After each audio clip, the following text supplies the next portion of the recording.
It all comes down to this. They are calling this the most important game in NHL history. When they asked Dick Irvin if he thought this was the most important game in NHL history, he couldn't give us a more important game. He said a comparison to 1971 Stanley Cup Finals Game 7, Montreal, Chicago. But with 31 years since a Canadian team won the Stanley Cup, coming back from this heroic 3-0 deficit, which only one team has ever done in the Stanley Cup Finals before in 1942, the Toronto Maple Leafs. It's all on the line tonight. Thank you guys so much for joining us here on Pub Sports Radio. Game 7 of the Stanley Cup Finals. We have a great show for you guys. We have Peter Loshak, Connor Mack, LJ from H-Town, Mr. Goster, and Clint Starr of the Die Hard MMA podcast, all ready to rock here with you guys this evening. Thank you so much for joining us. Tori Coker in the chat says, this reminds me of Heat Celtics last year, 3-0-3-3. He says, I know Panthers look lost, but I truly believe they're going to get it done. He's got 2,000 on the Panthers money line, 500 on the puck line. There is Ricky Levine.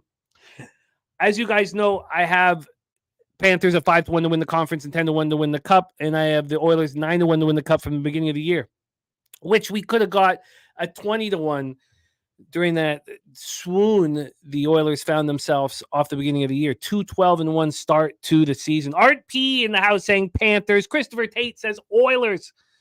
Stuart Skinner versus Sergei Bobrovsky. Stuart Skinner has been nothing short of spectacular in these elimination games, as the Oilers have as well. Bobrovsky has not looked very good after starting out this series so well, but you could say the same thing about the Panthers. The Panthers don't look good. What I don't remember in a comeback from 3-0 is a team looking this dominant in the comeback. I don't remember it. I remember close games, overtime winners. The one that I remember the most is the Canucks Blackhawks in the first round, the year 2015 Stanley Cup, where the Canucks went to Stanley Cup Finals. We got up 3-0 on the Blackhawks. They made it 3-3. We beat them 2-1 in overtime in Game 7. Those games were close. All the way through there. The Oilers have started dominating this series. The snowball of the Edmonton Oilers has been growing bigger and bigger and bigger, and now it's an avalanche. I don't know how the Florida Panthers can beat the Edmonton Oilers, but I do know one thing. To beat them, you have to score first. It is crucial. I have game 1 Panthers in the series of plus 135. The only bet I made, and this is just regular action, like every live stream. I know it's game 7 Stanley Cup Finals. It's just $100 SGP, and I love it. I love this SGP so much. No score in the first 10 minutes. First period under 1.5. Team to score first wins. That's at plus 220, but they gave me a 50% bonus on $40 of it. So, it's not bad. Pays for something overall. Returns 460 or something like that, thanks to the bonus. So let's quickly do some X's and O's. We got SOKK in the house. Nicholas Handy. Trap God says Oilers can't be stopped. Give me the best player in the world. Too legit in the house. Let's just quickly set this up and let's hear from our stars. First off, let's go over the line in this one. And a huge move to the under and a huge move to the first period under 1.5 and a move towards the Edmonton Oilers. Right now, it's come back. Wow. Look at that's wild. Absolutely wild. Wow. I guess the bigger thing is just that Pinnacle never really moved. The Pinnacle, the Oilers have never been a favorite.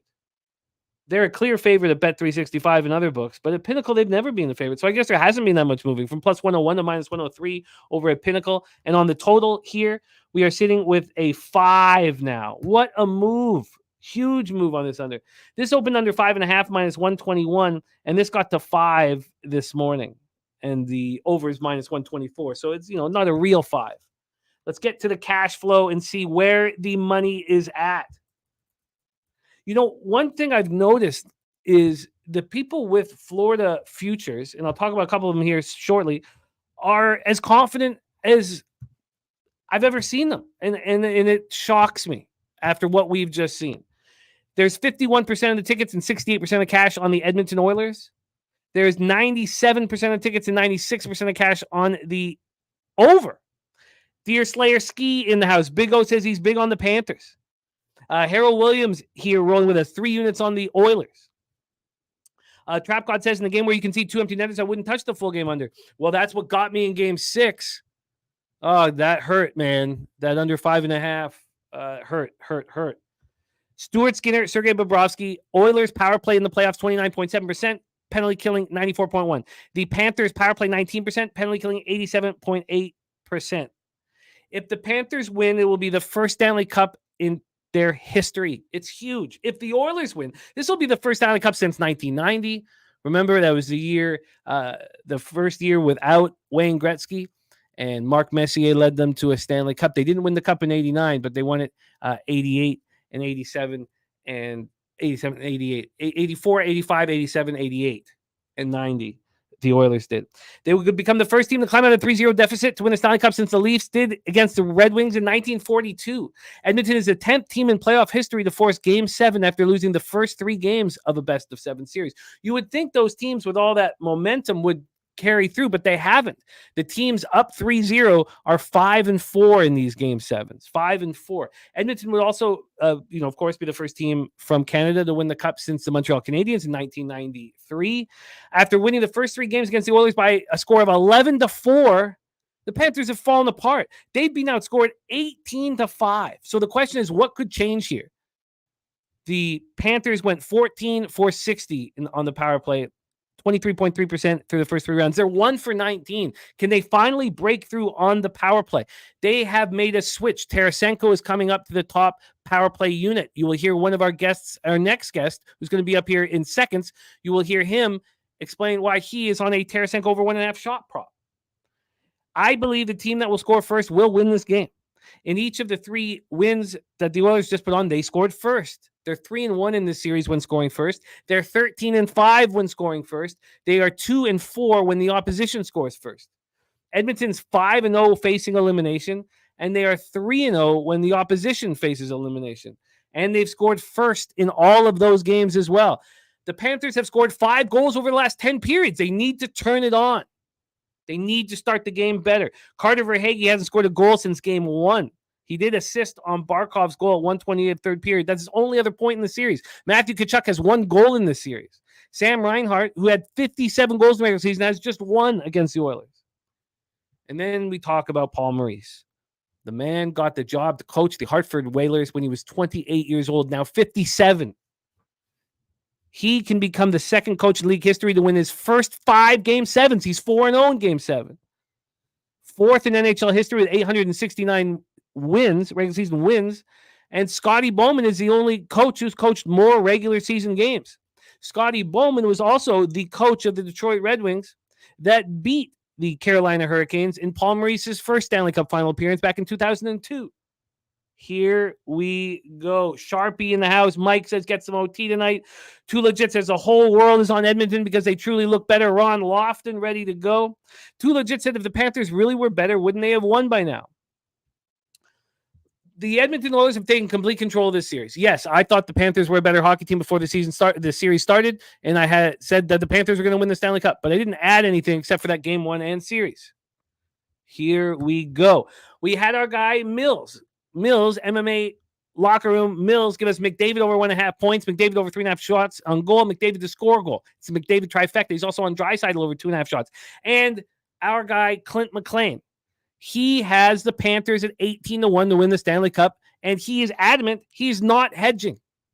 Tonight he's on the first period under 1.5. He's on the exact score for a sprinkle, 1-0 Panthers.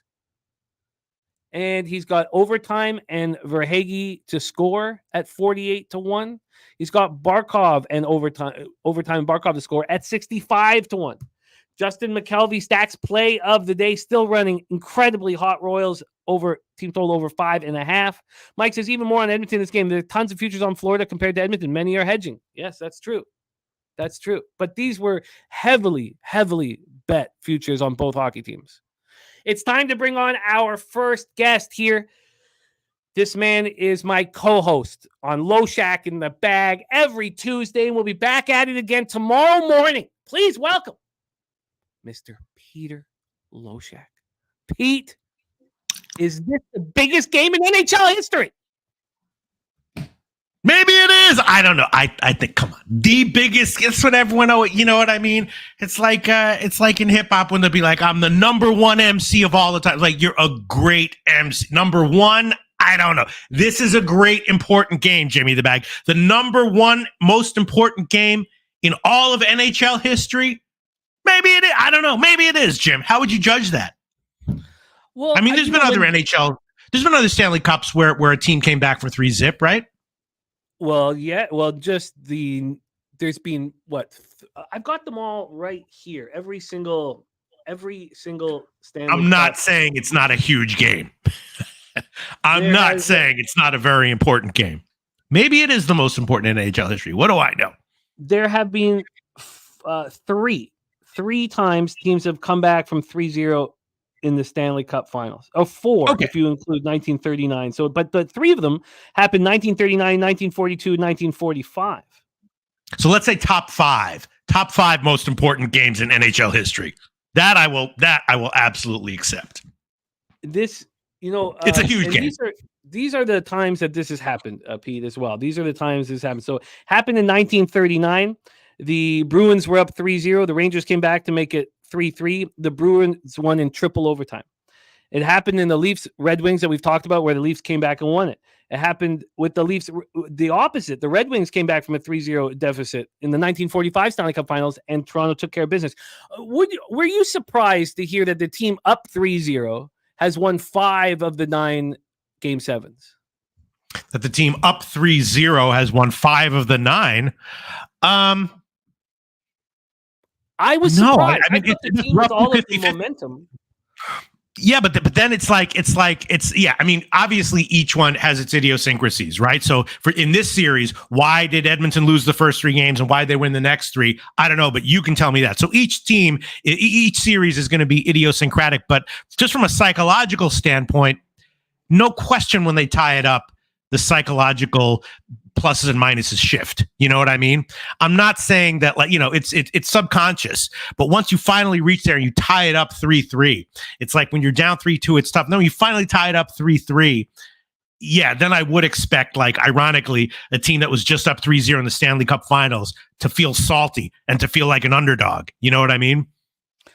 Yeah. With their backs against the wall, finally, with their backs against the wall. Plus, of course, and they're usually. I'm assuming they were the home team in most of those series, right? I mean, to go up early and then win. Yeah, I would assume that as well. I don't have any futures bets here, and I didn't bet a side on this one yet, but I would definitely be leaning Florida. Except, but that's before I hear your breakdown of why the series has gone the way it has. But I mean, there's got to be a reason why Florida's completely, crapped the bed for 3 games in a row. But my sense is that the momentum edge now, that the psychology of it flips a little bit here. You know what I mean? I do know what you mean. And you have had an excellent season with your public picks on the Peter Loek show before we got back after football. Overall this year, Pete, you're 112 and 97 plus 13.1 units with a 4.8% ROI. Impressive. What is your action here in Game 7 of the Stanley Cup Finals? Yeah, and just one other, we talk about, it's like, oh my God, 3 games and 3 games. You think about it from Florida's perspective. Obviously, Edmonton's a great team, right? So they don't win Game 4. Maybe they want to win at home. Then Game 5 comes, and now they want to get it at home. But yeah, Edmonton's a real team. They can steal a game. So now they steal Game 5. Now it's Game 6. Now Edmonton's at home, so they win that one. So I think it's maybe a little bit, of an overestimation of the momentum being in Edmonton's favor. I mean, each game, Game 5 was bad. Florida should have won it, but like, obviously they're a great team. They can come in and catch you sleep and steal a game. And the other 2 games were at Edmonton, and it just was like sort of a down spot, both of them, for Florida. You know what I mean? Yeah. Well, in these series, when a team is going home to Game 6 and it is 3-2 for the road team, the team that goes home, I find, wins Game 6 so often. It's not, and when usually, if a team is down 3-1 and they get to play that home game in game 5, they win. It's just they win. They're all the crowd's going bananas. It's the last home game of the year for the team. The more I'm talking about it, I think I'm liking Florida. I think I'm going to make a bet on that. As of right now, I've made 2 bets. One of them was the obvious one, first period under. I did bet that one earlier as soon as it came in. And again, if it loses, that's fine, because that's just a no-brainer bet that I bet. I expected it to go down. It did. And the other one, Tarasenko over 1.5 shots. I got -170. That's still around. Another one where if it loses, but Tarasenko, I think he steps up here. He's been playing great. And just 2 shots, I'd be careful about. I did bet him to score a point at like +150 or so, but the shot prop I like a lot. I bet that one. I also bet Montour a little bit. Brandon Montour under 2.5 shots, and just a little bit I bet Hyman under 3.5 shots. That one's maybe a little bit obvious because he hasn't gotten to 4 all series, I think, and I laid like -200 on it. Those are small ones. The big one is Tarasenko over 1.5 shots, and the first period under is smaller. And then I took Montour under 2.5, smaller, and then some small shots on Tarasenko to get a point. Hyman under 3.5 shots as well. I like your action, and Tarasenko over 1.5 shots as he's been moved up to the number 1 power play unit, moving for Hagee down to the 2nd unit. So I like that as well. Tarasenko over 1.5 shots, Hyman under 3.5 shots, first period under 1.5 here. Wholeflation in the house says load up on the goal in the first 10 minutes, fade the bag. If you wanted to fade the bag, I think the first period over 1.5 is a much better risk reward. You get paid much more for the first period over 1.5, and because the under 1.5 has been getting hammered. So if you want to get a real nice plus line fading the bag, that would be it. It would be the first period over 1.5. But loading up on the goal in the first 10 minutes, Pete often talked about how, if you are fadeable, you are helping cappers. You are helping cappers, sure. Right? So I hope that cashes for you. Wholeflation. Stimmy OG in the house. So again, we're going to bring on our next guest, but all I have is an SGP for this that I love. No goal first 10 minutes. First period under 1.5. Team who scores first wins the game. That will also give me a chance if the Panthers score first. Because if the Panthers score first, because I already have the Panthers first period and series and both teams on futures, I can then bet the Oilers at the plus, 160 or whatever it would be, 170, and just guaranteed profit here. But we have to get through that 10 minutes first. Let's bring on your next guest, coming to us from Houston, Texas. This guy knows all things Houston, home of our favorite rapper, Scarface. Please welcome LJ from H-Town. LJ, my man, what's good? What's going on, Jimmy? Loek, how we doing this evening? Game 7, NHL hockey. And I was telling Jimmy before we started the show that I don't have a dog in the fight. I kind of tuned down once Dallas Stars lost because I had a heavy future on Dallas to win. So fortunately, that didn't come into play. But I said, Jimmy, I'll join the show. Love having a good time on stream with my guys. So, hey, why not come on and why not find a play that I can make some money? And I went through all the numbers. I looked at the series, and I came to this, Jimmy. I'm going to take the second period over 1.5, -118. It's hit 4 straight games. Second period's gone over 1.5. And Edmonton's 12-7 to the second period over. They scored, they have 6 overs in the second period. And Florida's 14-8 to the second period over, 7-4 to the second period over at home. I know Edmonton has all the momentum, so if I had to make a play on that, I would bet Edmonton to win because I believe they have the momentum, they have the hotter sticks. But I didn't make that bet. I'm going to watch the game and see if I can get some live. If I see something, I'll put it out there. But initially to start the game, we're going to go second period over 1.5. Second period over 1.5 from LJ. Ron Lofton loving that look. Brian Watson says, good day, go Oilers. Torrey Coker also on Florida first period. I'm going to copy and paste all the action here from our cappers in the chat. We also have Connor Mack joining us. We have Mr. Goster joining us. And then as soon as Clint finishes the Die Hard MMA podcast, he will be joining us. And he has a lot on the line here with that 18-1 spot. Doug, moving on the Oilers here. Big O says this hockey game will break some TV records. It is as big of a hockey game as I remember. Now, of course, the biggest hockey game that I remember of my life, there's been two, or both being Game 7. So Stanley Cup Final, 2015. We watched the city light on fire, 4-0 Bruins victory in that one. And then, of course, 1994, at Madison Square Garden, the Rangers beat the Canucks 3-2. Hell of a hockey game. And all I know is losing. I'm a Canucks fan, so all I know is losing. And I tell you what, I want the Oilers to lose. All my life, from when I was a kid, a little kid, all I could remember was the Oilers coming into Vancouver and destroying us. They would beat us so badly every single time. They beat us again this year in the playoffs. They're a storied franchise. Of course, Peter Pocklington had signed Gretzky to a contract when he was with Indianapolis. So it was part of the reason why Edmonton got to be in the NHL, they thought. And they were just had to pick last in the first round of the draft that year for having Gretzky. Ever since they had Gretzky, they just, dominated, a storied franchise. And that makes me want them to lose. I want them to lose. I want their fans to feel the pain. Maybe not, that beautiful breasted fan. Maybe I don't want her to feel the sadness and the pain, but everybody else, I want them to feel the pain the Canucks fans feel. I want all Canadian teams to lose every year until the Canucks win the Stanley Cup. Johnny K here can score his 38th tonight. McDavid's been absolutely spectacular, and I've noticed both of you guys aren't on McDavid props. Did you think about getting on them? Who, me? Yeah. Oh, no. I mean, that's, those very tricky props.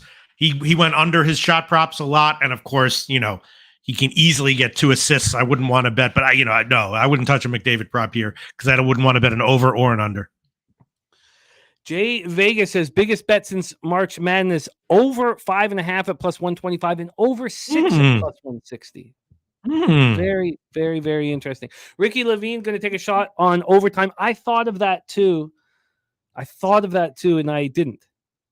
Alan Arango in the house says, I'm from Cali. I live in Florida, but I think Edmonton takes it tonight, and he's on the over 5.5. Will Butler says, I just want history to be broken. Coming back from the dead is what it's been like, although I don't want a Canadian team to win. Loopy in the house says, what up, Jim? How are you? Long time. Great to see you, Loopy. My guy says, go Oilers 5-2 or 4-2 type game. So we have a lot of action here from our cappers in the chat. So the question I have, though, for this hockey game is what can possibly change for the Panthers to win this game? There's Truth Teller. Truth Teller says if this series went up to 100, the Panthers aren't winning another game. Kuji Cam in the house. Yeah, he's a Truth Teller. Very, very confident here in the Edmonton Oilers. And from watching these last few games, why wouldn't he be? Dominated. Because the answer, I guess, is earlier. Someone said Florida has to get back to checking everything in sight like they did in the first 2 games. Who made that comment? That's a legit comment. I mean, whatever they did in the first 2 games, presumably, is something they could do again. In theory, it was like a week ago, Jim. 2 weeks ago. I read something that Dennis Garcia wrote, and he wrote that Florida deserves to lose because they didn't take game 4 seriously. They were comfortable just losing that game and right. Coming back to Florida. You can't play God. You start doing that. I mean, they losing 8-1 in game 4 of the Stanley Cup Finals was shocking. And that was the second biggest loss in the NHL Stanley Cup history. The only bigger loss was that 1992 Stanley Cup Final between Pittsburgh Penguins and the Minnesota North Stars. Pittsburgh won one of those games big. They won that series 4-2. But that Minnesota North Stars team was shocking that they made it to the Stanley Cup Finals. They were not one of the best teams in the league, and it was absolutely shocking that they did it. We got the chillest in the house. Tom C says, don't forget game 1 Oilers basically dominated but lost. Yeah. Yay, 69 in the house. Ron Lofton says, my teams in Arizona have 1 title combined. I support them all, though. And Ron Crawford play of the day. Ron Crawford spreadsheet play of the day in NHL is the Florida Panthers. Is the Florida Panthers from our friend Ron Crawford. And shout out to Ron Crawford.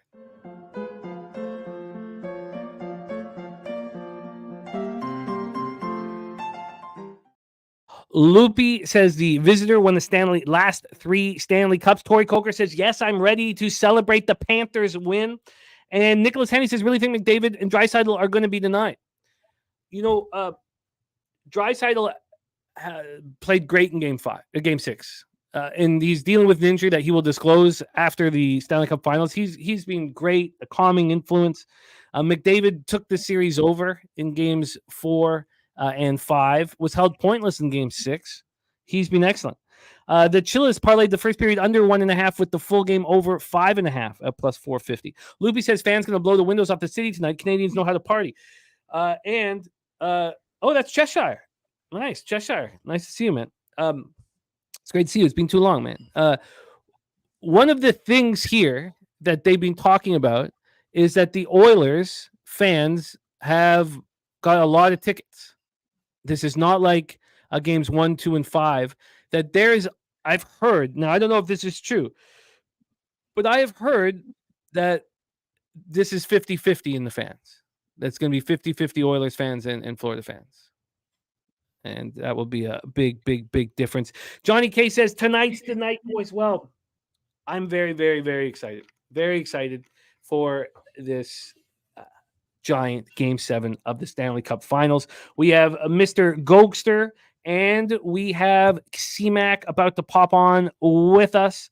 And Alan Arango says, what are your picks, bros? Well, I can tell you, LJ is on the second period over 1.5. Peter's big bet is on Tarasenko over 1.5 shots, although he's also on the first period under 1.5. Yeah. As far as for my official record, which we are keeping track of, I just want to make 2 for now official, which is Tarasenko over 1.5 shots minus 170 Pinnacle, and the first period under 1.5 minus 150 Pinnacle. I talked about some other bets that I made, but as far as my official NHL public plays record, those are the only 2 I want to make official for now.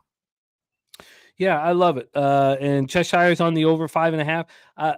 I am on an SGP here, but I got to get through the first 10 minutes. No score first 10 minutes, first period under 1.5, and the team to score first will win. Dust says, yes, reports are 5,000 Panthers fans sold their tickets to Edmonton fans. So that is facts here. I'd like to put this up to all of you guys. Thank you for joining us here on Game 7 of the Stanley Cup Finals. Big O says, will we get some Jose sweetness on this live stream? We will. Jose's producing a show right now, but we will. Let's get after it. Let's get that cash. Let's have a night tonight. Cheers, and thank you for joining us.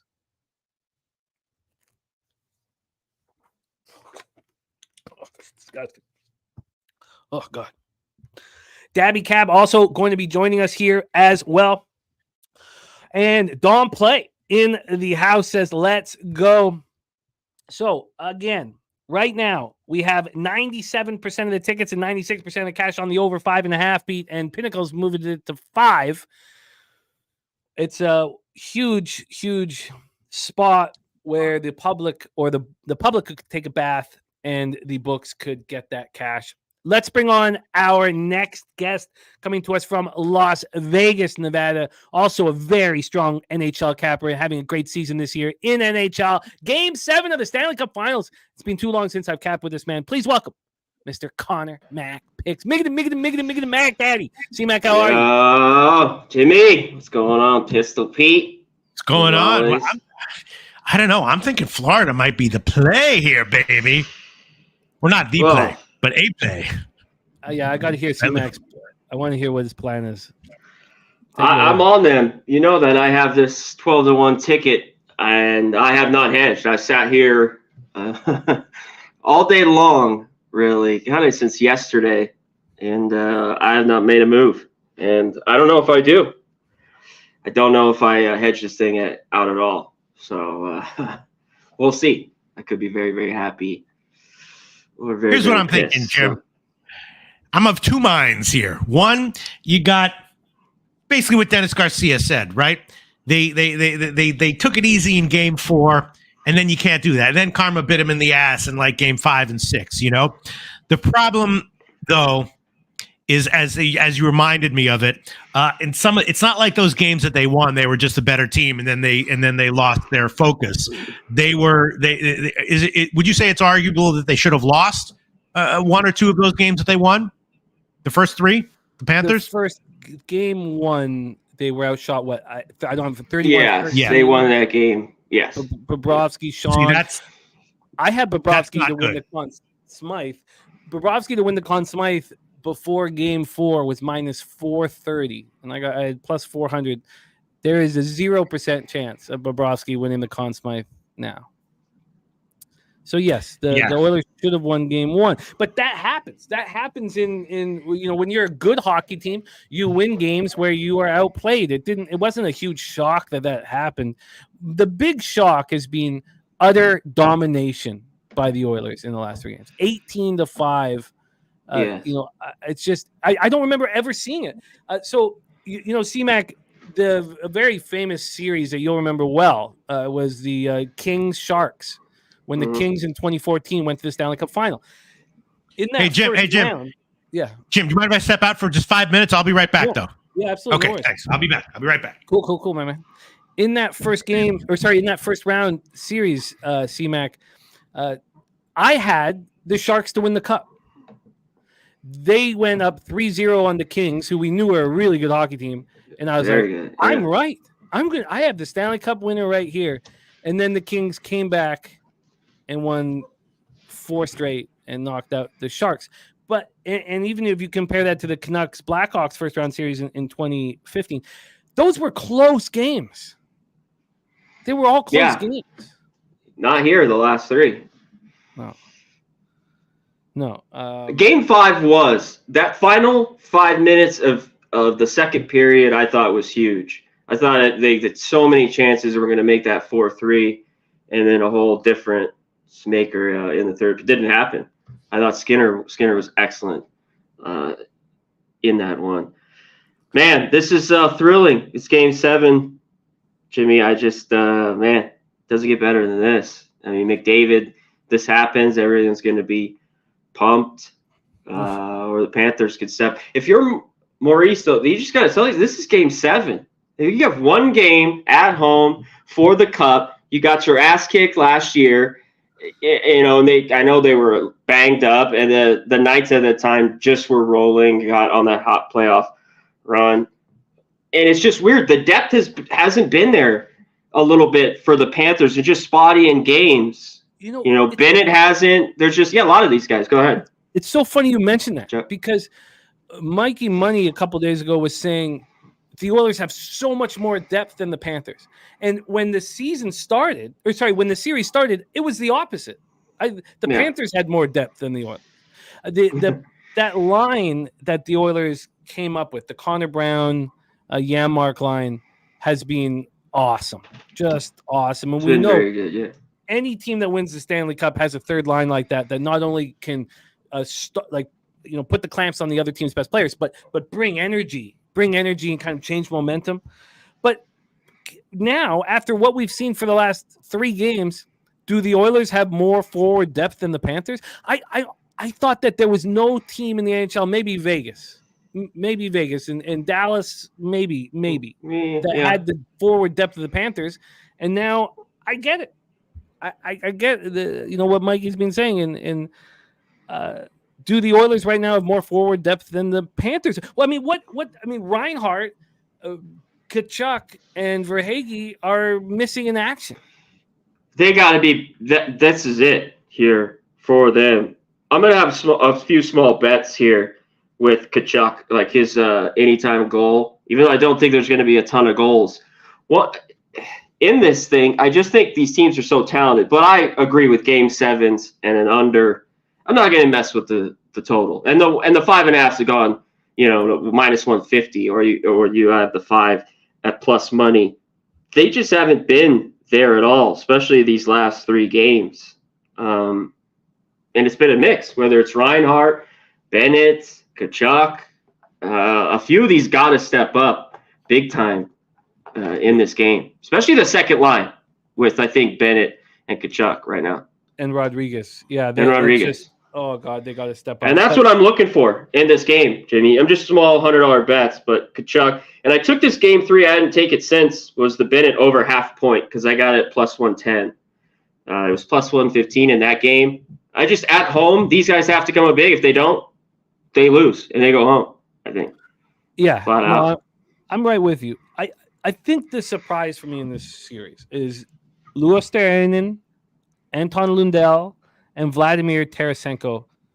I thought there was a huge advantage with the forward group of the Florida Panthers. And then Adam Henrique, Matthias Janmark, and Connor Brown step up as a third line. Warren Foegele and Dylan Holloway are giving them a decent second line. I mean, if you would have told me, look, Warren Foegele and Dylan Holloway are in their top 6 forward group, I say, well, the Panthers are going to win the Stanley Cup. Yeah, I would have laughed at you. Yeah, I would have said, come on. Yep. Yeah. So clearly Evander Kane was an issue. The fact that he didn't get the sports hernia surgery and saved them all this cap space is shocking to me. But so getting him off the ice is being huge. But right now, Warren Foegele and Dylan Holloway are playing better than, God, I don't want to say, Matt Tkachuk and Sam Bennett. I don't want to say it, but I mean, it's the last 3 games they have been. Now, Sam Bennett and Matthew Tkachuk are your dream hockey players for playoffs. They're big and they're tough. Yeah. LJ moved on the second period over 1.5. We've seen these first periods go under and the full games go over. LJ, you want to touch on the stats behind the second period over 1.5 for the cappers in the chat that are joining us. Shout out to DJ 100 Grand in the house. Just my 2 cents in the house as well. The star of our big UFC show or mixed martial arts show that we have on Pop Sports Radio. Just my 2 cents, starring with Big Show, Billy Brisbane, and Millsy MMA Locker Room. That's the Locker Room, a podcast that's doing great things. We're very, very proud of it. Shout out to Just My 2 Cents in the house. So, LJ, talk about that second period over 1.5 here. We're about 10 minutes before puck drop. Yeah, Jimmy, I was just going through all the games in the finals, and like you just mentioned, the first period seems to go under for the most part, and it picks up in the second period. So I don't have a dog in the fight, but I just wanted to find a bet that I was confident with, and the numbers tell me that the second period goes over. Edmonton 12-7 in the second period of the playoffs. Florida 14-8. Florida 7-4 to the over at home in the second period. So that's the numbers I came to. And hopefully we can cash that second period and get some more money, as far as that. And I'm looking for Edmonton to win because, like I said, they've come back from a 3-0 deficit last game. I don't see how Florida changes anything to get the momentum sway back in their favor. But, hey, I'm not a hockey guy. I don't track it that much throughout the season. I dabble it in there. But I'm just going to focus on the second period because that's what's been consistently hitting over 1.5. Another thing here, is I thought the Florida Panthers had a huge, maybe huge is a little much, but a real advantage on defense. A real advantage. Now, Ekholm and Bouchard are phenomenal. And Bouchard's been great.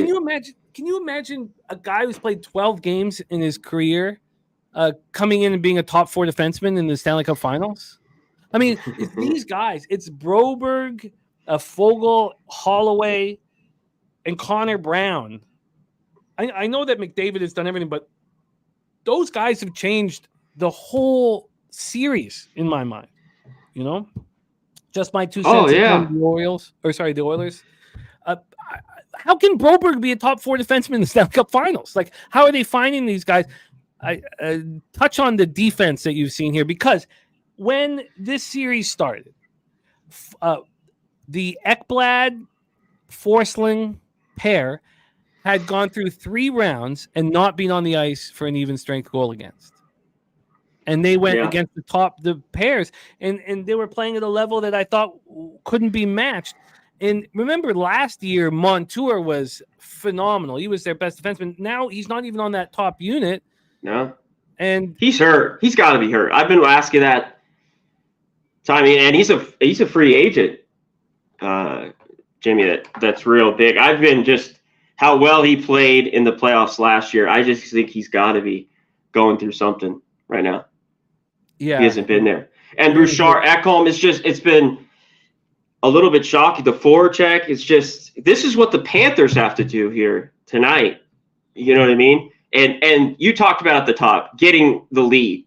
The Panthers with the lead just play with so much more confidence, get back in front of Bobrovsky. If they get down, then you're messing with those crazy odd man rushes and the speed of the Oilers. You know, you're kind of taking chances, and that'll just kill them.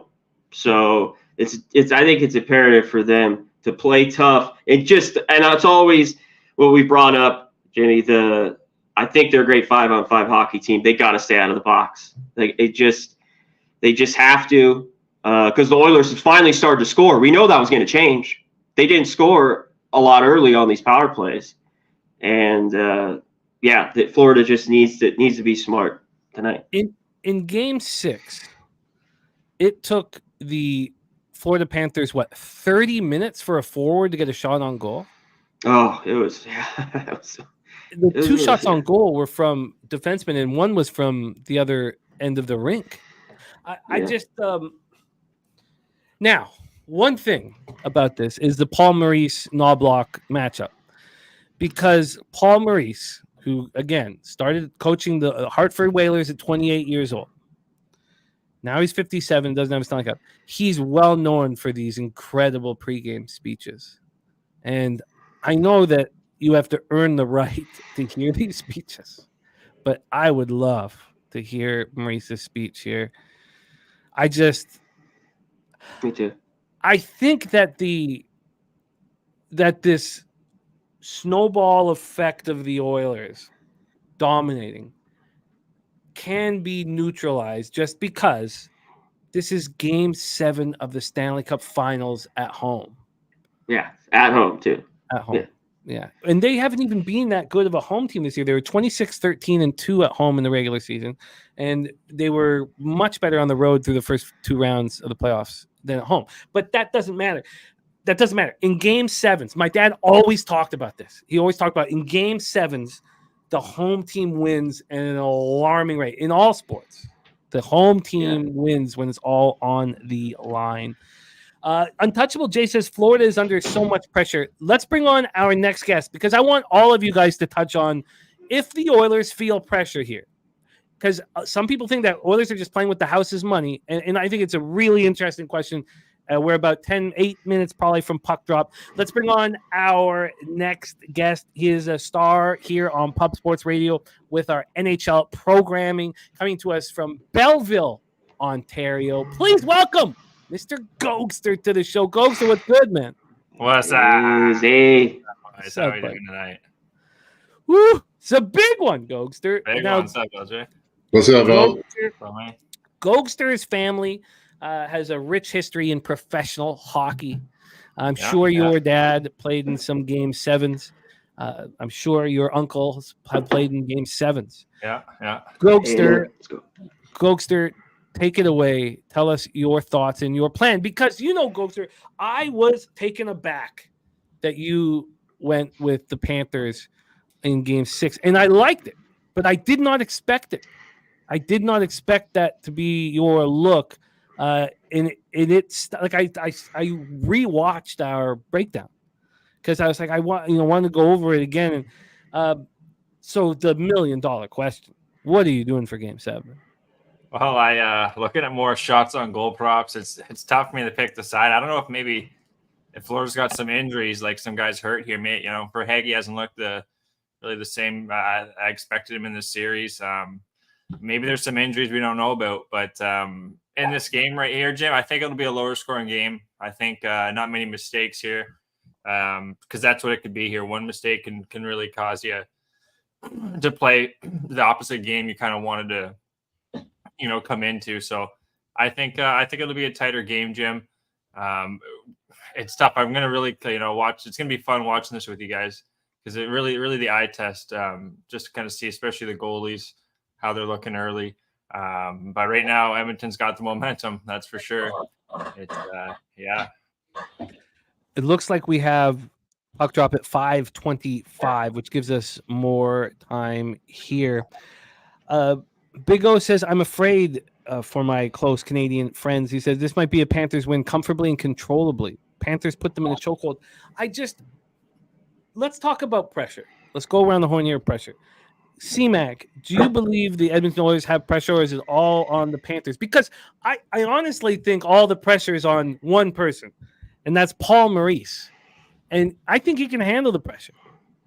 I think it's all on him. I don't know if you saw his interview before the Stanley Cup Finals started, but he was like, oh, I really, really, really want and need a Stanley Cup win. Like, he's like, I really need. Like, it was just so important to his legacy. But let's go to do you think the Oilers are under pressure? Yeah, he's been a solid record. What, 3-0 or 4-0 in Game 7? Obviously not. Yeah. Both these teams are under crazy pressure. So the Oilers probably were playing so free they just wanted to win to not get swept. Then it's just next day. Now this is for the Cup, Game 7. Like, now I think they're going to play. Holy, this is it. So it's really for both teams, but especially them. I don't think they've really had much pressure, especially going Game 6. They were probably pumped to be home to win that, to bring it here. Now I think the heat is on. But when it's a Game 7, I think, and how the snowball, like you talked about, has just been so bad for the Panthers, losing 3 straight. This is the ultimate ass-clenching pressure. Ace Ventura, what's the, what do you know about pressure?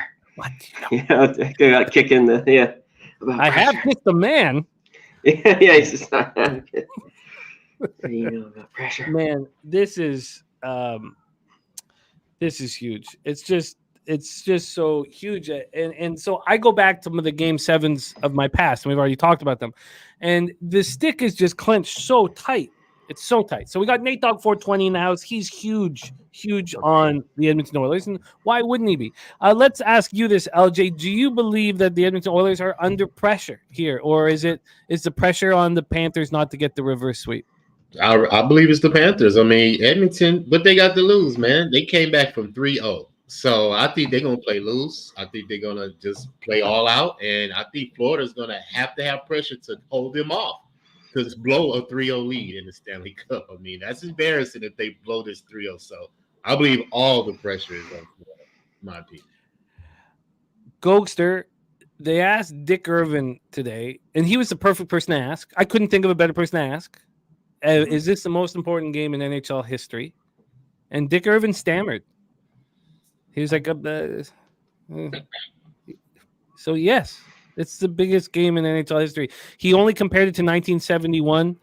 I guess, it's before I was born, but I guess that was the Bobby Orr juggernaut.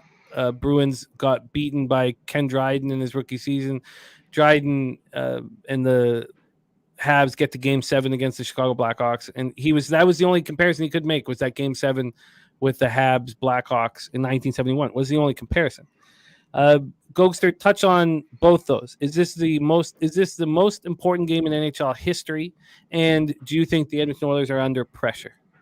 For Game 7 Stanley Cup Finals, I think there's nothing better in sports, to be honest. For me, like, this is going to be the best of the best. And I think the pressure is, I'm more with LJ there. I think Florida, they got their backs up against the wall here, and it's been like that for a while. Like, until they can do it. I remember saying this throughout the shows. When Edmonton, they're such a streaky team.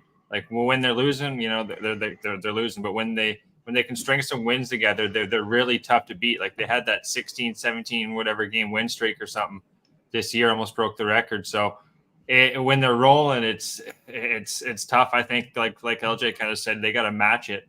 And I do think they will. It's Game 7. Anything can happen. It's kind of who wants it more. That's what's going to come down to here, really.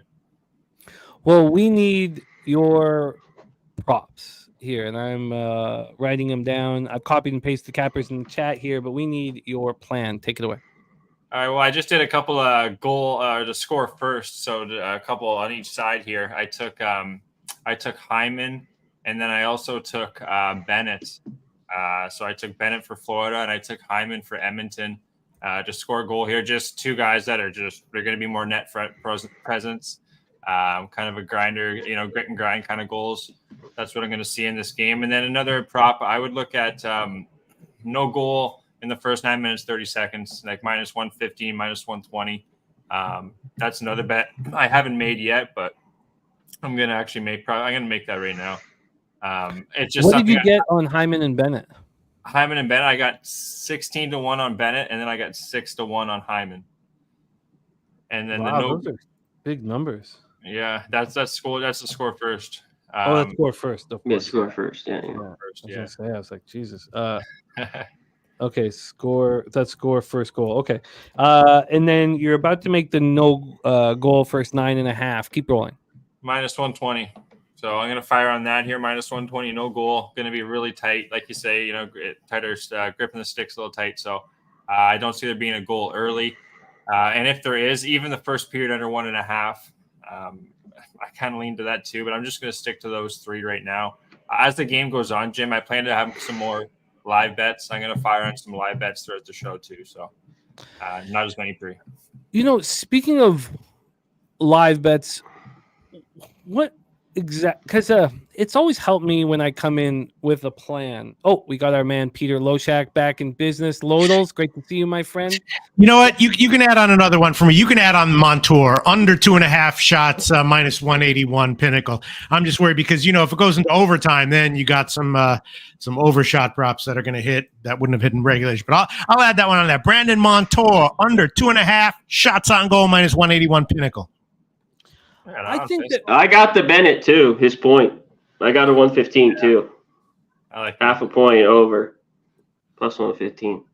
Jim, you heard everything I said, right? I did, my friend. I did. All right. And it does look like Florida has flipped to a teeny favorite at Pinnacle and other places. Yes, I was surprised that there hadn't been much movement. Do you know that Pinnacle never had the Oilers as a favorite? I did not know that. I did not know that, and I was pretty surprised to see it. You're right, Peter. There's been a 5-cent move since we started the show towards the Panthers, even at Bet365. I'll put my money where my mouth is too. We can add on Florida minus 105 as another official pick for me. That'll make 4. Minus 105, still at good old Caesars. Florida at minus 105. Cheshire says, I don't know how it's going to happen, but he sees goals. Ken Peacock saying everybody is on these Oilers. And Big O says too many people are betting Edmonton on emotions. I think that I'm so surprised. Like, let me ask, this is a better question as C-Mac, because both C-Mac and I have futures on Florida, but I got the 9-1 on Edmonton, so I'm just, there's nothing really for me to move on. But are you surprised, C-Mac, because you are actually dealing with this? Are you surprised that you and so many of our colleagues and friends who have Florida futures are still bullish and have been and have not been hedging? And what do you think the psychology behind that is? And touch on that, because you're in that exact situation. Yeah, I just think hedging depends on the person out of bet. Because I still want to come out with this with some money. Somebody put it in the chat, and that's why I just haven't jumped before pregame. I sat here.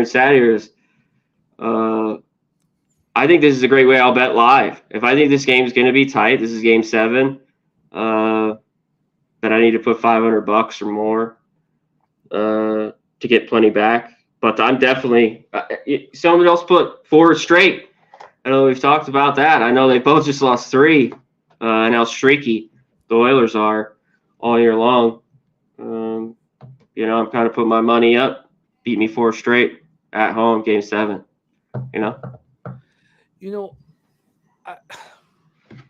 The live situation, I think, is really difficult in this hockey because I don't want the team that's down a goal. And I want the team that's down the goal. If it's my cap, it's my favorite thing to do. It was and another thing that I did this year that. Oh, Jimmy, real quick, sorry, I was thinking about doing that. If Panthers get up, just throw a few on the Oilers at a huge price. So up 2 goals. That was what I was kind of hoping. Up 2-0. Yes, Boom. Yeah. Then maybe put like and they're a big price, put $400 or $500 on the Oilers maybe, just because I feel so good, about my Panther ticket. And Kirk Ray making a huge move on Florida money line as well. Good luck, Kirk. That's big boy bet. I have such a bias from the Leafs. Sorry, the Canucks Bruins series. Like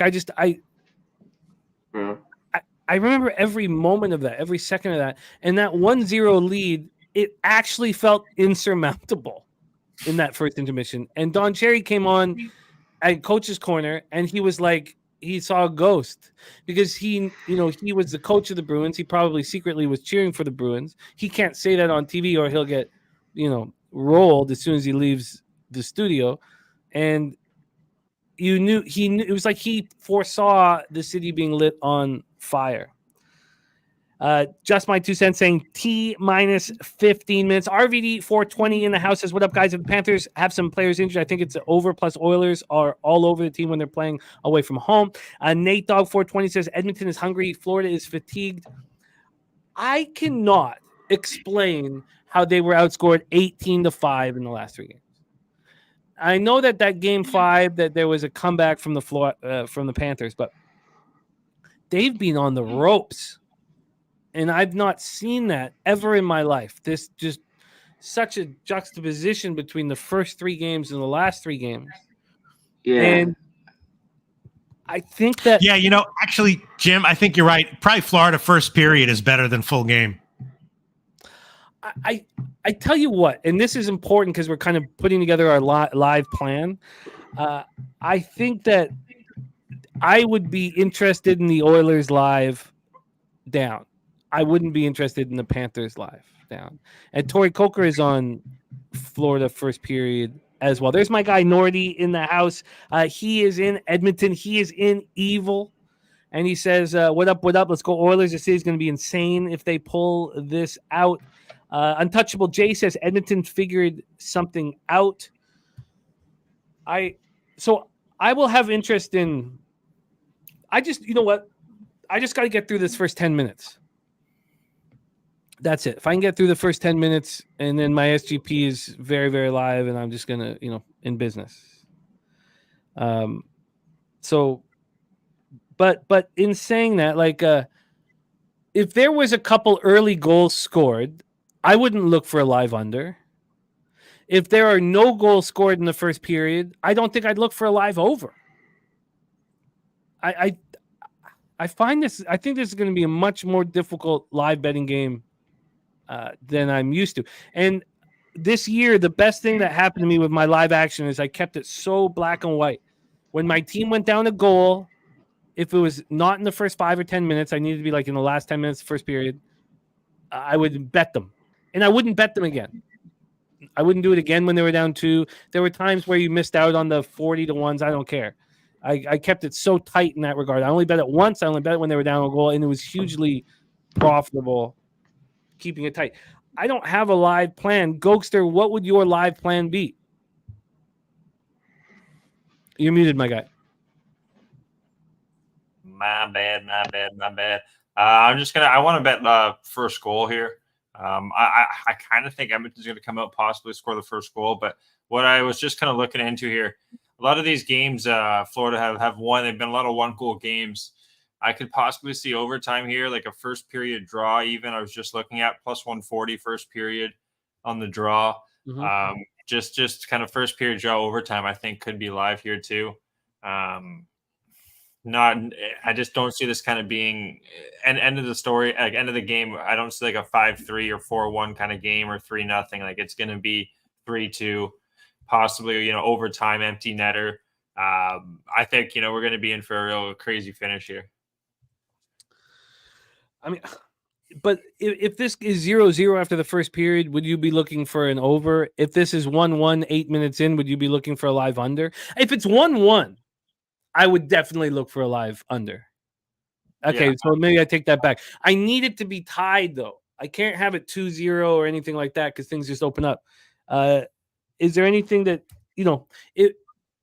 are you leaning towards a certain side of the total?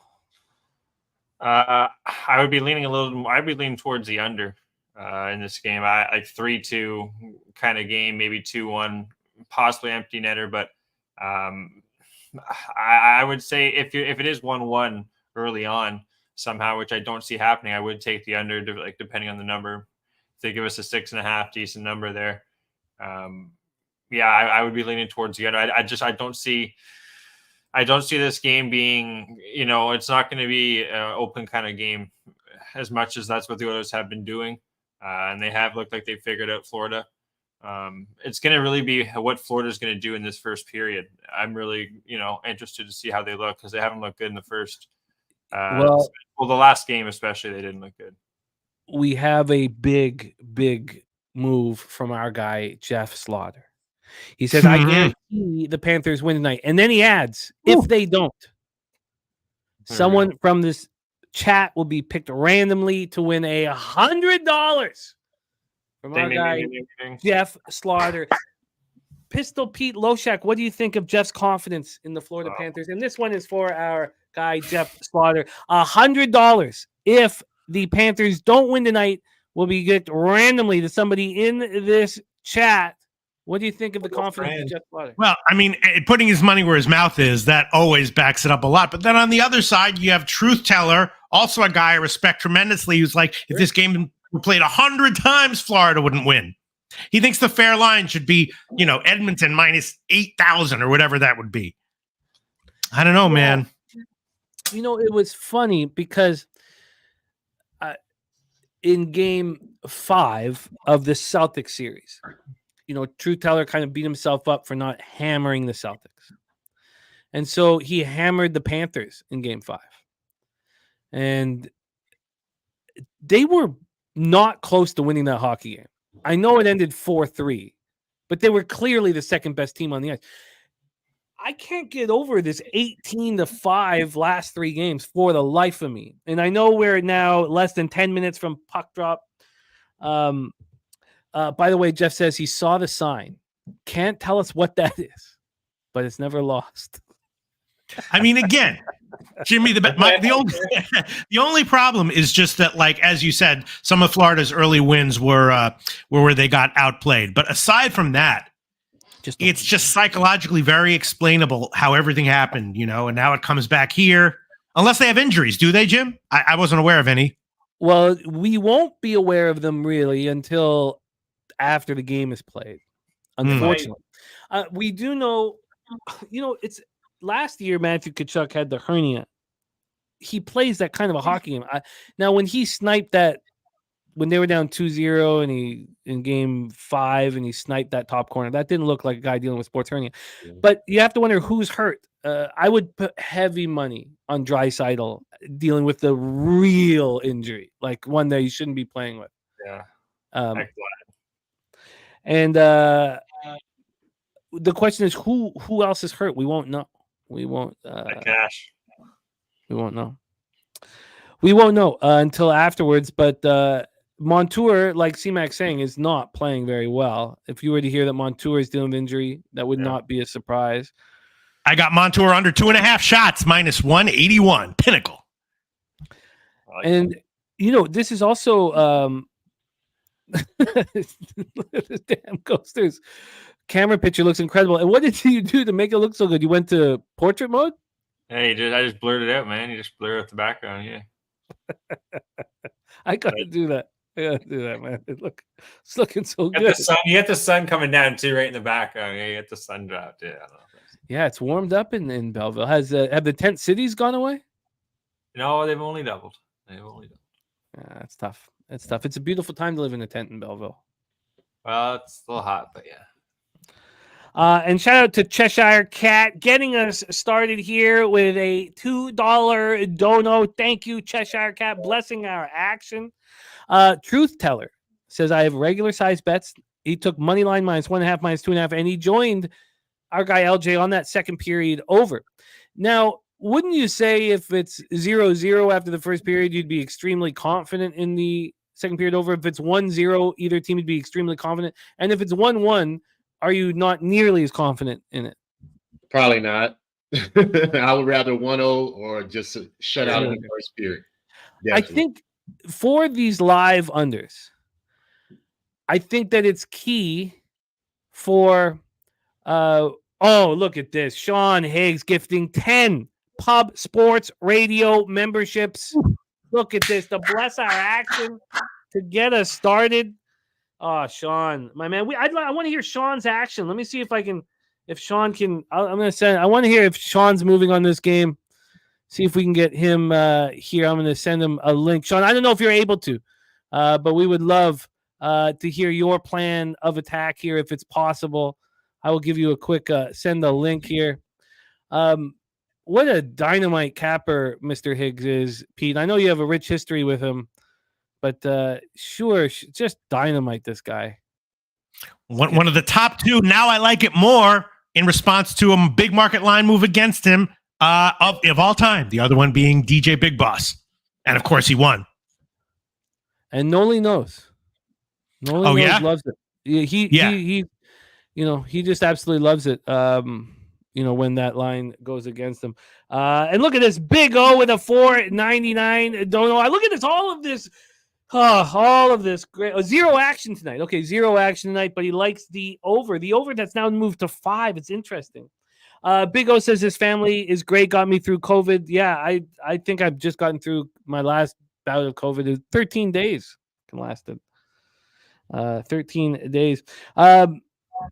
And Sean Higgs says, I think depending on who you like, you go for the plus money puck line here. Plus money puck line here. That's what I was thinking, Jim, because I was like, if Florida, there's going to be crazy empty nets at the end. So I was like, probably Florida -1 at plus 160 or whatever is the better play. Florida's going to win, right? Unless you get an OT win. But I am astonished at all of this confidence in Florida. And I think you brought it to psychologically where it makes sense. I really do. I think it makes sense with how you've presented it. That this team has now got their backs against the wall. That had their feet up and were expecting to win the Stanley Cup. I mean, the biggest angle for me, Pete, in this whole series was that I want the team that has just watched another team win the Stanley Cup. And the same thing with the Celtics, watching now, I know it's 2 years ago, but watching the Warriors beat them and win the NBA championship. That is just feeling that anger, getting so close, but not quite there is, I think it's so helpful. So helpful. Preston Ekdahl said his only action is using promo code PubSports on my bookie whenever I want to bet. Yes, Pub Sports is our promo code for my bookie. They'll give you a 50% bonus and 100% bonus bet online using that promo code Pub Sports. Robert Franklin says the Oilers make history. How close are we to puck drop, Goster? They're banging the drum. Lou's banging the drum right now. All right, let's get it up here.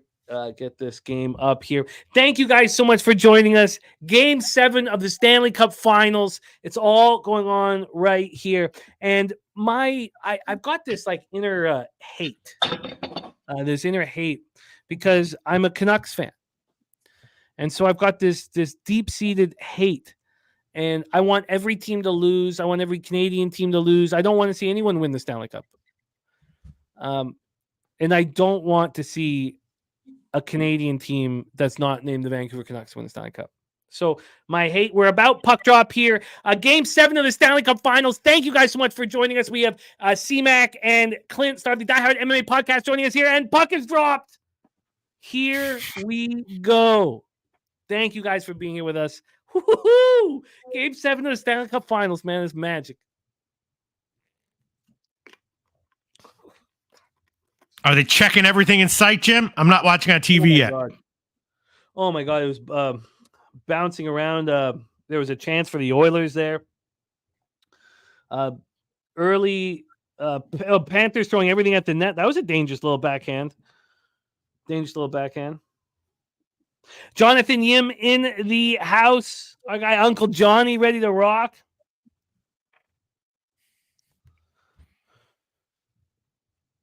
A Big Show picks in the house. 100% match bonus on my bookie if you use Bitcoin. That's important. Thank you, Big Show. 100% match bonus if you use Bitcoin. All right. Okay, Goster, we have the countdown from 10 minutes. Can we get there?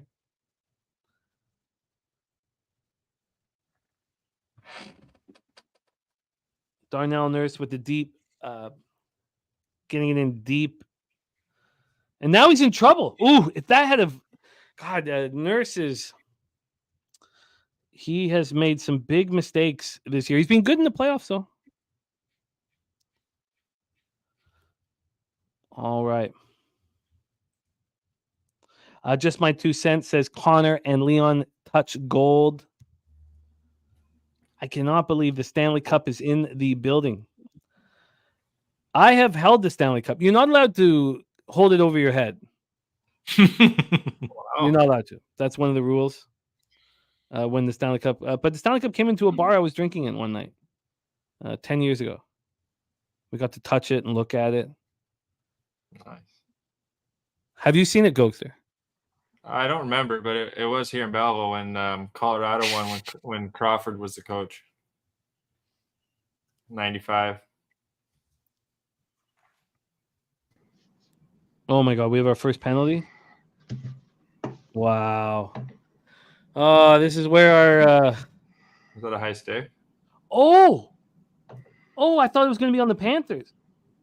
That's a high stick on the Oilers? No. I'm a little behind. Oh, you're right. You nailed that, Goster. Wow. Yeah, Kelly McKinnon says Oilers. Okay, here we go. So this is the reason why the Oilers are here. One for 9. They've allowed 1 power play goal in the Stanley Cup Finals. Oh yeah, cross check to the face by Fogel. Cheshire Cat shouting out DJ Big Boss. Untouchable J says BS call. Yeah, you got to think that the refs are gonna favor Florida too, right? Of course. It is yes. I the psychology of refereeing in a playoff game, they unconsciously or subconsciously or whatever, they give the benefit of the doubt to the home team. I got 1 for 19. 1 for 19. This was a power play that was what? In the first 3 rounds, they went 14 for 60, 23.3%. Not great, but 1 for 19 here in the Stanley Cup Finals.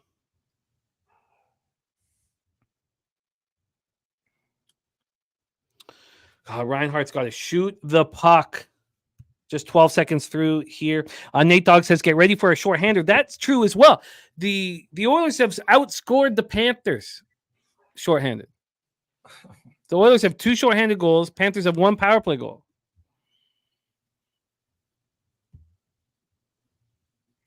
They've killed 46 of the last 47 power plays. I mean, is that... Oh, no, here it is. Here it is. Oh, no. Nuge. Burnaby Winter Club's Nuge. So we have Tarasenko on the ice here. We're hoping for a shot from Tarasenko to get Pistol Pete Loshak on the board. Like yeah, because he's moved up to that number 1 power play line. Yeah, he's been playing well. Look at that. Easy night. Like, that's smooth. Smooth penalty kill right there. Yeah, they're a good hockey team. Oh.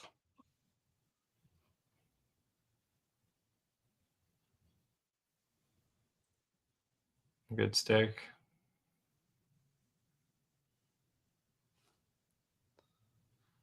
Uh-oh. Ooh, they had that back door.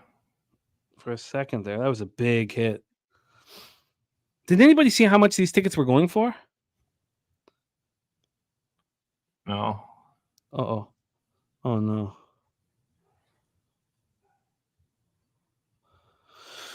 Wow, that was not a good-looking power play. They still have 30 seconds left of it, but...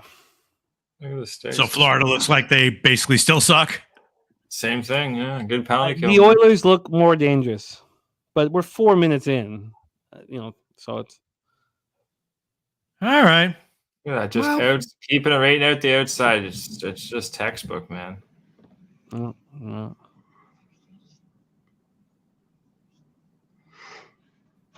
Oh, go Florida!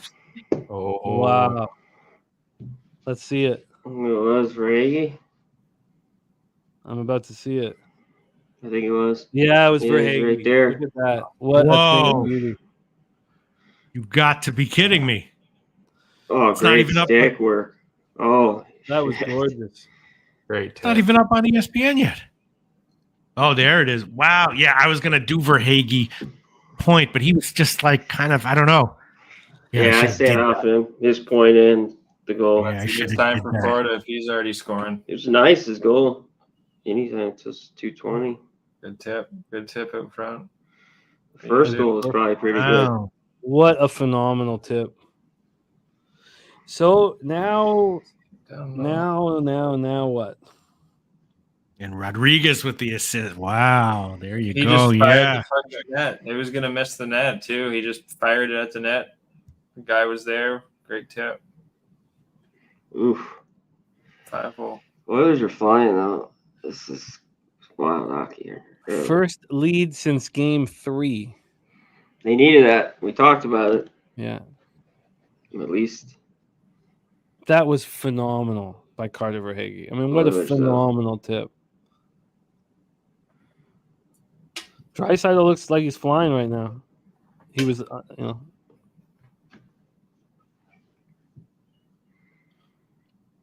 Wow. All right. Well, SGP gone. So now it's amazing. A goal scored in the first 5 minutes, and the total is just 5.5 again.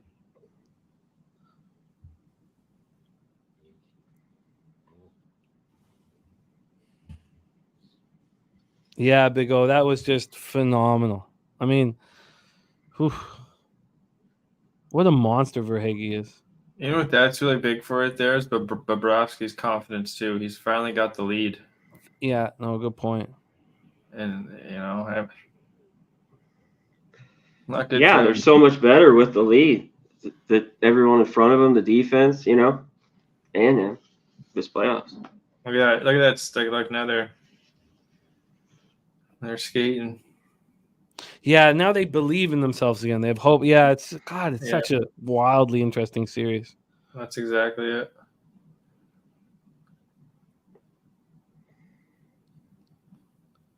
Whoa! What? Sorry. I didn't mean to. That someone scored. I didn't mean to. Sorry. Sorry. Oh, 1-1. Here we go. Oh. There you go. Yanmar. There you go. Open ice. First period under. Lock. Fuck. Wow. It's a lock, Jerry. Unfucking believable. They're flying everywhere. I wonder when this settles down. What a goal by Yanmar. Yeah, that was great. Wow. Yes. Wow. Oh, tipped up right off the. I thought you guys were kidding. Tipped off his stick, maybe. Oh wow! Clint has Verhaeghe to score in the game to go to overtime at 48-1. That's loud. That's very loud. What a pass! Wow. Great finish too. Wow. Oof. Defenseman, that would have been the old double offside back in the day. This is wide open. The under 6.5 doesn't even look that. Wow. These guys can open it up at any point in time. Edmonton. Yeah, they're just so. I mean, both sides a little bit so talented offensively. That was nasty. Look at this though, coming right back. I'm like 15 seconds behind. Goddamn. This might turn into one of those like 10-8 game sevens. It's like, holy shit. It's gonna slow down eventually, but right now, You think? Yeah, that's It's like it might be like one of those heavyweight fights where they just abandon technique and just swing for the fences. Ooh, Yeah. get some noise there at the net. Wow. that was huge to actually do that like within the last 2 minutes of the last goal. That was big. Oh my god, that was so close. Huh. I wonder The fuck was that, what we Skinner? should do. If I was in a handicapping competition with Jose Bouquet and it just started getting crazy, I might abandon technique and just start making picks willy-nilly, just hoping to fucking get lucky. I thought you were going to pummel him. Yeah. Just A capping competition. Okay. Just start picking, Cubs -1.5, under 6, all sorts of just whacked out shit. Mike Janmark got the goal. And Right? he knew to go. He knew to go high too. Beautiful goal. Yeah, CC assist. Good stick. Oh, Pete, the line moves in CFL. Last night, I'm going out to the bar to watch the Rough Riders game, meet a friend, and Ticats Rough Riders game, which went poorly for me. But I'm looking at the lines. I'm like, I move on the Alouettes -125 money line. And I'm like, how could it possibly be -125? So I bet it again. I'm like, it got to be. This should be a 5. I even thought like this should be a 5-unit bet, but 2 units. I wake up this morning. It's -190. The total in the Alouettes Argos game is 47. I was like, God, it feels like it's going to go over that. I wake up this morning. It's 50.5. But Slatsy did move on it. The total on the Lions Elks game was 49.5. Wake up this morning, it's 52.5. I should have moved on that because Slatsy was telling me on this, while I was heading downtown. And then I get the Elks +8. They're 6 now. I get the Stamps +5. They're a 4 now. I mean, it's just you have to bet CFL on Sunday. I'm not sure what to make of CFL moves because there's been a bunch of moves that that moved against me that I won, that moved in my favor that I lost. So I'm really not sure at this point. I have no comment on CFL moves. I'm a little head scratching about them.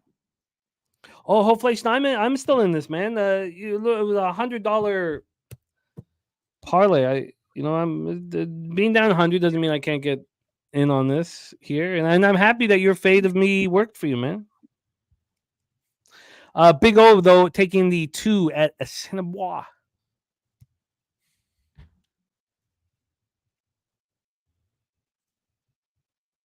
Jeez. Wow. This is going to be a hell of a hockey game. Meantime, my favorite bet of the entire thing was Tarasenko. We already got one, right? Yeah. One more, and we're good.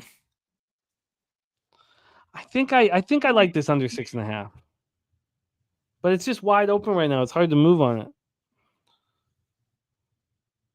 The +105's gone down to -115. I guess I'll wait. But I want the unders when it's tied. Yeah. I think it tightens up. What do you guys think? Hold on 1 second, Jim. I gotta go out for a second. Hold on. Okay. Yeah, no worries, man. I would agree, Jim. Oh God, it's just too open though. I mean, it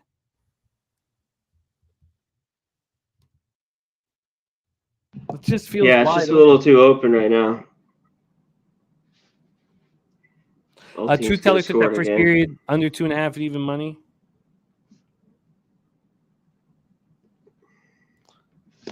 I take it.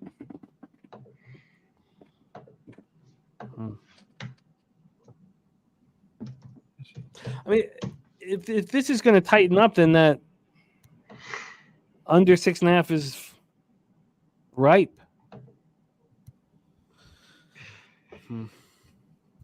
I don't know. This could end 4-3. Oh yeah, no doubt. Yeah. So, never know.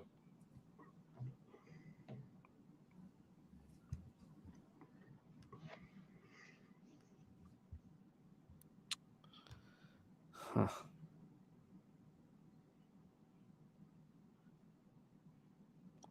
I am surprised how wide open it is being.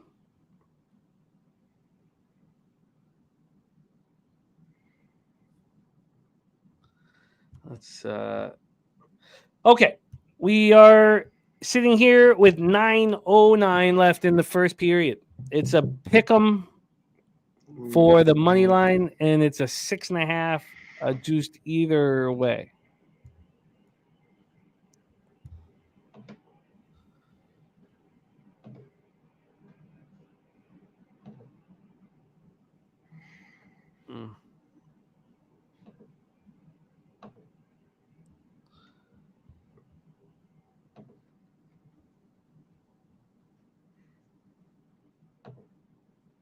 Now, Vipe saying, fire Jimmy, don't wax poetically if you have confidence. I don't know if I have enough confidence on it. The only thing that I have confidence in the live under is that it's 1-1. Yeah, I think I'm going to take it. Yeah, Pinnacle's minus 120 now. Yeah, I think I'm going to take it.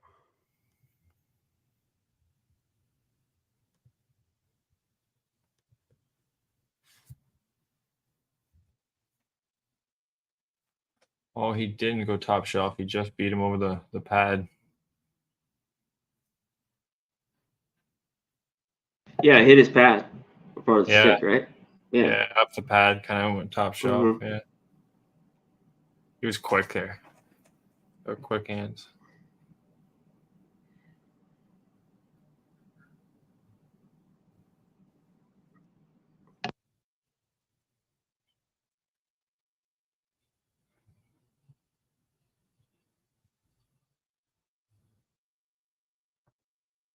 True, that was close.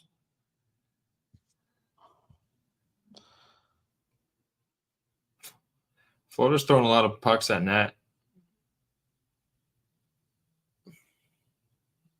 Yeah, it's been pretty even though here. Okay, I'm just gonna this first period. I'm just gonna take a hundo shot on the under 6.5.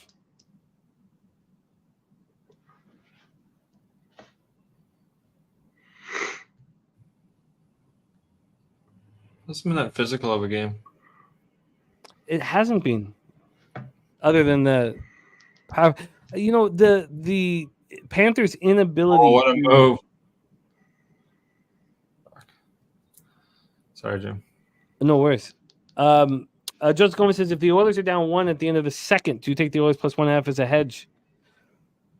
No, I don't need to hedge anything. For me, I get 3,600 if the Oilers win the cup and 4,000 if it's not quite, I guess, because that's not minusing what I bet on each. So, still nice, Jim. Yeah, it's a great spot to be in, but that's just the profit, not minusing what the other one loses. So take 400 off of it or whatever. But Sean Higgs. Exactly. Yeah, great guy. Oh, we got Peter back in business. Yeah, they took away Tarasenko's shot. What the They fuck? Yeah. You serious? Yeah. They say I'm seeing 0 here. Bunch of jackoffs. Yeah. Just exactly when I was adding up all my profits and losses, I'm like, all right, I'm going to lose the first period under. I'll probably get that one. But the Tarasenko over will. I still see it up, Pete. Are you sure it's. You do? Maybe. I don't know. If I can ESPN, I'm seeing ESPN. That's a quality class outfit. They don't put. Yeah, they never. ESPN is a legit classy outfit.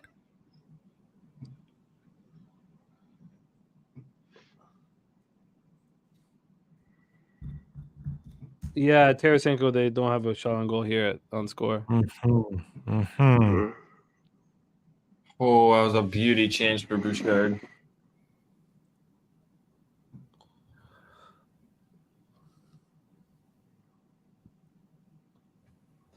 Thank you, Ken. I only had 4 future bets to win the cup, so I didn't litter the board.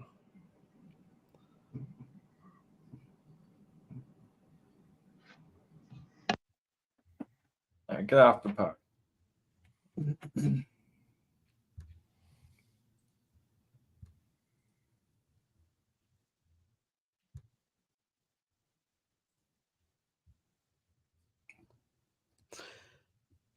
Pete, how far are you ahead? How much time's left in the first on your stream? I don't even know. I got 5 minutes and 50 seconds. Well, that's the same as me, but I guess because of the whistle. Well, I'm 10 seconds behind. Oh God, the Oilers are so dangerous to me. I don't find the Panthers dangerous at all. That Verhaeghe tip was an absolute thing of beauty. All right, Jim. I'm sorry. I got something I got to do, Jim. I'm going to try to come back later on, but I got to dip right now. All right. No worries, Pistol Pete All right, Loshak. sorry about that. I look forward to Go, capping the card with you tomorrow, my friend. Hell yeah. So let's Right get on. Right after on. it. Right on. There he is, Pistol Pete Loshak here. All right, well, I moved on the under 6.5 live, so I'm on the board. I could have got it at plus 105. I should have heeded Vipe's advice. Instead, I got it at minus 120. Now it's minus 140, but we know that'll change fast. Roger that in the house. It's not Raj. Give me a shout out to the Sleuts, man. Yeah. Respect. There's one very famous Sloot these Roger days. Lodge. Is this the most famous Sloot since Monica Lewinsky, the Haktua Sloot? Is she the most famous one since Monica Lewinsky? She's out there. He's out there. Or Stormy Daniels. Is she the biggest in Stormy, I guess? Stormy Daniels. A girl from the Oilers girl, she's getting around. Oh, yeah. I love that video of her talking about it. It's such a Canadian moment. You know, she's like on a lake somewhere. Yeah, just cut down a tree. Yeah. She's such an Alberta girl. Like, I love her. Action Jackson bet overtime. Not overtime, yeah. What is it? What is it right now? What'd you get, Action? All right, Cardinals got 4. Seeing plus 240. Lance Lynn. Ooh, that's tempting. Blow up a little bit. Oh, Big Tits Lynn. Yeah.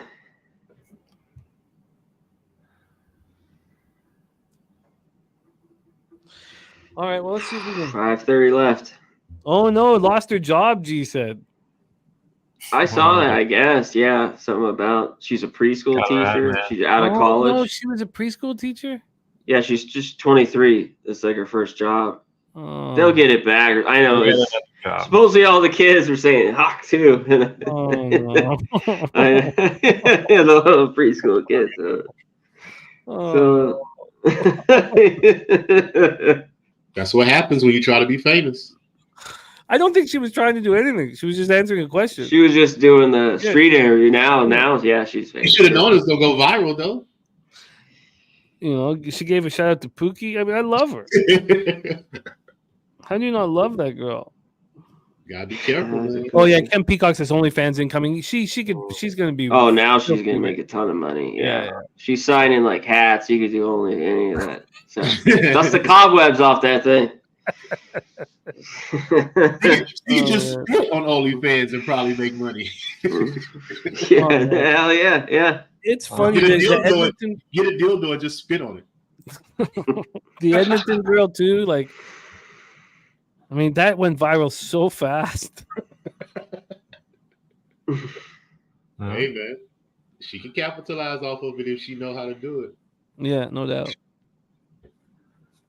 You see that 16-year-old kid running the 400 for Team USA? 16-year-old kid going to qualify for the Olympics? No. This tiny 16-year-old kid's the fastest kid in the world. Really? Yeah, American kid. Like, just like, he's tiny, he's little, and he's just, you gotta Google it. It's just. I'm doing that right now.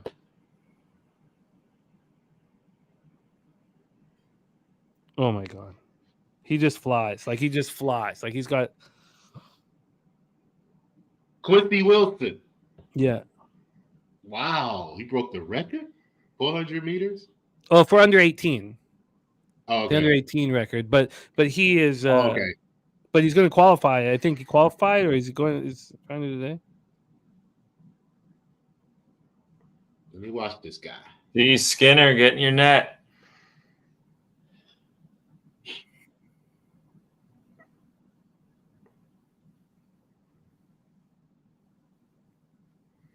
Oh yeah, I the Hawk Tua girl. I just like her.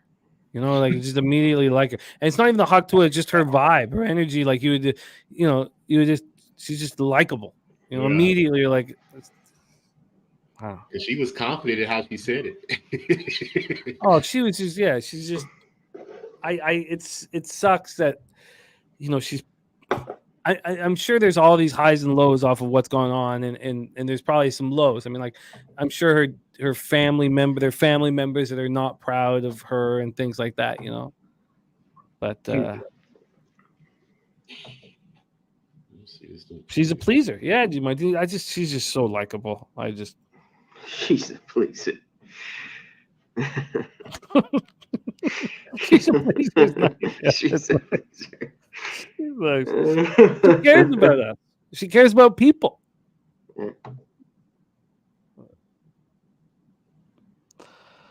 Joseph says her meme will last for another 5 years. Oh man. C-Mac, are you betting Euros? No. Oh. No. Unless someone tells me something. I haven't got into it too much. Have you?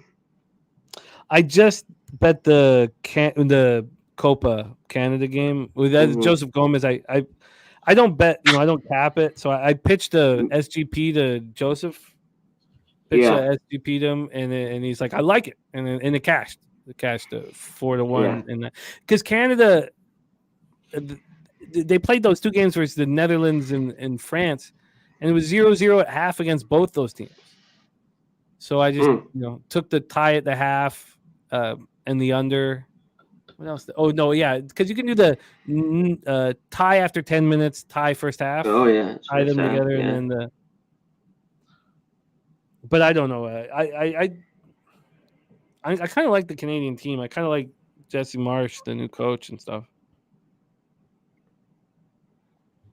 Yeah, unders. The Euro. Come on, Kansas City, man.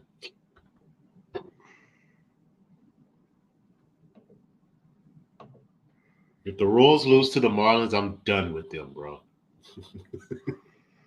Like, for real.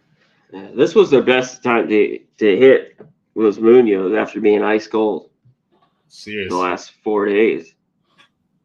They better come back, man, for real. Because he is not good. I had up Marlins yesterday. So they're the big price today.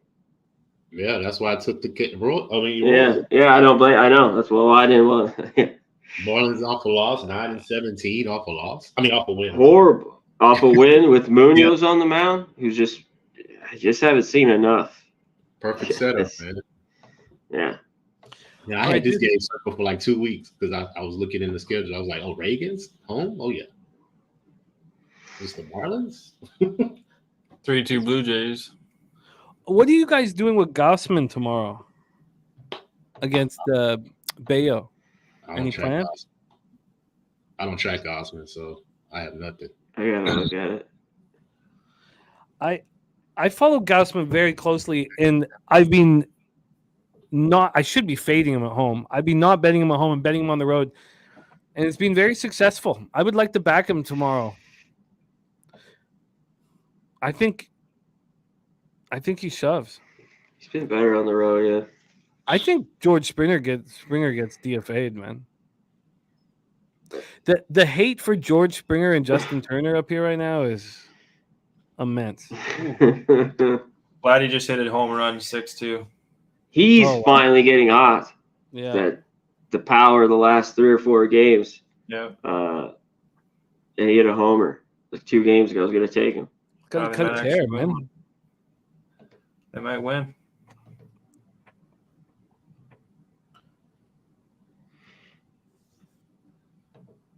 Oh my God, that was close.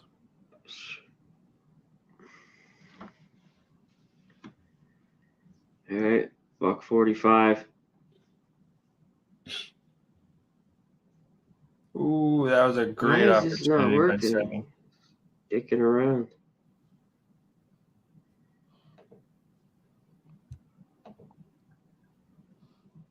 All right. Come on. Ooh, Austin Riley home run. He's got the Braves. Nice. He's getting hot. I have that over. Need it. Smack that hoe. I need the. He was a good play. It was taking. I have Devers. They were super low, but there's a few guys. Money. I didn't play Austin Riley though. Yeah, I usually play Riley after the All-Star break. He usually gets hot after the.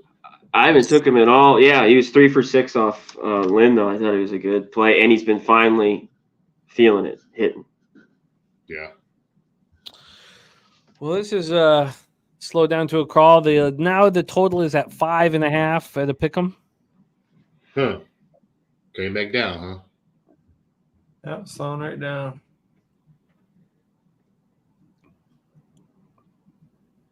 Got to get through these this last minute though.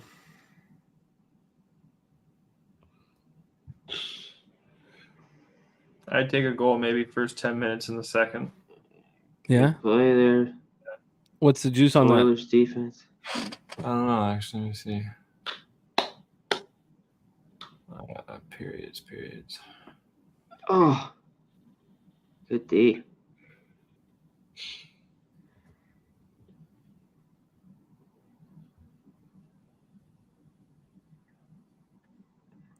You know, the Panthers took over the second half of the period. Wow, it's a decent save. Nothing crazy, but 5 minutes. Edmonton right there. Yeah. Ooh. Snuck one in. Good sticks. That could have been a goal there. Yeah, you're seeing it now. Yeah, they had a good chance, but a little cross check there. I'm surprised that wasn't called. Yeah. Oh, they're all over them. They just need to get it out right now. Just get it out. They're not calling, so the refs have made a conscious choice. Yeah. Woo! That was good. That was a good last few minutes, but yeah, nothing. For Florida. Definitely. Jesus, look at this. Oh yeah. Couldn't even get it out there. I think that's got to give the Panthers confidence. And definitely, yeah. Shout out to our guy Cheshire Cat, shouting out our friend DJ Big Boss. Mouse. This Friday, we'll be at Hubingen Sports Talk to celebrate the life of our friend Teese. This Friday, we'll be there. Please join us. Mm-hmm. This Friday over at Hubingen. We'll be talking about our friend Teese. And we've got some fun stuff here that we're doing at Pub, and talk to Jeff about it.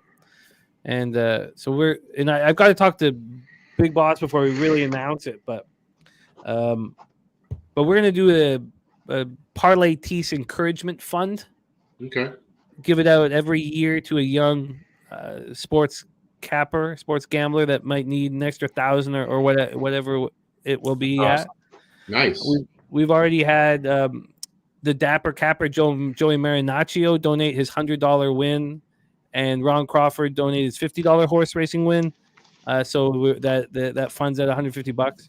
So I've got to talk to Big Boss about it, but that's what we'll do. We'll have an Parlay Teese Encouragement Fund award that we'll give out every year. And so, 25 years from now, another young capper will get it, and we'll hear about Teese. And Great so, yeah. Remember Teese. Yeah. Where do we send it? Don play. He was very good. Women's WNBA. Donation to Jimmy. Yeah. Sorry, my man. Where do we send it? The donation. Where do we send With it? that, we haven't got that set up. Yeah, Okay. This is just it's all like. Hopefully, we'll have it ready for Friday. Okay. Perfect. And then what we'll do is we'll let you'd probably, I think, because in a regular kind of encouragement fund award, the young cappers who would want it would apply for it. Mm-hmm. And then there'll be like a board, of DJ Big Boss, a few guys who would say, I think it should go to that guy. And also, it's not about somebody in need or anything like that. Although if they're in need, that's great. Maybe they'll help, but they can do whatever they want with it. They can put it in their bankroll. They can do whatever they want. There's no strings attached. It's not about like, do whatever you want with it, kind of thing. Look at Dog Plays emoji. He has PPD. DVD. Y'all don't know who that is? Y'all know who that is? Keefy D? Oh, yeah. Yeah. DVD. Oh, yeah. He has it as the most Dog Play. That's nice, bro. I ain't mad at you. I didn't even notice that. Oh, free Keefy D, man. He didn't shoot Tupac. We all know that. He didn't kill him. Oh, that's funny, man. That was he lives right here in Henderson near me. Yeah. He was walking down the street and picked him up. Yeah. He had lived here for a minute. I remember seeing him one time at down here Royal Grande. It's a big part by he was just chilling with a bunch of people, that kind of little entourage. So yeah, Keefy D be rolling the streets of Henderson, Green Valley, right outside. The crime was committed, and you're living in the city. Yeah, that's just shit. Let's bring on our next guest here. He is not wearing his Oilers jersey. I'm not sure why. Maybe because he doesn't want to hurt my feelings. Maybe he doesn't want to hurt my feelings. But I'm excited about starting another week of action with our next guest, the star of MLB programming here on Pub Sports Radio. Please welcome Jose Bouquet to the telecast. Jose, how are you? Gentlemen, I'm doing all right. Jose? Nice to see everyone. Yeah, Jimmy, I told you. I was just rooting for Game 7. I'm all cats today. Come on. Let's go Panthers. I wouldn't root against you. There's no real against, really. Although Hoflation did cash out by going against the under or my no goal first 10 minutes, which worked. But yeah, there's no going against me with my futures. I don't really much. I see that you haven't forgotten though exactly who faded you there. Of course. It looks like you got some sun. I did. Yeah, I did. I did get a little bit of sun, man. What the heck are you up to? I was trying just to get rid of the COVID, man. I think the sunshine might help. Get some sun on them lungs. Sure. Did it work? I think so. I think I'm pretty much back in action. I went out drinking last night. I was told that bleach might help, but who's to say? Well, I'll trust you. Should I go drink some now? Well, no, that's just what some people's president said once upon a time. But it was whatever. I am drinking this a Bacardi white rum. That's basically the same thing. It was left over from a party we had like a week ago, and it's disgusting. It tastes so bad. Like I'm gonna puke tonight for sure. Okay, good. Well, it's nice to see everyone as well. Goster, I didn't know that you stayed up this late. I assume you just go to sleep because you have work at like 6 a.m. Where the fuck you do? No, opposite, man. 3 to 1. Oh, he's sauced. Okay, never mind. Goster's in the bag. He didn't have to say anything else there. What's up? See, okay, all right. That's noted. Goster's in the bag. Check that off. Connor, Jose, it's nice to see you. How was your action? How was your action this evening?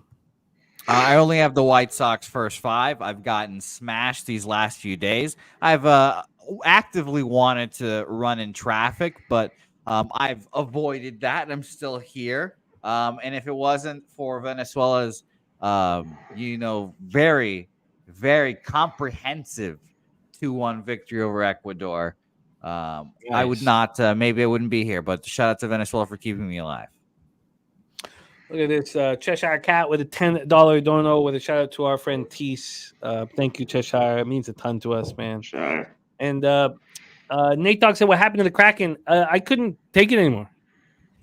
My body just couldn't." It said no. I just couldn't. It's just gasoline, and the hangovers were like horrific. And but also, I met there. So I have a friend, and his dad's 100, and his dad drinks rum every day. And I asked him, I was like, "So what do you think of Kraken?" And they both were like, "Oh, it's gonna kill you." Yeah. And so I was like, "Yeah," I was like, "I'll be right back." Cool, man. So yeah. I just was curious to see what Goster's on tonight because I've never seen Goster like this. Well, You I'm see a this? little buzzed and I'm a little baked, a bit of both. Yeah, I mean, listen to him. He sounds like he's in fucking slow motion right now. I got lights on me too now, so it's giving me a headache. But no, anyway, we're having a good time, man. There's a lot of sports going on. You know, we got Oilers gear on, ready to go. I can't. Goster. If I was judging by the tone of your voice, I couldn't tell you're having a good time. You sound like I do right now. Well, we're having a good time here. The lights are on. Blah, blah, blah, blah, blah. But I respect it. Goster, what are you on? Out of curiosity. Right now, I got some shot props that I'm going to be looking at. I wish I would have took those draws that I was talking about. Oh, the first period draw. Yeah. Fuck. Yeah. The boot. I think I'm going to take the full game draw. I think I might do it. But I think Florida might score first here. That might be another bet I want to take here. Florida to score the next Gino. All right. LJ, and what are you up to today? What are you on? I am on the second period over 1.5. That's my exact for the game. Overtime is plus 250. Pretty good. Wow, it was plus 300, I believe, pregame, right? Yeah. Pretty good. Man. Well, what a script. What a script the NHL script writers would have if this went to OT and you know who scored the winner to bring the cup back home to the motherland. Like quadruple OT. The motherland is for hockey is the Netherlands. Oh, is it? Well, we have seen paintings, 16th century paintings with them playing hockey. Is that not Canada as well? Is that its own country? You guys don't claim that? No. That's not a Puerto Rico situation? No, we don't claim that. No. Okay. We don't claim that. But fair enough. Truth Teller, Oilers second period money line. Don Play says, is Scotty Barnes worth his new contract? If we can find somebody, an all-star, who wants to play in Toronto, then we give them whatever the fuck they want. So I mean, you're not paying anyone else, so might as well. You know what? So we're thankful. We have a kid that we love who wants to play in Toronto, and we're just thankful because we know there's a lot of. If you look, the reason why I said that they'll never win the NBA championship again is if we had the first overall pick, and he gets past being a restricted free agent. If he's unrestricted free agent, he's not staying in Canada. Why would he stay in Canada? Unless he's a European. If he's a European kid. But if he's an American kid, he wants to go back to the U.S. And I don't blame them.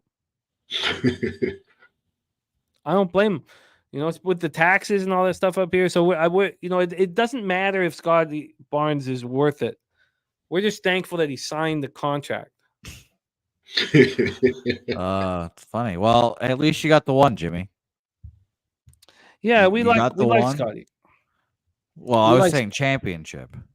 Oh yeah. No, it's God. I didn't get to enjoy it enough. I was in Costa Rica and alone watching that shit alone. You know, in the dark. I feel that way about like Red Sox titles at times because obviously no one here gives a fuck. So it's just me like quietly celebrating by myself. I've indoctrinated Helga into the cult that is Red Sox fandom. Yeah. But you know, it is very interesting. So Joseph Gomez has a question. Jose, are you doubling down on the Venezuela versus Mexico bet? I've already taken Venezuela to win the game plus 250. My brother-in-law is calling the game for the Spanish channel Univision Deportes. Nice. So I've been sending him just gifts of just like Venezuelan things, and for the last 2 days, and I'm just counting down the days. And he's obviously Mexican, so it's gonna be a war. It's gonna be a battle. We're gonna win. I've been calling this Mexican team fraudulent all for the last, I guess, 2 weeks. So I can't wait to see what happens. Yeah, it's gonna be fun. It's a fun. Was it an ideal scenario that we gave up a goal up a man? No, but good coaching. Luckily, I don't know who the coach is, but good coaching, and we came back and won the game. So that's all that matters. Don Play has a question for you, LJ. Let me know. I turned off my feed, so let me know when the period starts. Anybody? You still have 6 minutes left. Okay, thank you. Don Plays a question for you, LJ. He says, I'm looking at Houston Texans strong this year and Rockets next year. What do you think of that? I think it's a good look. Definitely a good, strong look. We got an awesome quarterback, of course, and we're going to add up pieces as well. And the Rockets, we got some strong contenders as well. And I believe we're going to get a nice free agent to come to the Rockets to play with this young team. Do you have enough money? Huh? Do you have enough money? You spent a lot last year. Yeah, it's all good though. They'll make it work. Somebody restructure some contracts here and there. You know what I'm saying? They can make it work. They got money for days. They can make it work. I'm looking at like a Jimmy Butler type. You know what I'm saying? Somewhere around there. Is there a space? Is there a spot for Cam Whitmore on this basketball team? Yes, it is a spot. I love that guy. So I know, but who's he? He's not starting next year. Now, look, this is the thing. I don't know if we're going to keep Jalen Green. We may get rid of Jalen Green. Udoka, he likes him, but he doesn't for the most part. He just thinks he's too erratic. He likes to do his own thing, and he's young. So I don't know how long the temperament's going to be with him. But Udoka, he's trying to get Marcus Smart too. Don't be surprised if we make a play for Marcus Smart too. Oh man, I don't trust Marcus Smart's health. I don't. I really don't. I don't know if defensive wise though. We could use him defensive wise. So let's go back to the 2023 draft here.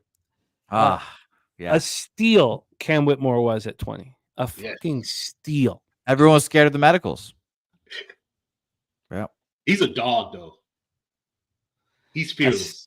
A fucking steal. Podziemski at 19 was a steal. Jaime Jaquez Jr. at 18. Can you imagine drafting Grady Dick over Jaime Jaquez Jr.? Yeah, that was tough. Grady can just shoot threes. That's about it. And even that, I don't know how well he did that this year. Grady looked better as the season went on. Derek Lively picked a spot before Grady Dick. Jet Howard, 11th overall. Yeah, that was the worst pick of the draft. And when that was made, everyone knew that was the worst pick in the draft. Shout out to Jawan for using that propaganda machine to get his son drafted that high. I can't Ben Shepherd, 26th overall. I think Shepherd's going to be nice. By the way, I'm glad that the Blue Jays decided to show up today, Jimmy. I want them to show up tomorrow. Yeah, I wanted to bet them tomorrow as well. But I'll see that if I do. Jose, the battle that you are fighting, betting MLB every single day, I wouldn't wish that upon my worst enemy. Yeah, the last 2-3 days have definitely been, and Helga has been dog sitting, so I've just been home alone for the last 3 days. It's definitely been just sit in the dark, no music. I'm watching the games, but if they're on mute, just in silence, just because it's a combination of being angry and sad and just annoyed at the results that are happening. So yes, I definitely, it can be a special kind of torture sometimes, but peaks and valleys. Peaks and valleys. Ken Peacock says Raptors signed Dick to sell shirts. I mean, it's a good jersey. It's a quality jersey to have. I think Grady Dick's going to be an NBA player. I think he's going to have a 10-year career. I think he's going to be an NBA player. I can see Sonny Dollywald having a Dick jersey. Yeah. I don't know how I'm going to make his wedding. I don't think I'm going to. What am I going to do for the Sunday football? What am I just going to make? You've got to go. You got to go. No, I know. I get it, but I don't know. It's very funny though that this is a battle for you. It does make me chuckle.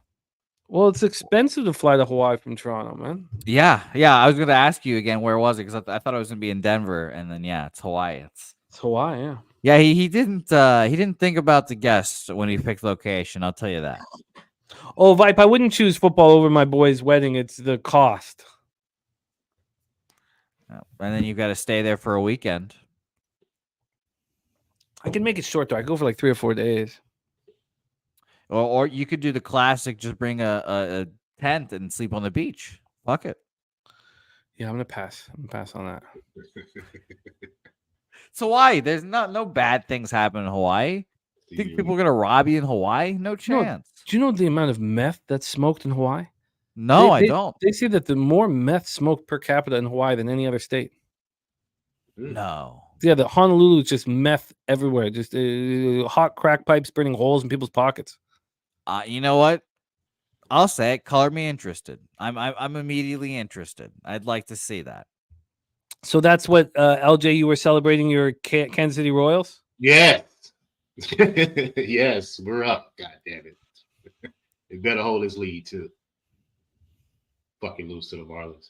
I was on Reagan strikeouts too. He hit a strikeout prop too. So I'm on both. I was on both. All right, game on here. Second period of action. We have a Clint started the Die Hard MMA podcast for 18-1 on the Panthers to win the cup, hanging in the balance here. Oh wow. He'll be joining us shortly. He didn't hedge. Yeah, I was gonna ask you if he hedged, but listen to this. Listen to this, Jose. He has Verhaeghe. Now it's sprinkle, so we don't know what his sprinkle is, but he has Verhaeghe to score in the game to go to overtime at 48-1. Verhaeghe scored the opening goal. Yeah, I was about to say, didn't he score the first goal? Fuck. Those sprinkles, man. I hope it's at least like $20. I hope it's like $10-20 for Clint, but we'll see. Shout out to you, Clint. And our guy Slatsy had Janmark to score the first goal at 19-1. Slatsy running nice. First Edmonton goal? Just the first goal, I believe. Let me just see this here. Oh, man. By the way, shout out to Preston. Preston is a big proponent of betting the best teams, as he says, and he's all upon the Guardians train. Oh, the Guardians are just so good. You're right. It was the first every day. It was the first Oilers goal. So that's great. Yeah, that's dope. Yeah, for sure. That's awesome. And yeah, he tells me to bet the Guardians every day, and who knows? Shit, I might have to because there's another Guardians win, as you said. I was considering betting against them today too, Preston, and I didn't. Thinking of that, so they're such a complete baseball team. I heard Kipnis being interviewed, and he's like, you could tell that he's never liked the baseball team more than this group. Maybe any, even the teams he played for. He's like this team just battles. They want to play for each other. They and they love Vogt and yeah, Tito's Vogt being as good as he is was shocking. Yeah, I know. Yeah. He's they love him. Yeah, just immediately. Come on, no. It's not working. Oh, was that a Tarasenko shot? Tell me that was a Tarasenko shot for Pete. Did they count that as a shot? By the way, that's a shot, I think. Okay, good. The loudness of the Canadian anthem. I tuned in for the anthems just to hear how loud the Canadian one would be because I saw so many Edmonton jerseys and it was very loud, surprisingly. Did not expect that. Damn right.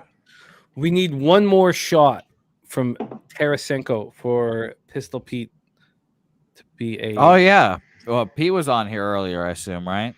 Mm-hmm. Oh yeah, and he also managed to make this bet at minus 170. Jose, pretty. It's nice. Minus 170. Right, minus 170. Oh yeah. Uh-oh. Huh? Well, you got to eat that juice. You don't eat juice, Jose. I mean, we've had this conversation so often. I mean, drink it. Thank you, C-Mac. So I don't want to drink a bet, though. I'd rather eat a bet. Oh, God.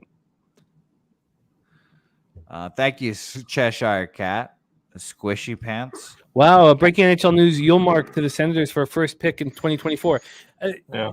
Goster. And by the way, they got Corpusalo, who I've heard many a times you guys say the Senators are paying 25% of his salary, luckily, as well. But yeah, I saw that. I kind of hurt my feelings a little bit. I'm not going to lie.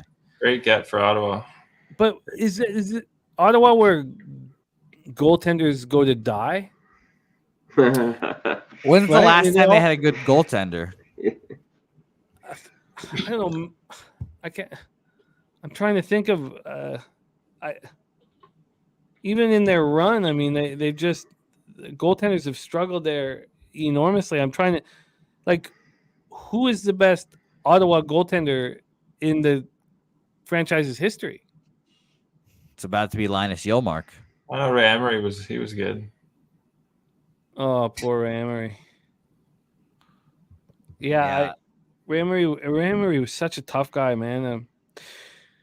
I'm very interested to see what the Bruins do. Obviously, they had to cut some salary from their goalies, and now they're going to reallocate it somewhere. What do we have here? Penalty? On Florida? What was this? This is Chelsea. I'm listening. Oh, to the you podcast can. as well, so. That sucks. Holy shit! I didn't. Bobrovsky looks like he's like good job. 5'5". What the fuck? What was he doing? I don't see how that he fell. I mean, Let's see it here. I don't know how that's a penalty. He's just going into him. What's he gonna do there? He just ate shit. I fall. They did not just call that. In Game 7 of the Stanley Cup Finals. They called that tripping. He ate it though. It's not like wow. Man, that's a bullshit call. Called. Game 7. That should not be called at all. Okay, I got to ring it down. cover the chat. If a goal is scored, can you? Wow. Because Connor and LJ are the furthest ahead of the stream. Look, I feel like I've got all this on the line. I really don't. We talk about how good the Panthers penalty kill has been. Or sorry, the Oilers penalty kill has been. The Panthers, they've stopped 20 of 23. That's tough against the Oilers power play. They're gonna give him a makeup call, I think. There, that was a chintzy one. They'll give Florida one. I'm just shocked at how sauced up Goster is right now. He is just stony baloneyed right now. This is incredible to see. I did something that I shouldn't be doing as a 44-year-old man. Last night I poured a road pop, and I took a long bus into Toronto that I've never taken before. Bathurst Street bus into downtown. Oh, sorry. God, they're so dangerous. Oh my God. And I took too much of an edible, and I poured the strongest road pop, with 8 ounces. It's just stupid. And so I show up to meet my friend, and I'm just fucking I'm a fucking mess. Okay. It's not how you want to show up to meet a friend you haven't seen in 7 years. No, I can understand. I know exactly what you smelled like too, obviously. Not so bad. Right? Right? Yeah, not so bad. The edible was too much. And stick. He said no stick for a while. I don't do I don't do edibles, so I agree. Give it to Booch. Get a Booch bomb going. Yeah, I just showed up just like barely can understand words. It's like, don't show up like that. Yes. That's how I feel like right now with fucking Goster right now. I showed up and he's just 3 sheets to the wind. Just I don't think he is, man. I don't think he is. Jimmy, he hasn't talked from a 7. Like his voice is so low, he's just mumbling. Like dialed, man. Dialed, man. Listen to this guy. Oh, Tone Miggins in the house. Skunk Blaster and Tone Miggins ready to go. Nice to see everyone in the chat as well. By the way, I just got to that stoppage in place. So you guys are obviously all very ahead of me. Shout out to Ramon Scott in the house as well. Ramon? By the way, Jimmy, we all know our friend Ramon. We all know our friend Ramon for one thing. NC number 4, Ramon Scott. He knows about poker. He's a dealer. Yeah, man. He's a dealer. He is a dealer. Gun Blaster 8-ounce road pop. It was like I guess like a little over almost a Mickey. What do you call a fifth? It was like in a water bottle. Stupid. All right, the White Sox just got out of the top of the 5th. No damage. 0-0. Now it is time for them to score. What was the line you got on the first 5? Minus 125. So it was crazy. Minus 125 first 5 for the White Sox. Minus 1 -17 full game for the Dodgers. I think it was -120-ish around there. So it was crazy. Wow. All right, PK killed 92-mile-an-hour shot. Good God. I didn't even know what that American called a fit of vodka. I was at when I was in LA shooting Underclassmen. This rapper who was shooting the movie with, who I thought was going to become a huge star and didn't. He had these two girls in this hotel room, and I'm sitting there, and the girl goes, "You pass me that fit of vodka, I'll do anything you want." And I was like, "What's a fit of vodka?" And I'm aroused. So I remember that like it was yesterday. I could remember her saying it. Everything about. I think she said, "Give me that fit of vodka, I'll do anything you want me." Something like that. And I was like,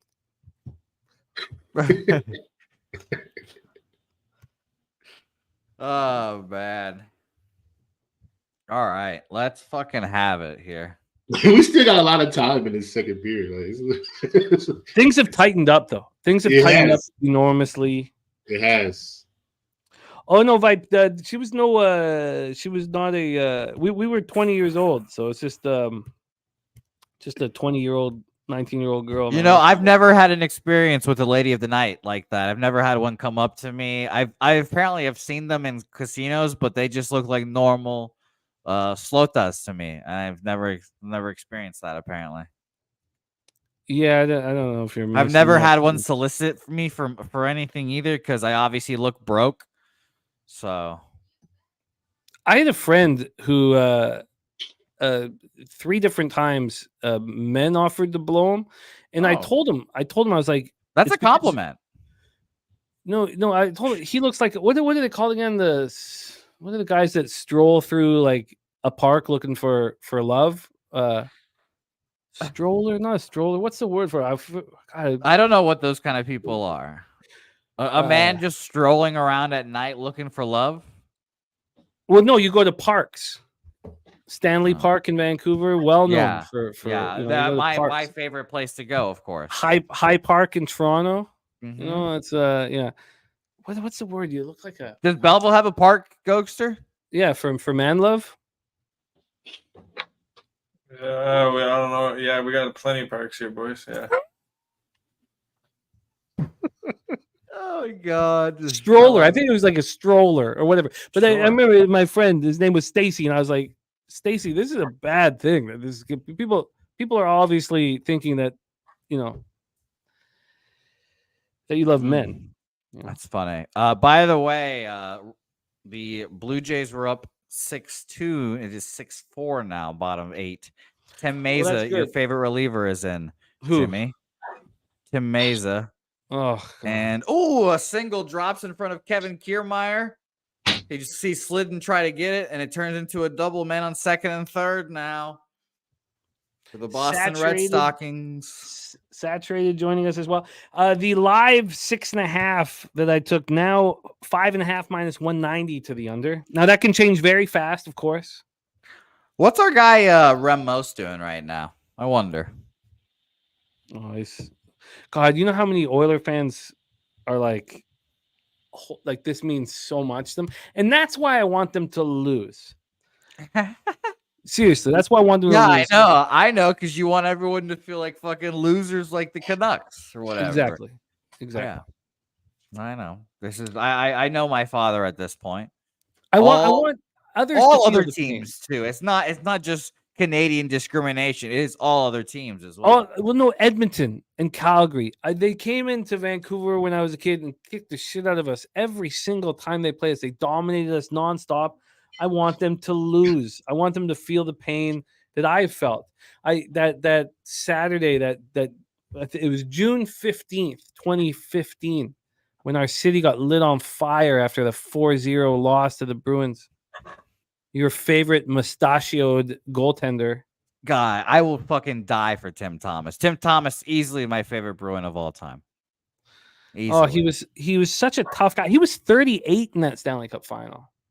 Yeah, and obviously Tim Thomas now, he just lives in like a trailer somewhere with a lot of questionable views. But Tim Thomas, great goalie. It's Tim Thomas, it's Chara, and it's Brad Marchand for me. And shout out to my guy, fucking Patrice as well. Patrice is obviously awesome.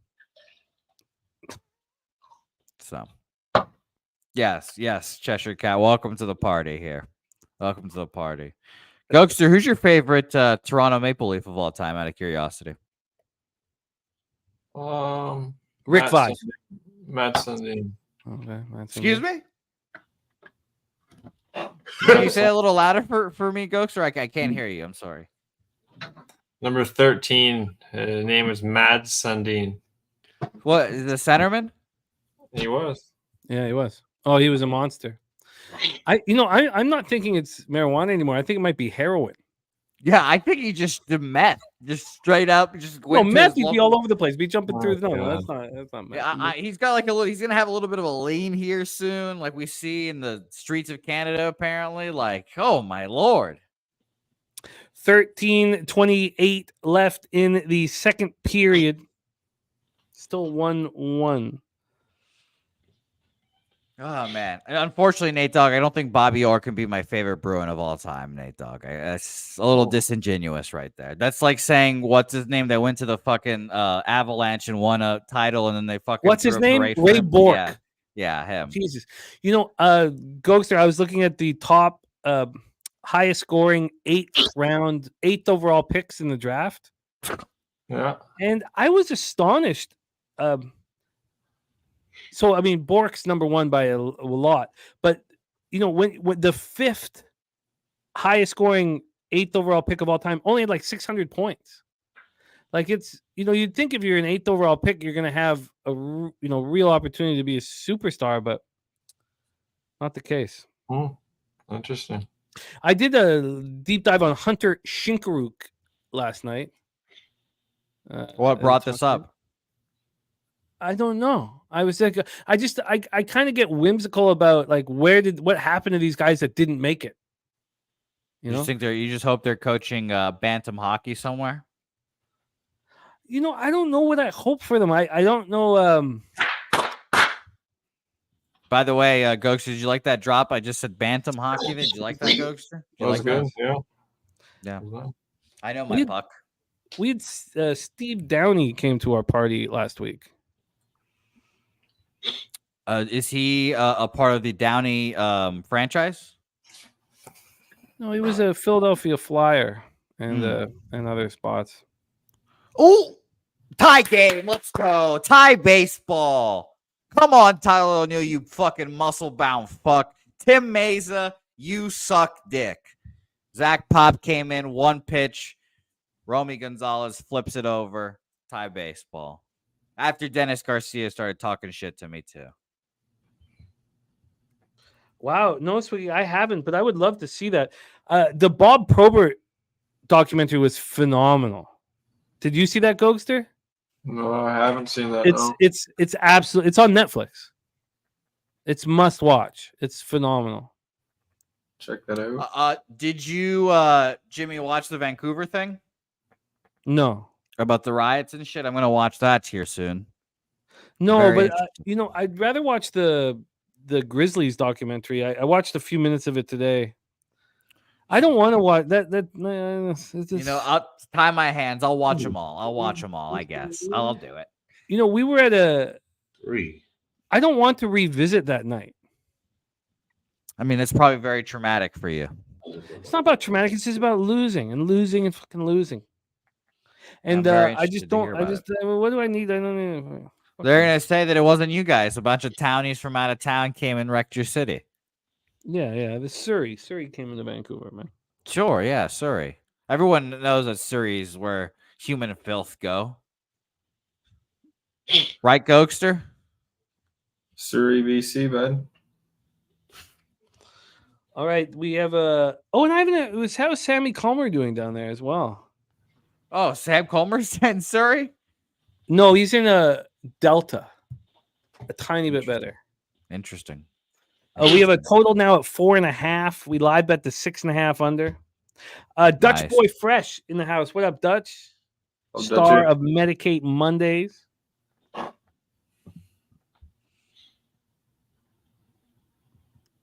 All right, 6-6, end of 8 innings. Well, this is good. I want the Red Sox to win. Yeah, that will help. Win total under. Oh, that's cash, man. I'm not from Echo Park, Cheshire. I just was there for, I don't know, a very traumatic moment of my life. 6 months, maybe not even 6 months, 5 months. Eggs will never be the same for Jimmy now. By the way, 0-0, so no baseball bets for me basically today for the White Sox. Are you going to attack the board tomorrow? Are you going to try to keep volume down? I don't know. Let's find out. Let's see. I'm going to again attempt to keep the volume down, but I've been trying to do it for the last few days and has not worked well. So hopefully we'll try to keep it low. But maybe if Pete's actually easy to read tomorrow, then we'll be betting some Pete bets. Who knows?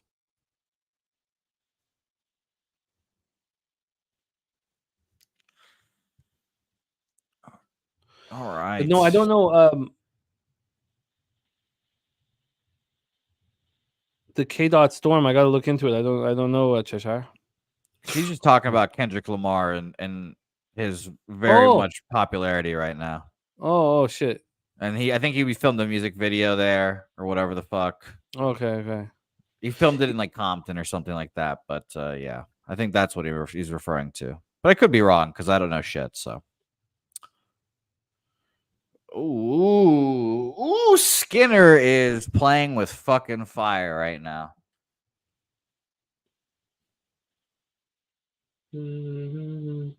Oh, I'm definitely on Kendrick's side.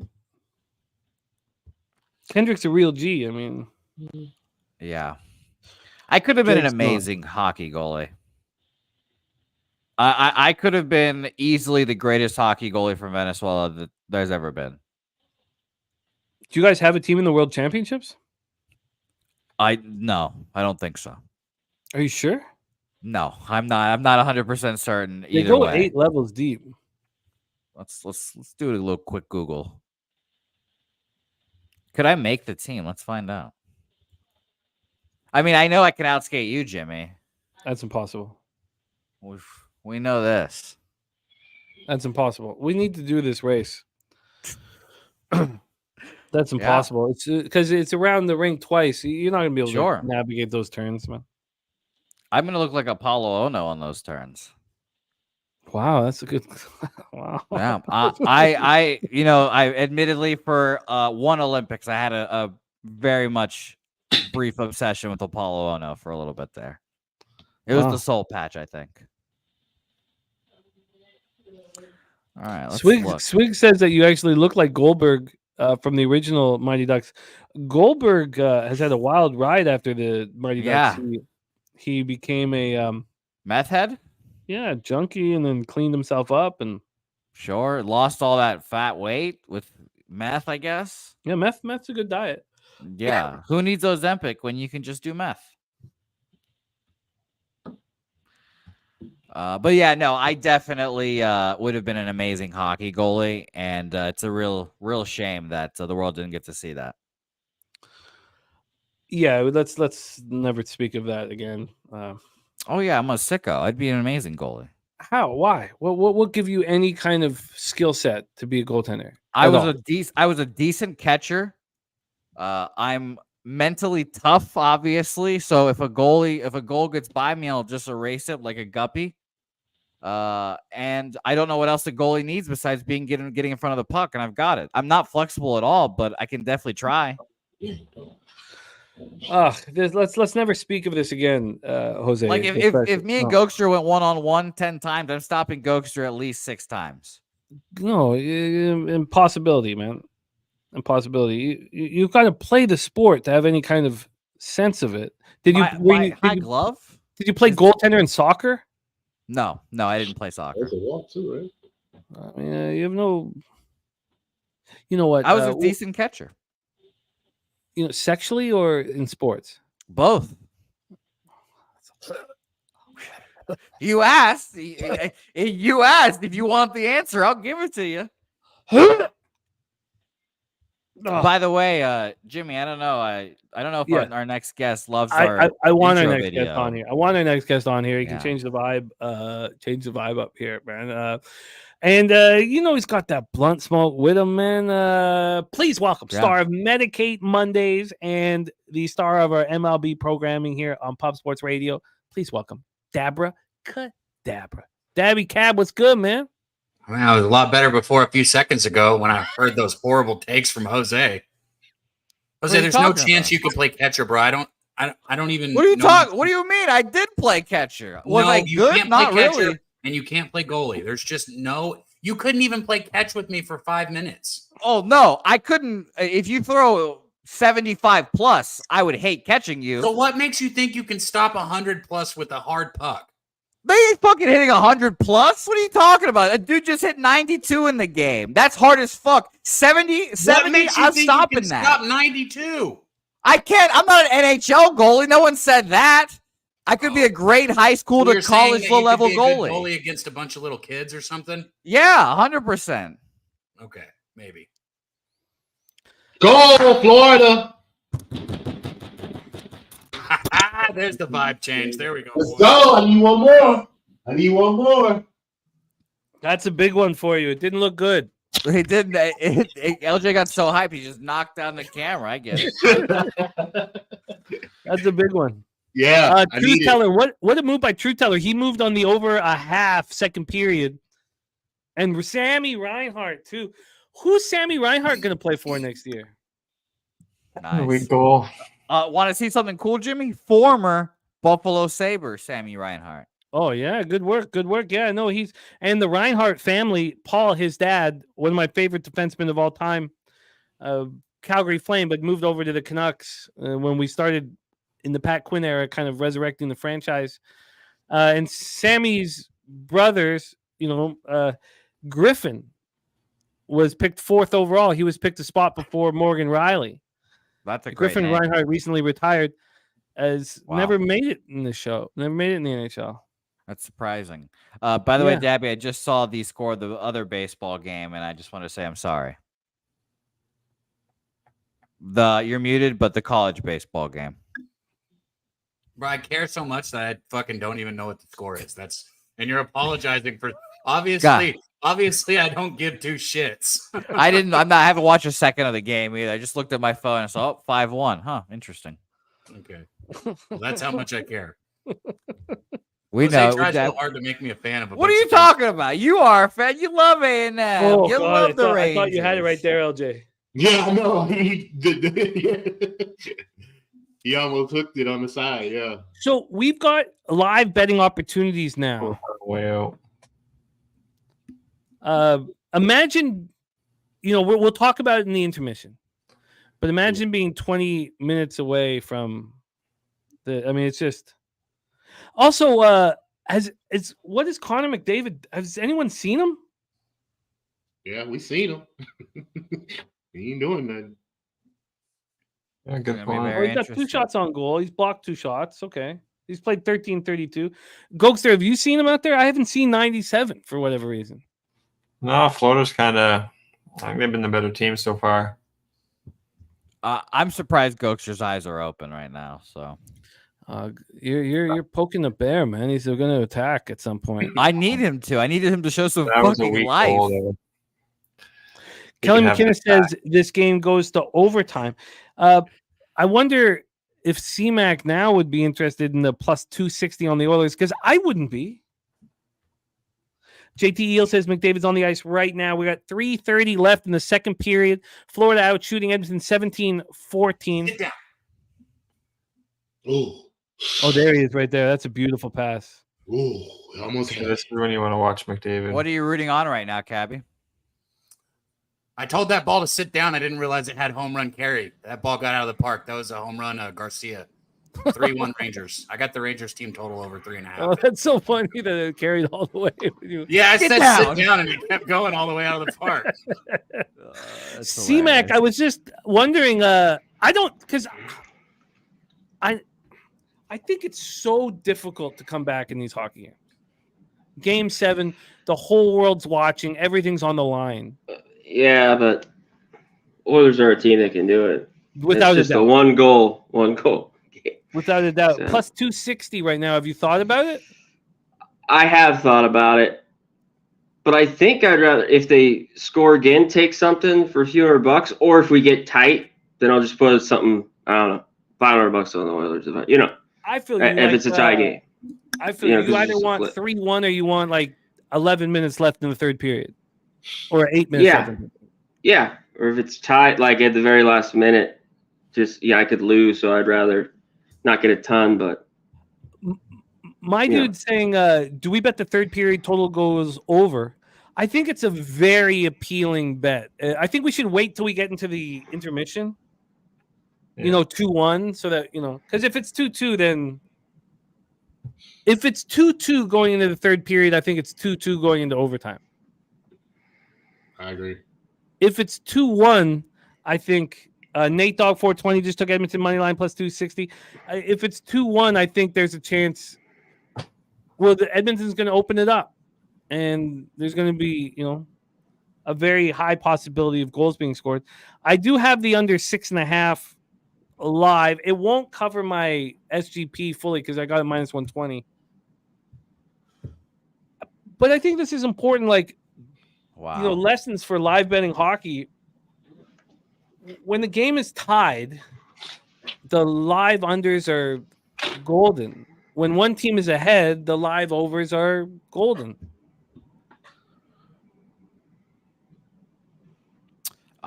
Jimmy, you want to hear some fun facts? Yes, I do. So Venezuela, 2 notable players in NHL history. What? Really? Rick Chatra, 10 seasons. How do you spell his last name? CHARTRAW. 10 season, was a Montreal Canadian. Apparently he won 4 Stanley Cups. Not a big deal. Apparently he was born in Venezuela. And this is off of Wikipedia, so who would have thought? And notable Venezuelan name, Don Spring. Super Venezuelan sounding person, obviously. Don Spring, there's nothing about him. He played 4 seasons for Winnipeg, 80 to 84. But Rick Chatra. That's a famous name, yeah. My goat. Wow. I would never have guessed that. Yeah. Yeah, we do, in fact, have a team. I've learned that. Okay, so what level are you in the World Championships? Division 2. Wow, that's not bad. Holy shit, really? Division 2, it seems, I guess. Wow, that's so high. We were in 9th place in Division 2 last year. So you might get relegated to Division 3, but still, that's wow. Who would have thunk that? Red Sox win. Jaron Duran. Rafaela. That's perfect. But I'm not going to bet. If I take the Jays tomorrow, it's first 3, first 5. I will probably be on the Jays as well, first 5. I did this last time with Bayo and Gosman. And Bayo had a great start. A market update at some point, too, on what's going on in that game? Yeah. No rush on that at all, but yeah, no, shout out to Venezuela. Not bad. Their last result, they beat Brazil 2-3. It's not 2-3. You beat them 3-2. Whatever. We beat the Falkland Islands 5-3. Nice. Kicked the shit out of Chile 6-0. Watch out. And these are all in the Amerigol Latin Cup in Coral Springs. Everyone's heard of it.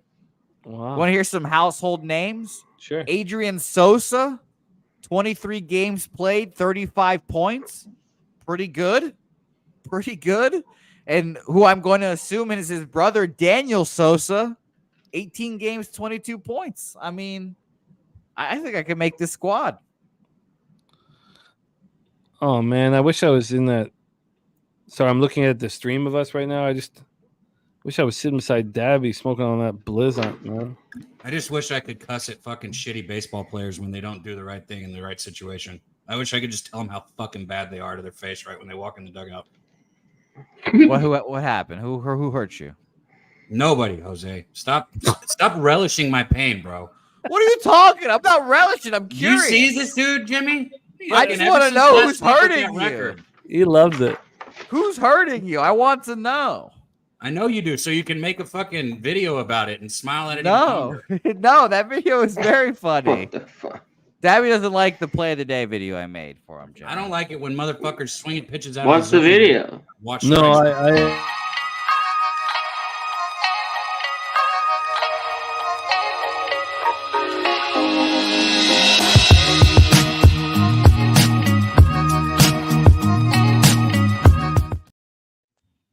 No, I don't think it should be Cap made. doesn't like that.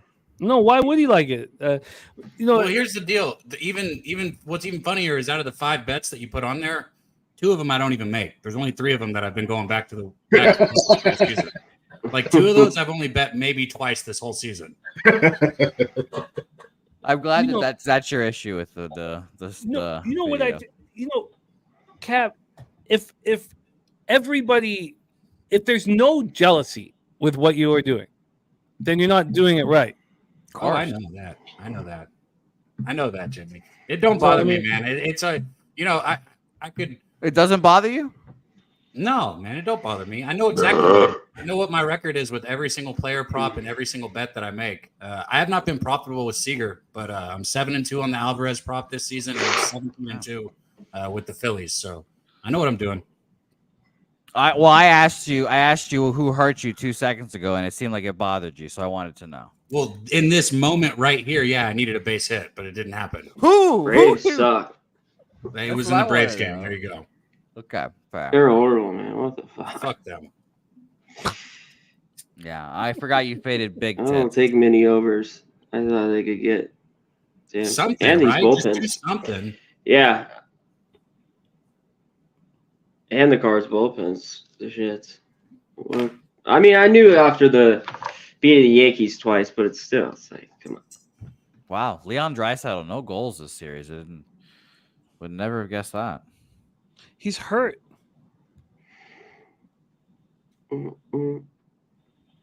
He's hurt. Yeah, I think it's going to be very interesting to see what he has when the series ends. He's going to get a fucking huge surgery, and we're all going to be like, holy shit, how the fuck is this guy playing? I think he's a phenomenal hockey player.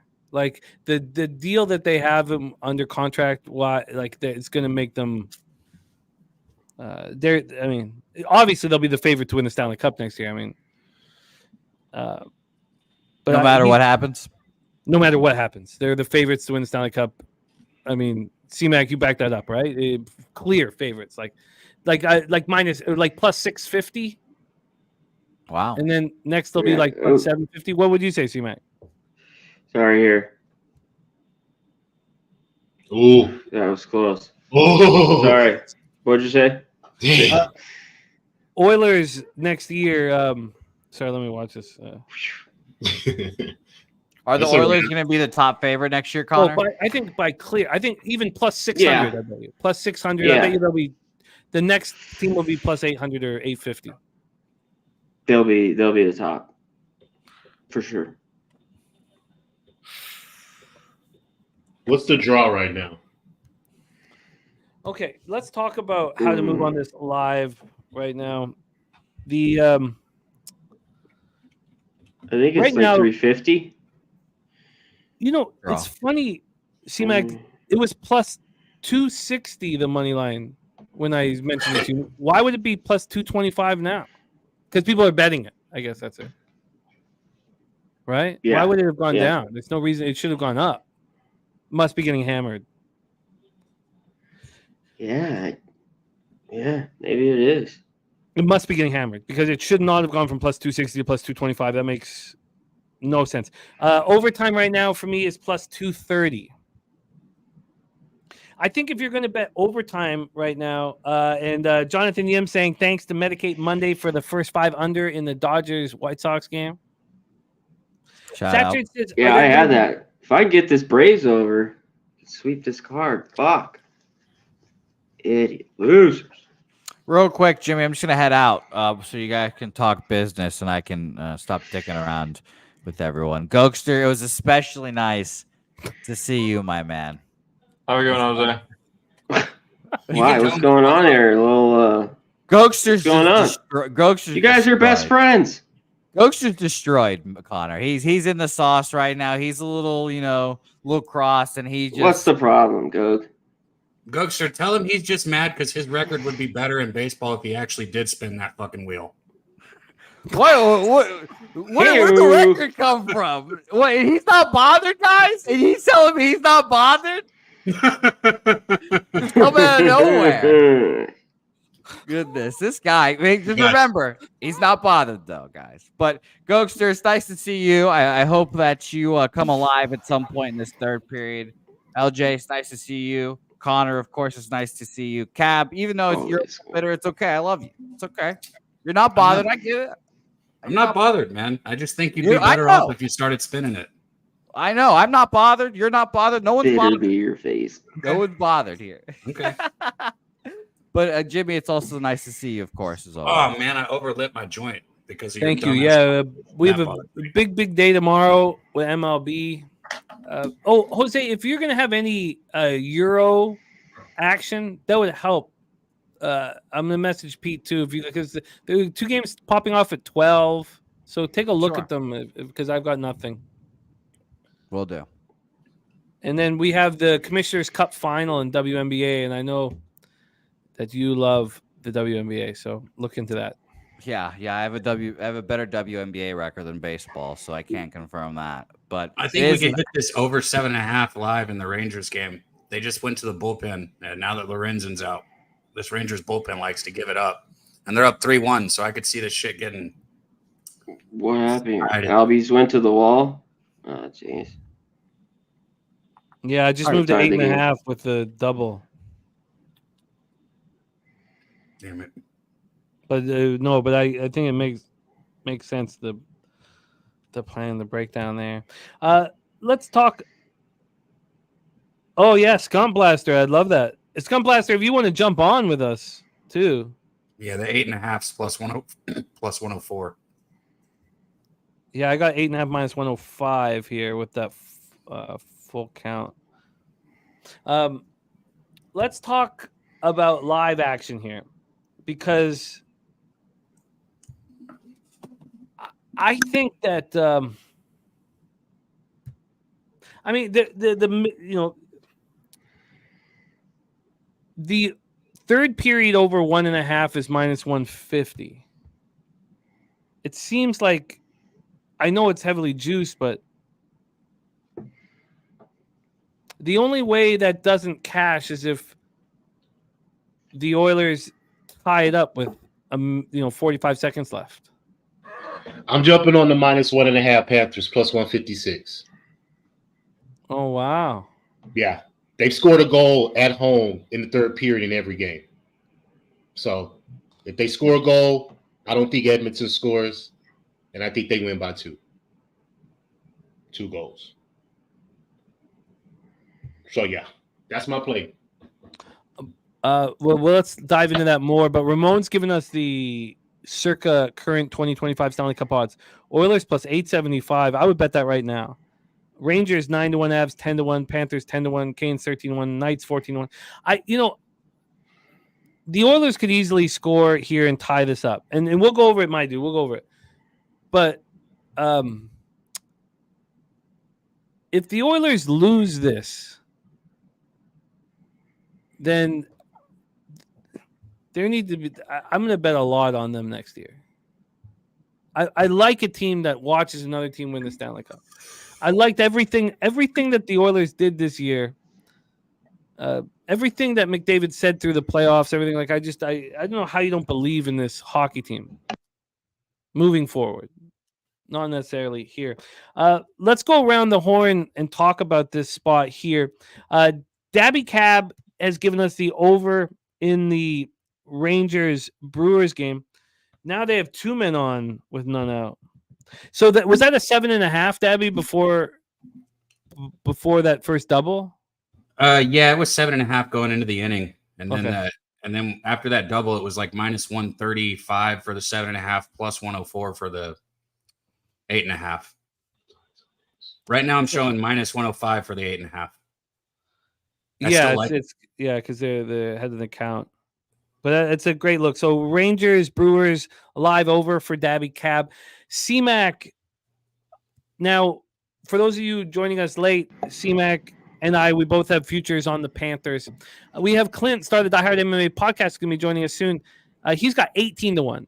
C-Mac, you got 11 to 1 or 12 to 1? 12 to 1, yeah. I have 10 to 1. I got in January. I just needed Montour and Ekblad to be healthy because they missed the first 20 games of the year, and I was just waiting. I waited too long. I talked about it on the show. I know I waited a couple weeks too long, but I did cash the conference at 5 to 1, which I needed. Nice. Important. But let's talk live action for you, C-Mac. So just so everyone knows, C-Mac has the Panthers' future, and it does complicate. It messes me up. One of the reasons why I want to cut down my future action is because I start betting. It gets in my head in the playoffs, and I don't think. I wish I try to go into it pretending I have no futures, and it's hard for me to find my way through that. What are your thoughts here, C-Mac, going into the third period of Game 7 of what is being called the most important hockey game in NHL history? I need Panthers to win. Flat out. I just haven't, all day. We talked about it. I haven't wanted to hedge. I don't feel like hedging. And I'll let you know if I do. So give me for like my dude in the chat and for others, Kevin K here. Is there something that like what is your game? What is your most likely game script here in the third period?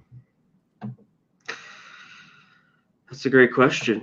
I don't know, because if they go up, Panthers go up 3-1. I was thinking about taking it. It's over, but I was thinking about something small or even doing a draw bet that's huge for just like $100. They come back, tie the game. But other than that, we talked about it earlier. I haven't. I stuck with it. I haven't hedged. I was good. Thought about it all day pregame. And we talked about maybe if the Panthers jumped up real quick, but they came right back and tied. If they went up 2-0, I would have done it. So I'm all in here. If I move on anything though, I'll let you know. No out, space is loaded. Another wow. Brewers Grand Slam. Wow. That was quick. Man, I only put $100 on it, man. Wow. Fuck. Nice. Fuck. Who hit it? Hoskins. Fuck, man. Reese. What a call.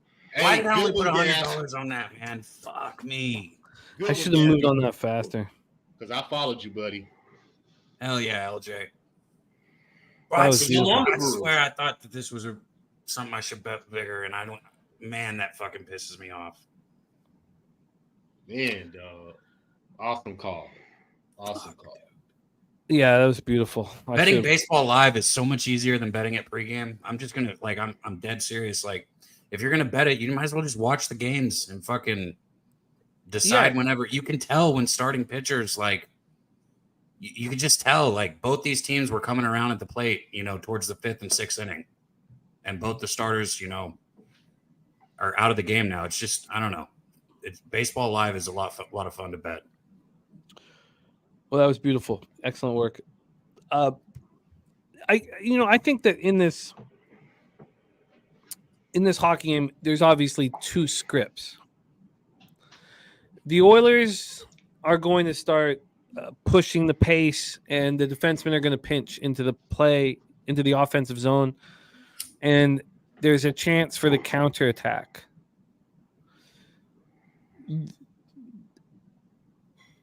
The only way I see the over 1.5 not cashing is if the Oilers are stymied through 18 minutes and then tie it up with the extra attacker. If that's the case, this over 1.5 in the third period should be bet. Now, minus 150 is not a fun bet. Let's keep going around the horn. LJ, what are you looking at for the third period here of Oilers Panthers? Yeah, I just moved on Panthers. 1.5. Oh, yeah. Sorry. On the puck Yeah. line. My bad. Yep. My bad. Sorry. The booze there. Plus 156. Yeah, it's available right now. Panthers puck line plus 155. Mr. Goster, we've watched 2 periods of this hockey game, and it's of course I did not cash the first my SGP, but got in on the under 6.5. Feel like I'm in a good place right now. Goster, what are you looking at live? And we have our next guest about to join us. But Goster, hit us with what you're looking at live. I'm going to do Florida Panthers to score 4 goals, guys. So race to 4 plus 240. Florida to score 4 goals in this game. Wow, that's an interesting I one. like that one. Yeah. Big. Goster race to 4. Because if they do, they kind of like what you're saying. They're going to open it up. They get the 1. It's 3-1, 3-2 possibly. I could see a 4th one. At that rate, it's gonna. I don't think you're gonna see 240. So, wow, no, that's a really interesting spot. If you can get that goal in the first 8 minutes from the Panthers, I mean that's as good as cashed. Wow, that's a really interesting look. So Goster moving on the race to 4 for the Panthers. At plus 240. Interesting look, Goster. I like it. Let's bring on our next guest. I'll be right back.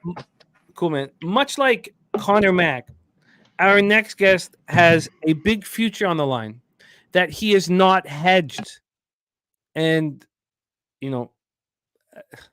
as a 44-year-old, it's so hard not to hedge these spots because you just want to guarantee yourself cash. It takes big balls not to hedge. And we know a lot of you guys in the chat are adamant about not hedging, but it's not easy to do. And there's been times where I've hedged myself into, just like breaking even like an ass clown, So C-Mac sitting at 12-1 on the Panthers. I'm sitting at 10-1 on the Panthers. Your next guest, a great friend of our show. And Cheshire Cat has predicted who is joining us. A great friend of Pub Sports Radio, a great friend of ours. Please welcome, start the Die Hard MMA podcast, Mr. Clint McLean to the show. Clint, what's good, man? What's up, boys? It's been too long. How's everybody doing? We're good, man. We're good. How you feeling now? I think with this going into the last 20 minutes, with your 18-1 preseason Stanley Cup bet on the Panthers hanging the balance, and your Verhaeghe overtime at 48-1. Tell us how you're feeling. So I am much more comfortable at this point, Jimmy. Much more comfortable. First goal of the game goes the Panthers' way. I'm feeling good. But that immediate strike back from the Oilers had me having Vietnam flashbacks. I was like, oh, God, here we go. Here we go again. I feel really good right now going into the third up 2-1. But there's 20 more minutes, and Connor McDavid is still on the ice. This game is far from over. I need these Panthers to get me home. With 18-1 in my pocket, without hedging like an idiot, I am sweating my balls off to end this game.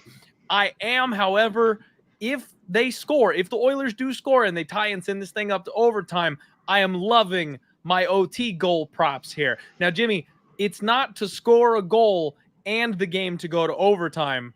It's to score in overtime. So if this game never sees OT, that Verhaeghe goal means nothing for me. So I need the game to go to overtime for those two bets to be live. Sorry. Yeah. No, I knew that. Yeah, no, I'm with you with that one. Yeah. You're in great shape. You're in great shape. The over 4.5 is going to be available within how many minutes of the third? 4 minutes if there's no goal in the first 4 minutes? Yeah, I would say 4 or 5 minutes. I wonder if I want to get the middle. I live bet the under 6.5 when it was 1-1. I didn't do it at the perfect time. Could have got plus 105. I bet at minus 120. So, I mean, there's obviously 2 scripts here, but the script of the Oilers scoring like in the first 5 minutes is not part of my breakdown here. My concern would be it's if it's just this is going to be the tightest checking 20 minutes of the Florida Panthers franchise. And Paul Maurice is going to go in there and give as the greatest speech that any coach has given. That's what he does. Like, that's his thing. And they're going to be ready to play defense, put 5 on the line, kind of old trap style, Jacques Lemaire style. I don't see the Oilers scoring in the first 5 minutes. I think I wait 5 minutes and go for the middle on the over 4.5 is what I'm thinking. What do you think about this total? What's your game script for the third? I think you're right, Jimmy. I think this game, I played the under 1.5 in the first period. Unfortunately, that got blown to shreds. But I thought this game was going to be very tight checking. I thought it was going to be very under heavy. I knew the Panthers were going to come out and try and lock this thing down. I do think we see the most lockdown we've seen the entire series in this third period. So, yeah, I don't think anybody's scoring in the next 5 minutes. I do think that total will drop for you. To me, I think this is going to end up going to 2-2 OT, or it's going to be a 3-1 final. I know you pull the goalie, but the way the Panthers have been playing, I don't know if they're going to take those looks at the empty net. I think they might try to kill the clock. I think they might cycle out. They might just keep the clock rolling instead of trying to get that empty net opportunity. I could see this ending very tight, and I know all the games have ended up going over, but this one has a different feel to it for me. I think it might somehow stay under. I agree. I agree with that breakdown. Clint, it is so great to have you back with us on Pub and capping with you. We've missed you, man. We really missed you. All of you guys in the chat, Big O, Cheshire Cat, Nunya, Kevin K, Jose Bouquet, Dixon Snyder, T Gray, Bill Fay, JT Eel, Nate Dog 421, Ruiz, Joseph Gomez. Okay, Joseph Gomez, I got to copy and paste these breakdowns for tomorrow. All of you guys here, thank you for being here. And we got Clint back in action. I'd like to put up have a shot here. Stimmy OG says, what are we looking for an over? I don't think I guess that third period over 1.5. But I kind of agree with Clint. I think that this is the tightest third period that we've ever seen the Florida Panthers play. Let's get this shot in us and see what happens. Let's go. I apologize, Jimmy. I'm not doing a shot with you because I'm eating my dinner. I just got off my podcast. Haven't had a damn thing to eat since lunch, so I'm scarfing some pasta. We respect it, my friend. Get it in you, and we got lots of time for shots. So we're about to start the third period. I like the over 1.5. Third period over 1.5. I mean, there's no difference between waiting for the over 4.5 and the over 1.5, except that if you take the 4.5 and the Edmonton scores that goal with 2 minutes left, then you catch that without catching the over 1.5. Ron Crawford saying, welcome back, Clint. Juan Ruiz, my guy. Okay, we are off. The Panthers are 9-0 in the playoffs when leading after 2 periods. That must be music to your ears for Clint and C-Mac. Feels good. I didn't think the series was going to get here, guys. I've been holding on to my total, to my Panthers 18-1 because I thought it was going to be a 4-1 series. I thought it was going to be a 4-2 series. I never thought we were seeing Game 7. Oh, that was almost a goal right there.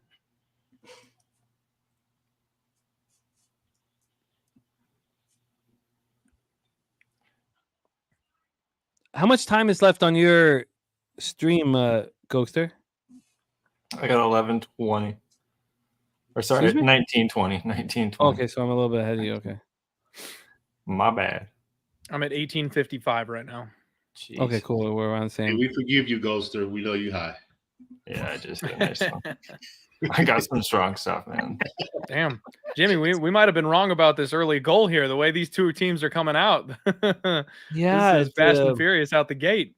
That Verhaeghe deflection was absolutely phenomenal. All those ex-Tampa Bay Lightning are money in the bank, man. Our star is JT Miller. Fuck on that. Ex-Tampa Bay Lightning. Here we go.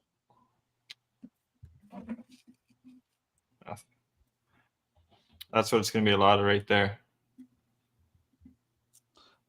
Ramon's eating a Baconator as we speak. Oh fuck, sounds good. Gosh dang, it's good to just hear you guys' voices. It's not the same tuning. It's not the same tuning in while I'm working, having you guys on in the background. There's something different about being live with the boys.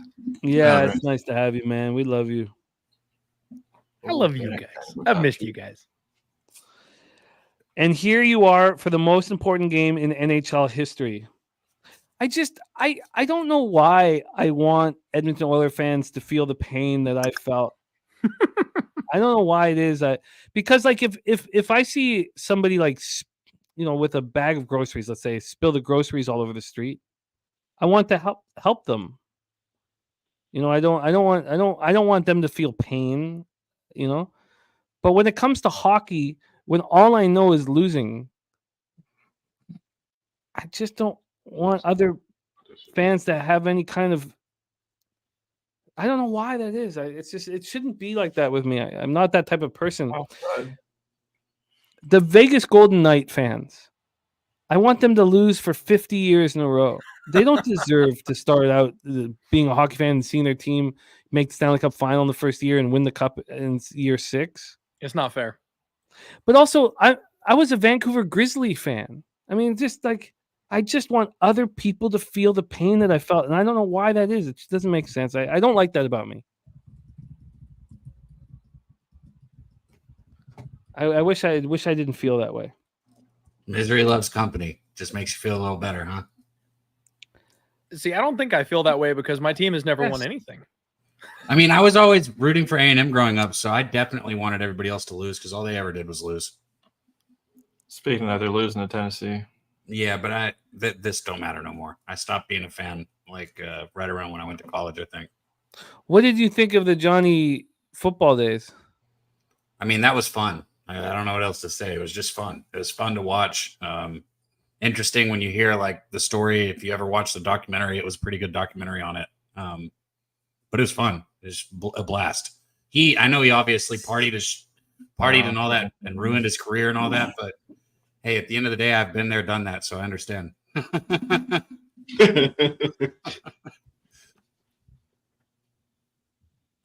Hey, Ramon, I see you in the chat. I get to pick my write-up, man. I try to go for stuff that nobody else will, but I do get to select it.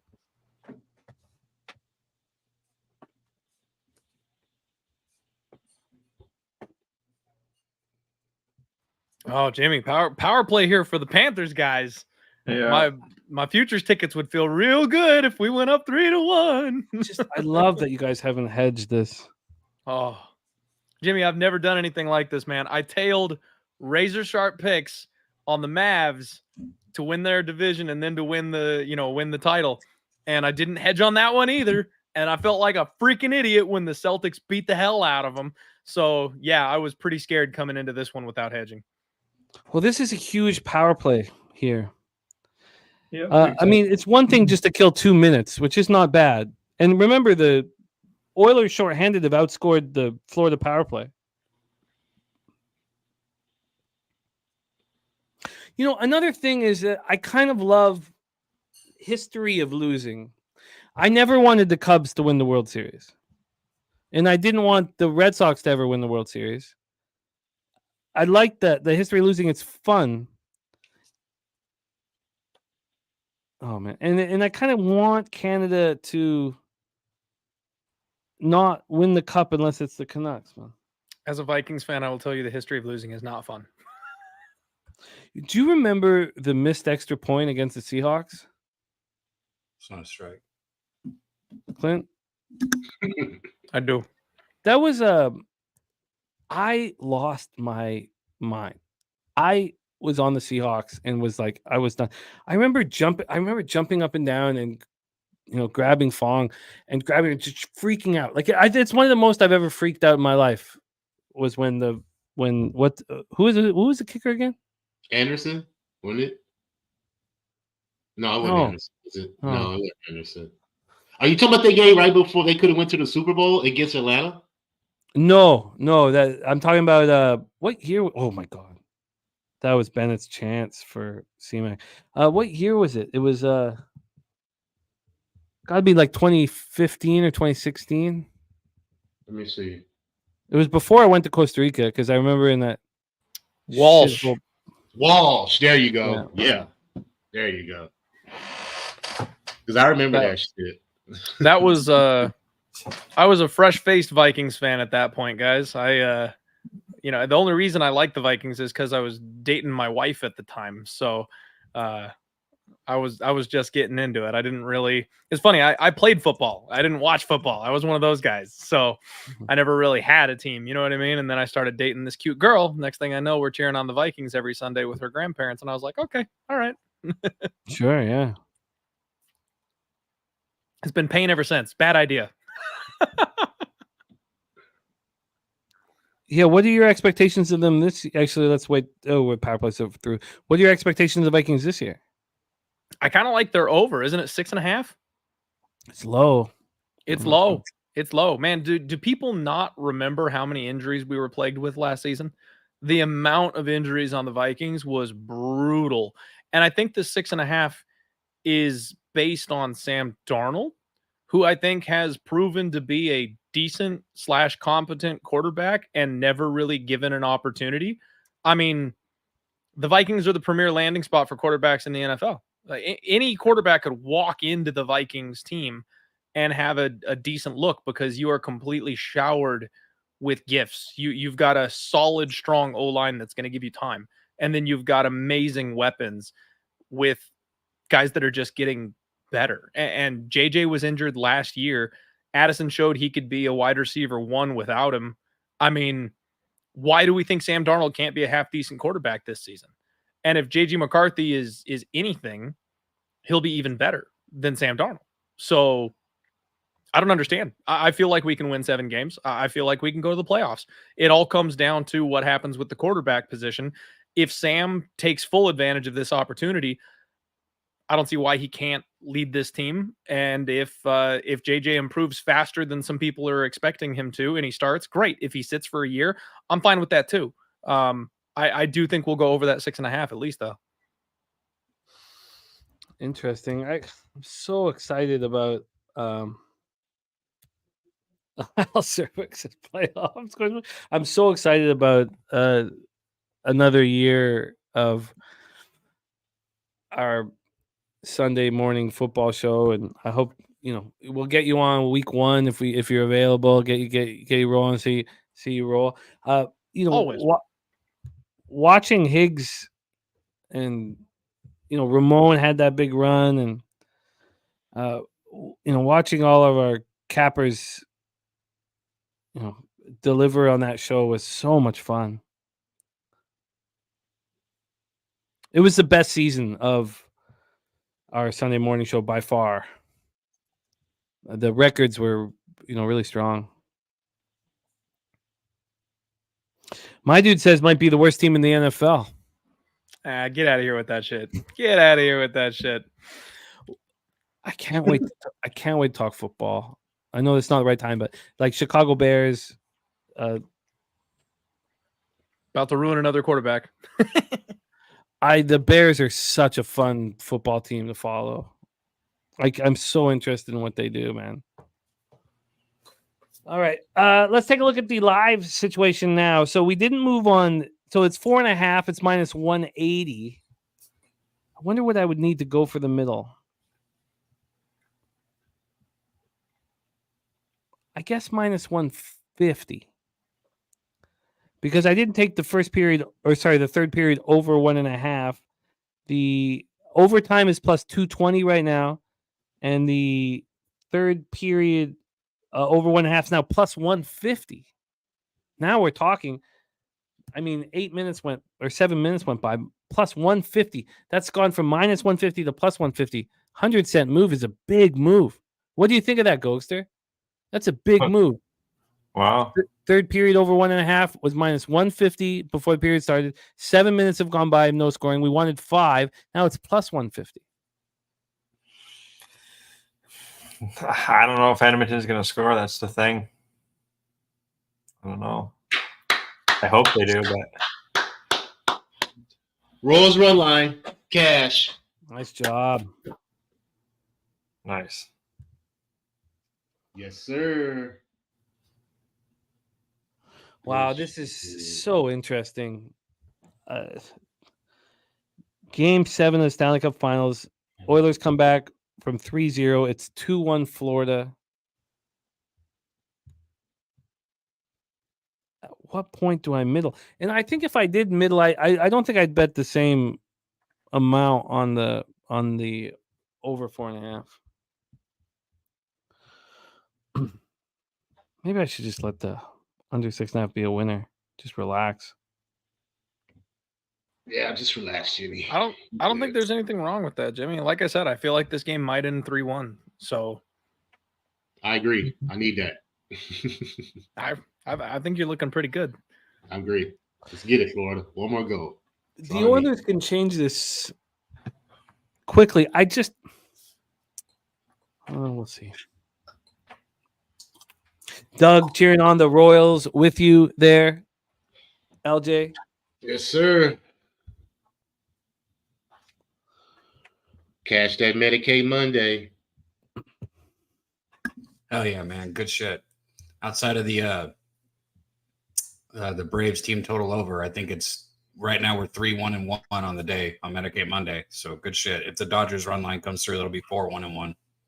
Good shit. You guys are LJ. monsters. You know, winning, the more winning is contagious. Hell yeah. You know, because you get inspired by your colleagues winning. Like it's just you bring around winners. You want to win. Like you focus more on that best bet. You guys got a great thing going on there, man. Thanks, man. For real. I love it, man. All right, what we got? Panthers have outscored opponents 30-18 in the third period of these 2024 playoffs.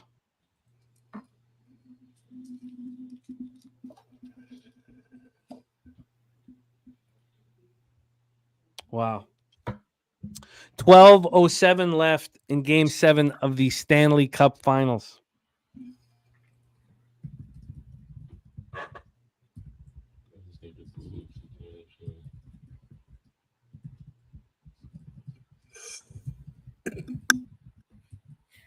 God, this is like exactly the way we, I mean, obviously I lost the first period under, and well, I didn't individually bet it, just that $100 SGP, but we thought this would be a tight checking, no room for anything kind of a hockey game. It's happening now. With 11:38 left in the third period of Game 7 Stanley Cup Finals, this is when, you score the biggest goal of your life. I remember the loudest I ever screamed for a goal. I remember it so well. I was in Los Angeles at the time, but the Vancouver Canucks hockey team before Bertuzzi smashed Scott Moore, right? That was his name? Goster, Scott Moore? I think so. Ryan Moore, Scott Moore, yeah. Scott Moore, I think so. When Bertuzzi smashed his face into the ice, and broke his neck and all. Well, didn't whatever. That was the best Canucks team in the history of our franchise. Bertuzzi at the time was, I thought, the most dominant player in the league. And Naslund was a monster, and they were best friends. It was a really good hockey team. And then we lost. Bertuzzi got suspended for the year, but the team was so good. So then we played the Calgary Flames in the first round of the Stanley Cup playoffs, and we went to Game 7 with the Flames. Now the Flames made it all the way to the Stanley Cup final, but Matt Cook scored with a few seconds left to tie that game up and get it to overtime, which we lost in overtime, and then the Flames went to the Stanley Cup final. But that was the loudest I've ever screamed, was when Matt Cook scored. Like I've never. He's from Sterling, right around the corner. Oh yeah. Yeah. Johnny K says McDavid next goal. Sweetie says 10 minutes later is going to shorten the bench. Look to see McDavid double shifting. Yeah, that was a good shift right there. Yeah, Swiggy, that Matt Cook, yeah.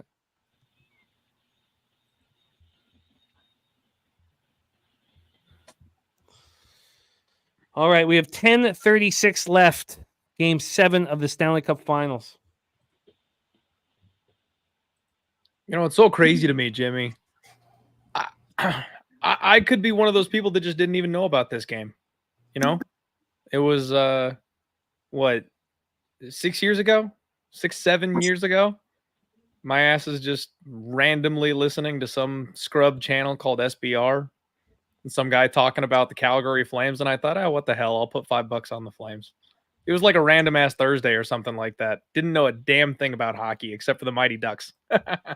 And that started it all, man. I've been a degenerate and fell in love with the sport ever since then. It was a wild game too. It was like 7-3 or something like that. It was like a high scoring back and forth, you know, pond hockey type of game. Perfect storm. If you hadn't been talking about the Flames, and if any other game had happened where it was like a, 2-1 type of low scoring, like, I might not be here. I might not give two shits. But I hit that bet, and it was the most exciting bet I had made in years. And now I love hockey. That's dope. I love the sport so much. I can't wait to see my boy on the ice. That's got to be cool. Yeah, I'm excited about it. I mean, he knows that his only chance is if he's the fastest player on the ice. It's gonna be fun to see. It's he doesn't need to succeed in it or whatever, but good God, am I gonna be weeping watching him. All right, 9:13 left.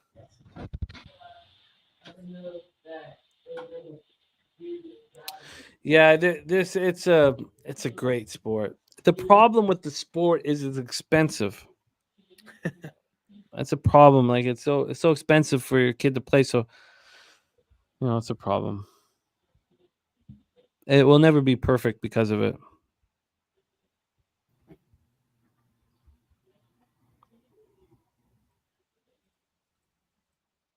Oh shit, I'm muted. Select baseball is the same way. It's fucking. That's so expensive. Select baseball to travel to these tournaments. Yeah, even to be on the travel teams is expensive. Oh yeah. Oh my God. Oh, we had a shot there. I thought it was going to be a penalty, but perfectly played. That was Ekholm or Bouchard. It was perfectly played defensively without drawing a penalty. Refs aren't calling shit right now, though. No, and that hurts the Oilers. Their special teams are clearly better than the Panthers.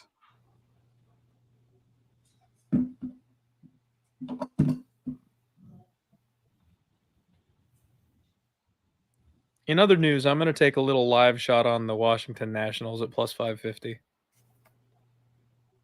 Jesus, I like that. I like the sound of that. John K says biggest bet of the season's on that under here. Abel A says under looking good. And Big O says I topped that with Jimmy bringing the horses during COVID. My life's changed so positively since then. Big O, that means so much to me, man. So much to me. Oof. Because what I say about this group, and I bet you guys, you four here on screen, and LJ and C-Mac too, I'm sure, but you four on screen, what this community has given my life is direction. And I'll never stop being thankful for it. I'll never stop being thankful for it. Like I know exactly what I need to do every day and every morning and every night. I know I've got direction. I know what I need to do, and I know that people care about it. And I know, and doing the work is part of the joy, and it's all because of guys like Big O and all of you guys in the chat, Al Cervic, all you guys and Doug saying we are like-minded individuals. And you feel that when you're in San Antonio for Pubapalooza.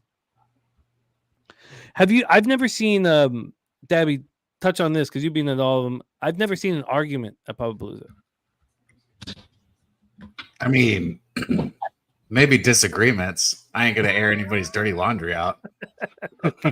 I've never, but I mean, like, I've not stayed in the houses with you guys. But I like for me and for what I at the bar and all that stuff. Oh wow, look at that Swiggy talking about the Danger Cats. Wow, the Hamilton. That's a Hamilton There's a couple friends in Hamilton. Wow, I'm surprised you didn't know about them. That's cool. But I've just never seen it like at the bar and like with all. I've never seen an argument. Like, it's just. Yeah. Well, I'm glad that you haven't. I know I gotta find what I've been missing. Kevin K saying Hamilton stand up. Yeah, man. Well, I love that city, man. I've always loved Hamilton. Wow, what a save. So if Florida wins this game, who wins the Conn Smythe? Honestly. Oh my goodness. Oh my God. Ooh. What? That was close.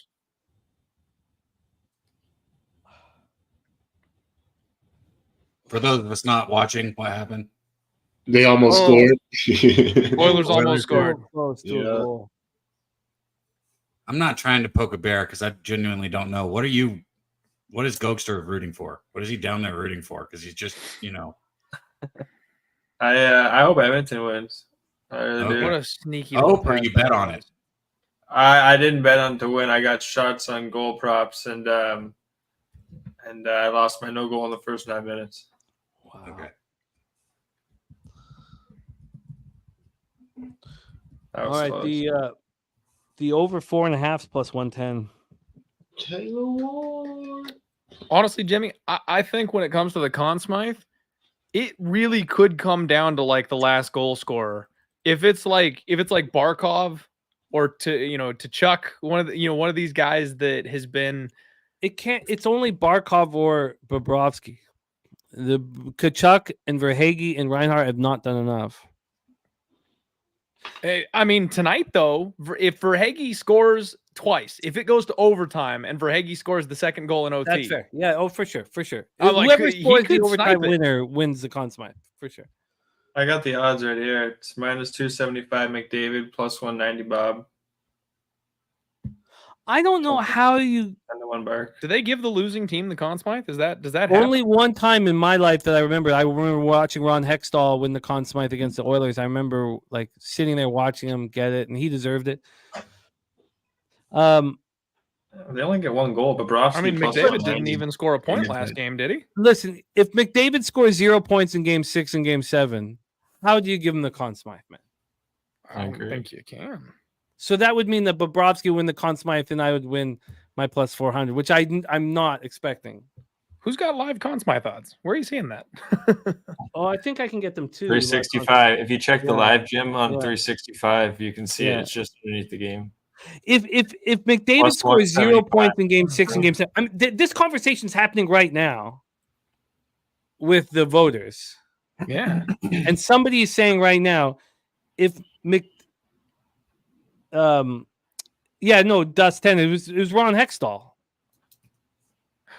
What's Verhaeghe sitting at right now? What's Verhaeghe live right now? He's can't get it. He's been invisible. 300 to 1. Oh God, I would put something on that.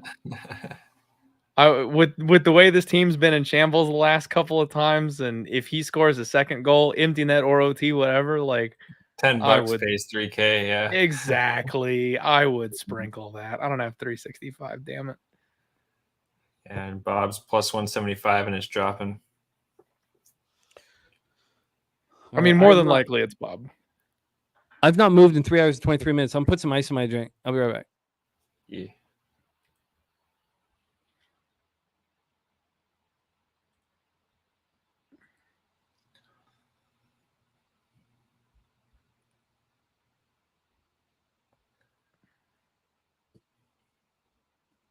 Oh, geez, they're already hanging odds for for next year's final. Wow. God, I don't know how people do that, man. I've seen people hit those before too, where it's like season just ended and they're already placing bets for the next year. You guys aren't going to notice I'm just talking away with my mic muted up here like an asshole for like 2 minutes. I think the Nationals put a run up since you bet it. I'm not sure exactly when you bet it, but it's 3-1 now. I'm assuming you got it at 3-0.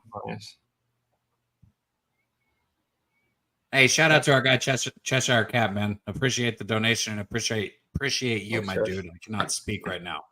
I'm frustrated. I've had so many opportunities to catch this team total over 3.5 with the Rangers. I mean, they've had runners on second and third just so many innings in a row, and they haven't fucking scored that last run that I need. Baseball drives me nuts with that stuff, man. Yeah. There's something, I mean, it's all superstition, but there was a lot, as a player, there's a lot of, not everybody, but the majority of your teammates are superstitious. Like, there's a lot of superstition that goes around with it. And there's something about it, like, I don't know. I don't want to watch when I'm on that last run. And here I am sitting watching it. I feel like it's bad luck when I need that last run to be watching it. I don't know why. I hear you. It's been a while, Cheshire. That was my first mute in a while, man. Oh, man. I want some of that Bacardi. Sounds nice. All I've got is tequila right now, and I don't know if I want to rip some of that tequila. If they give me this last fucking run, I will. Is it still 5-3? Yes. What part of the game? Going into the 8th. Wow. It's 6-3. What? 6-3. Yeah, excuse me. Oh, okay. So good. So I should. You know, when I accept the Florida or Oilers futures, I think I might be a little more open to hammering live. I need this money for my bankroll, man.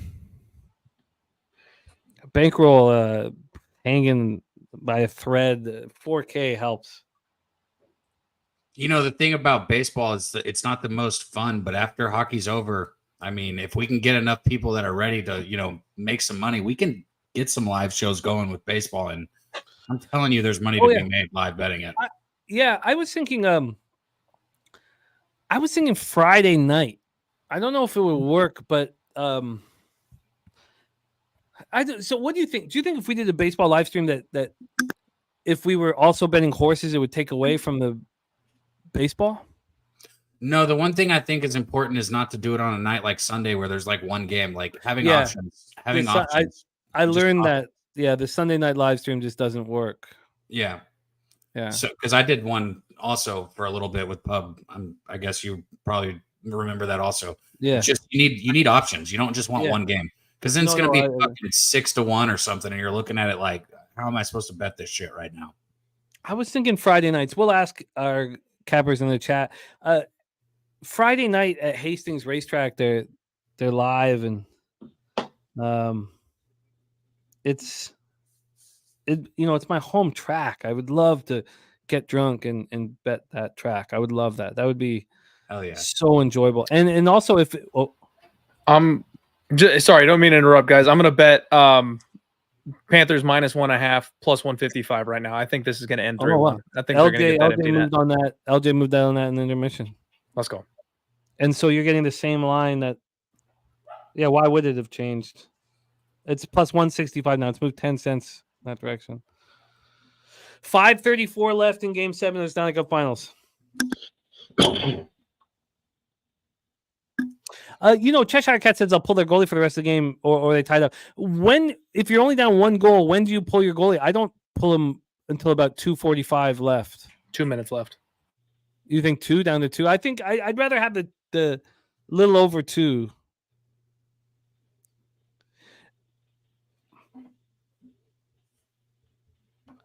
Let's see, the over 4.5 now plus 145. Oilers are plus 425 live.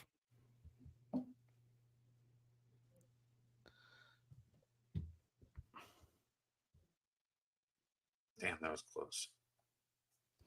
Sweetie asking if you played the video of the 7'9" basketball kid. That kid's from Canada, man. The kid's Canadian.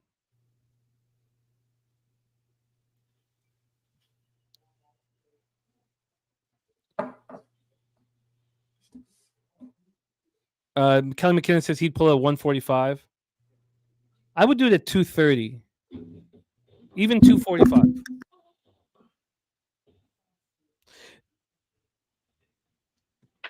Oh, man, this is so exciting. Kelly McKinnon says got a runner for you, Debbie. What is he talking about? Your live action, I'm guessing, in MLB? Oh, a base runner? Yeah. No, there's still 2 outs. They suck.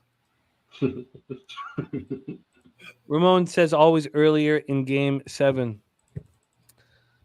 I thought it said run for a split second. I was like, no way this asshole Duran's about to hit a home run. He hit a little easy line drive over second. I mean, that's good. I'll take it. But Tavares ain't about to do shit. Oh, ye of little faith. I'm frustrated right now, man. What a sweep by the Astros over the Orioles. Yeah, that was. Woo. That was very surprising. Woo. Very surprising. But 40 and 40, man. I called it. Yeah, you did. I've only made 2 future. I'm trying to, as you guys know, I'm trying to cut down my future action and futures action. I only have 2 futures. I have the Jays under, which I should have bet $5,000 on, and you guys know 500 is I got a call in over 500, and then so I just put 500 on it. But I carried that over with Dabby and the Astros to win the division. Dabby, my concern is that the Mariners pitching staff is too good and healthy. Yeah, but their pitching staff has been good and healthy. It's nothing new. I mean, they've always had a good pitching staff. They just don't score runs. I mean, and they started losing here lately again, too. I mean, the Mariners they're the better team right now all around because of their pitching staff. But the Astros, man, they've been number 1 in the league all year hitting, and their younger pitchers are starting to pick it up. Yeah, the pitching staff is just so talented. All right, we're 4 minutes left here. I mean, look at the Mariners right now. They've dropped 4 of their last 5 games. I know it's a small sample size, but I'm just saying the Astros are getting hot. The Mariners are getting cold. And we've fucking seen this story time and time again. Like, this ain't nothing new, man. Oh, boy. That Florida goalie is blocked. Whoa. Damn. Oh, no. Oh, it's loose. Oh, it's loose. No, he got out of it. Oh, Bob was down and out there. He doesn't have his goal stick. Wow. And they cleared it. Let's go. Sweet, you're right about the Devils. The last $500 bet, I had the Devils to win the cup and to win the conference. So, I'm going to put out all my futures here in a second. Tomorrow, I guess I'll, put my record together. It's a decent record this year, but the last $500 bet wasn't it wasn't an official pick or anything, but yeah, it was a mistake. Devils were atrocious this year. What do you think of the Senators picking up a goalie? We were talking about it earlier. I mean, it's just such a graveyard. Oh, look at Zito. This guy, man. God, 3 minutes and 22 seconds away from. Oh, Jesus, this is okay. So, if something huge happens to the people that are a little bit ahead of us, if you could just try to stay calm a little bit. How far ahead are we? It's just LJ. Oh, okay. Yeah, I'm at 310.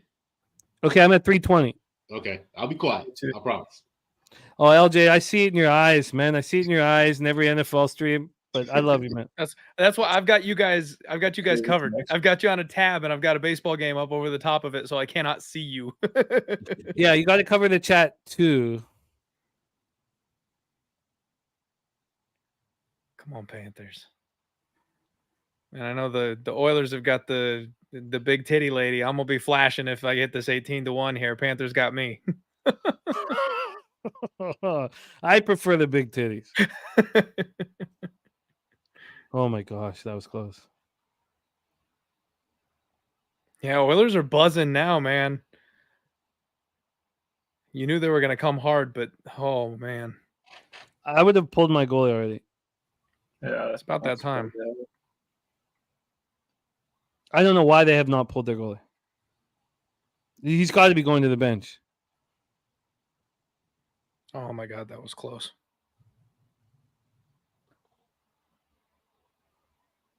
Look, Okay, I want to say. Got to clear. Let's go. Let's go. Let's go. 2 minutes. 2 minutes. Come on. 2 minutes. Still no empty net? Nope. Wow. They ain't pulled I it don't yet. dislike that at that call here. I think it should already been pulled though. Yeah. Yeah, me too. They're gonna fuck my -1.5 though. Oh no, you'll get a crack at it. He's coming out now. Come on, Bob. Stand tall for me. Come on, Bob. Oh man, this is so exciting. You know what? I don't even want to say it. I'll wait till 0-0. I mean, you're in a great position. You can't lose, Jimmy. No, I think my Conn Smythe is live. Okay. I really do. Who'd you Okay. bet for David Conn scores Smythe? 0 points in game 6 and game 7. I don't see how he can win it. Yeah. I Do you have And Bob? if he wins it, it's fine because Bobrovsky probably doesn't. But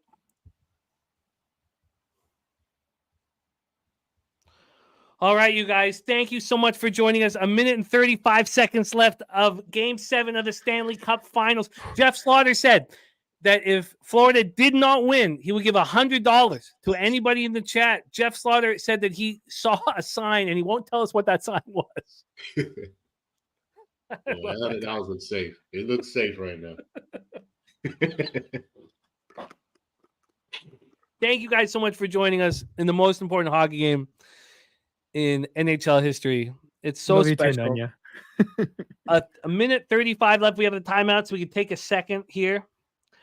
B. Lee, man, you're such a quality dude, B. Lee. Thank you for being such a big part of it. Look at Bill Zito, looks so relaxed, but you see the vein popping out of his forehead. Kelly McInnes wants OT. Yeah. Swiggy giving love to our guy B. Lee. All right, 1 minute and 35 seconds left. God, what a year for McDavid. Can we get through this minute 35, Clint? Oh, I think so. Maybe. Come on, Bob. Come on, Bob. Lee Davis, I love capping with you, man. Respect. 1 minute 35. Can we get through? Oh, I would just love a Barkov empty net. Just kill this thing. No, because then he could win the Conn Smythe. Oh, sorry. No, No, I mean, for I the bet console. he Barkov's not being too exist that. Oh, the goalie's still in net though. Damn. We got 1 minute and 15 seconds left, and they're still keeping minute and Skinner. 14. There he goes. There he goes. You just pulled him. Okay, he's going. Look how fast he's skating. Oh, but That's it. Oh, come on. Let's get it for LJ and Clint. Come on. Let's finish this thing. Oh no, they're That's banking it. icing. That's icing. Stupid. That was such a stupid play. Oh, it wasn't icing. Why wasn't that icing? See, this is what I was afraid of. They're just gonna kill the clock. I might have just burned some money on the 1.5. Yeah, they're not going for it. Oh, Yeah, except now maybe. Except now maybe. oh, Yeah, I suppose it was nice. that was close. That's game. Come on, boys.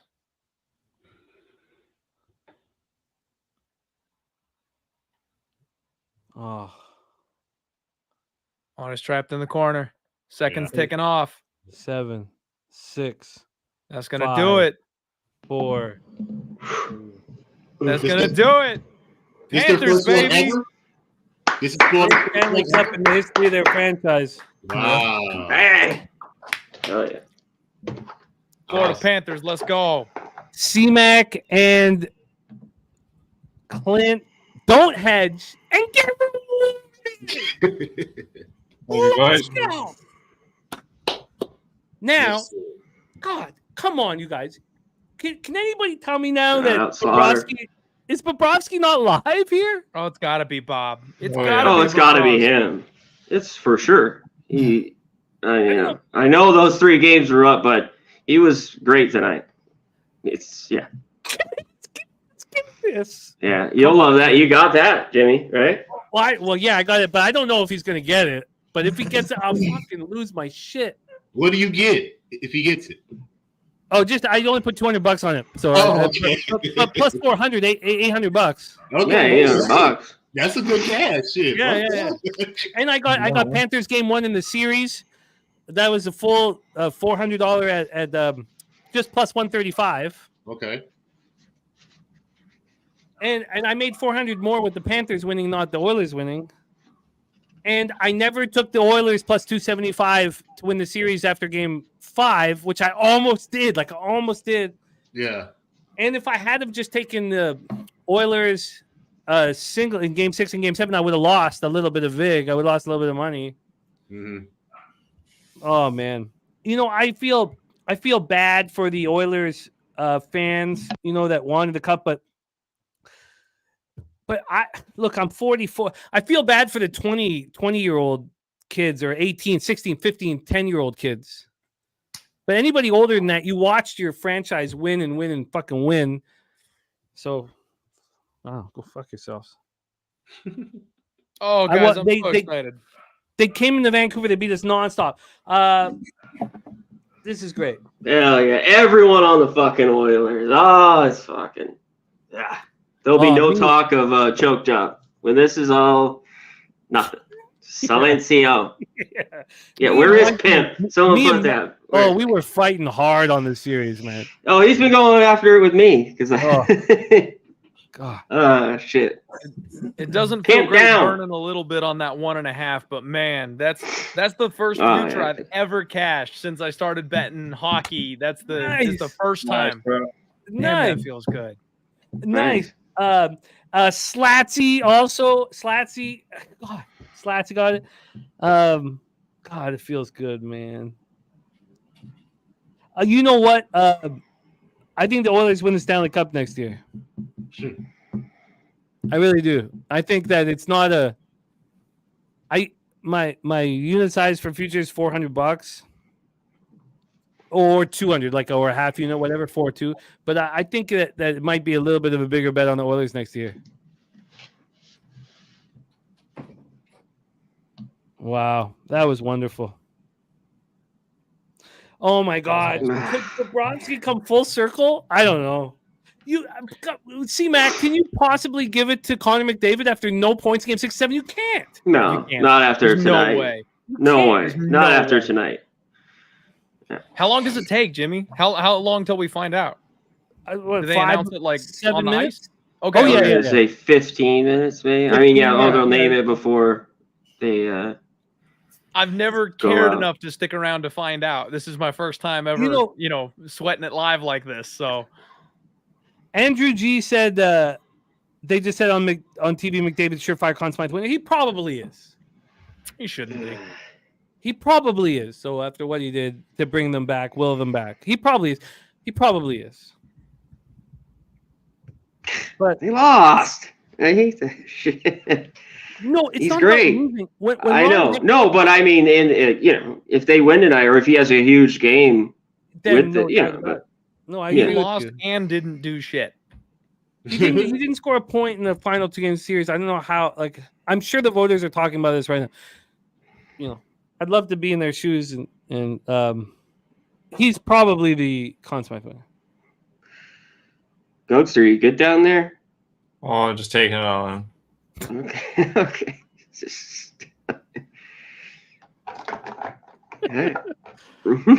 Oh man, it's so fun with you guys. We've gone through so much together as a group of friends of all these years, of all these live streams, of all the sports and all the highs and lows. I mean, can you imagine us in 10 years?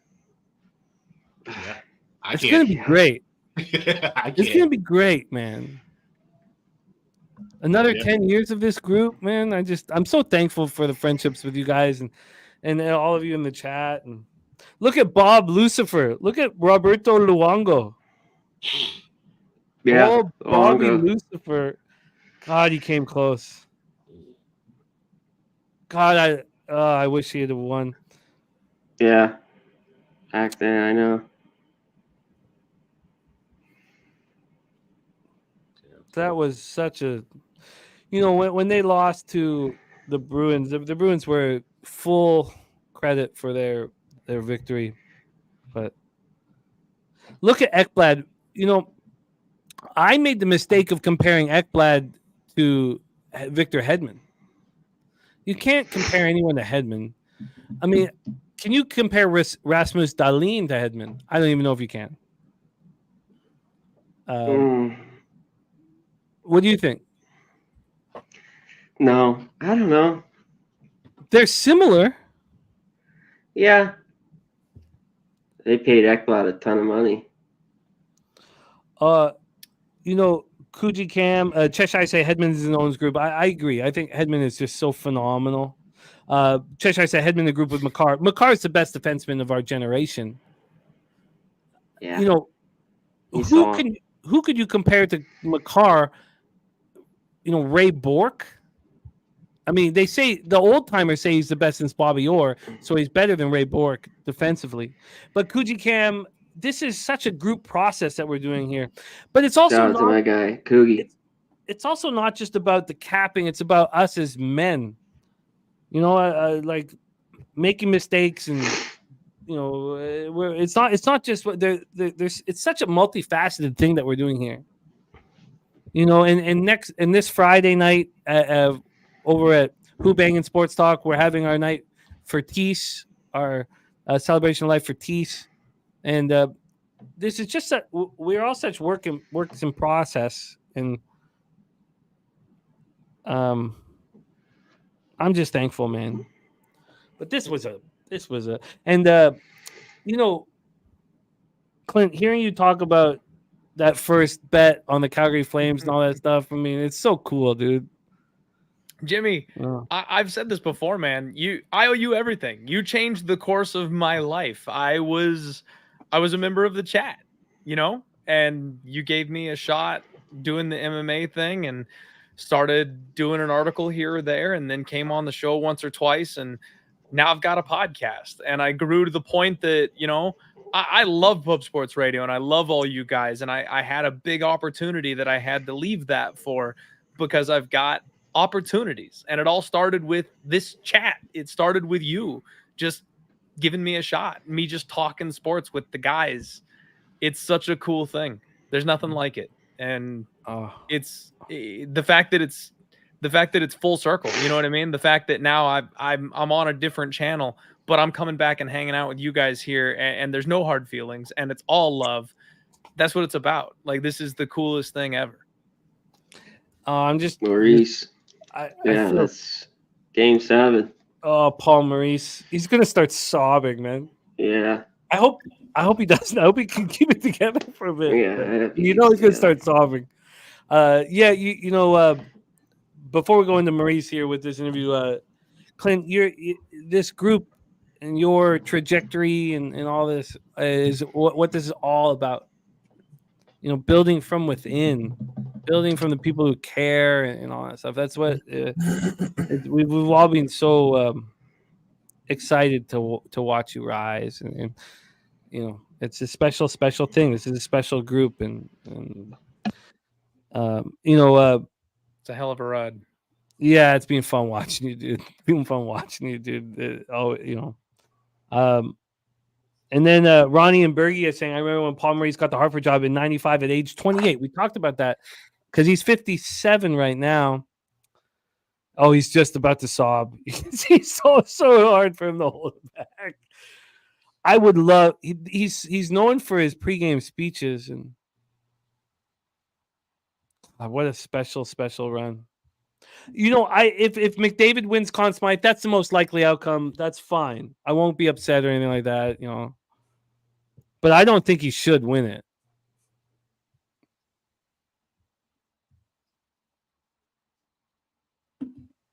Oh, Kelly McKinnon says Maurice leaking, saying he wants to see Winnipeg win the cup. Remember Goster when he left Winnipeg? Oh, here, they're doing the Conn Smythe Award. Okay, I'm going to cover the chat because you guys might be ahead of me. I don't care it's okay if I lose it. But no, come on, Jimmy. You got this. I don't think I. It's a very tough call. I respect the voters or whatever they decide, whatever, it's a very, very tough call. But when Paul Maurice left Winnipeg, I loved it. I respected it. So many people disrespected it. And I was like, look, this guy's been coaching this team for 9 years. The players in the room, they're not listening to it. It's just not working. Why shouldn't he go fish for the rest of the year and look for a new opportunity? It's just not working. Why do people need to stay in a situation that's not succeeding just because of a paycheck? I don't know. I'm sure it's McDavid.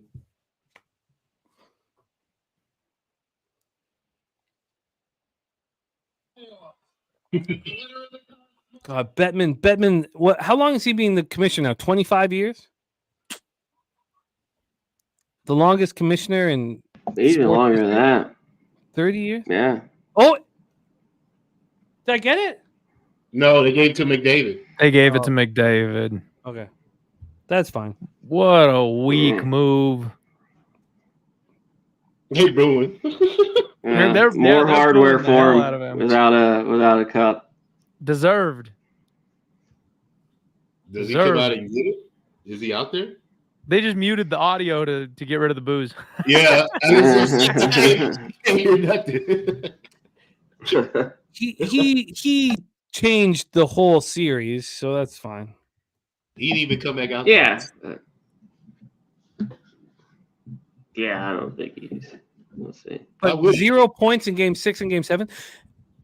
When Ron Hextall won, I think the Oilers won 4-2. But there was no maybe it's the same deal. There was no series without Ron Hextall. There was no series without McDavid. I mean, I get that, but without scoring a point in either of the last 2 games and losing the series, like if they had won the series, I get it. But I can't. Yeah, I couldn't give it to him. They lost the series and he didn't score for 2 straight games. That's messed up. No they point. Say he led the whole playoffs in scoring. So. Yeah. But it's not. That's not the award's not based on that. It's exactly. But that's what he said, though. The commissioner. Yeah. He announced that. It said this player led the playoffs in scoring. And they broke Gretzky's assist. Yeah, record, broke Gretzky's record. Yeah. I mean, I'm not saying that factored in. I'm just repeating what he said. No, I feel. No, I hear you. I think it's just an excuse for them to give it to him, though. Probably. Yeah. Yeah. I got a question. Where do those rats come from? Do they bring them into the game, or they buy them at the They're game? plastic rats. You get them outside the arena. Oh, they do. They just give them to them. Yeah. Okay. It's all. It happened in that run in 1993. 1993, they went to the Stanley Cup Finals. They're their 3rd year in existence, and they got swept by the Avalanche in that series. Uwe Krupp scored the overtime winner. I'll never forget. 96. Right? Was it 96? Yeah, I think it's 96. Okay. 93 was. The Montreal Canadiens, of course. Yeah. Yeah, Canadiens. Yeah. Rangers in 94. Canadiens. Red Wings in 95. Red Wings 95. Yeah. And then Avalanche 96. No, good call. I remember I won my dad's hockey pool, playoff pool, with the Uwe Krupp overtime winner. I won by a point. Oh, dang. Nice. And the other guy had like 4 guys left, and all I had was my last pick, Uwe Krupp. Wild. Wow. Let's see them Stanley Cup. So Ekblad gives the Stanley Cup to who first? Kachuk? No. Who's the oldest guy on the team? I don't know. Maybe Bobrovsky. Oh, he gives it Bobrovsky. Of course. Ekblad gets the Stanley Cup, gives it to Bobrovsky. Yeah, that's the way to go. And he's been there. He's took a lot of heat. They gave him that fat contract. There's been a lot of ups and downs with him there in Florida. That was my first breakdown of the Stanley Cup, was about these, legacies. Barkov is the first Finnish captain in NHL history. That's awesome. To win the Stanley Cup. And what a great hockey playing nation the Finns are. So Barkov gives it to Bobrovsky, who gives it to Ekblad, I guess. Look at that. So C-Mac at a bar on Eglinton Street, with Rob Pugh, old Bobby Pantload, Yeah. getting drunk, and the guy, I forget the guy's name. Maybe Goster knows the guy's name, but he brings the Stanley Cup in. He walks in with a Stanley Cup on just like a Yeah. Tuesday night, you know. That's Who's cool. that? Say what? Who's that? Sorry. Oh, just the guy who travels with the cup. Yeah, he gives it to Mm-hmm. Bobrovsky first. So he just brings the cup in, and it was like, you know, so you're not allowed, like, he's there, like, you're not allowed to pick up, you're not allowed to hold the cup over your head. Yeah. You have to earn that shit. You know, you're not allowed, like, that's a rule. You can't do that. You can touch it, but How you much can't. does that thing weigh? It's pretty heavy. Like, we could hold it up, but a 13-year-old couldn't. I think it's 35 I think pounds. it's 37. Yeah, something like that, right? Okay. Because I'm like, Yeah. it looks sturdy, but it can't be like 80 pounds or, you know what I mean? Like, it's got to be. Yeah, it's definitely got some weight, but not crazy. Yeah, Yeah. it's like 35. It is, And Stanley Cup is the coolest trophy in sports. without a doubt, right? Yeah, Without a doubt. Isn't it just perfect? It's awesome. I don't know how they take the strips off of it. I don't know how they do that.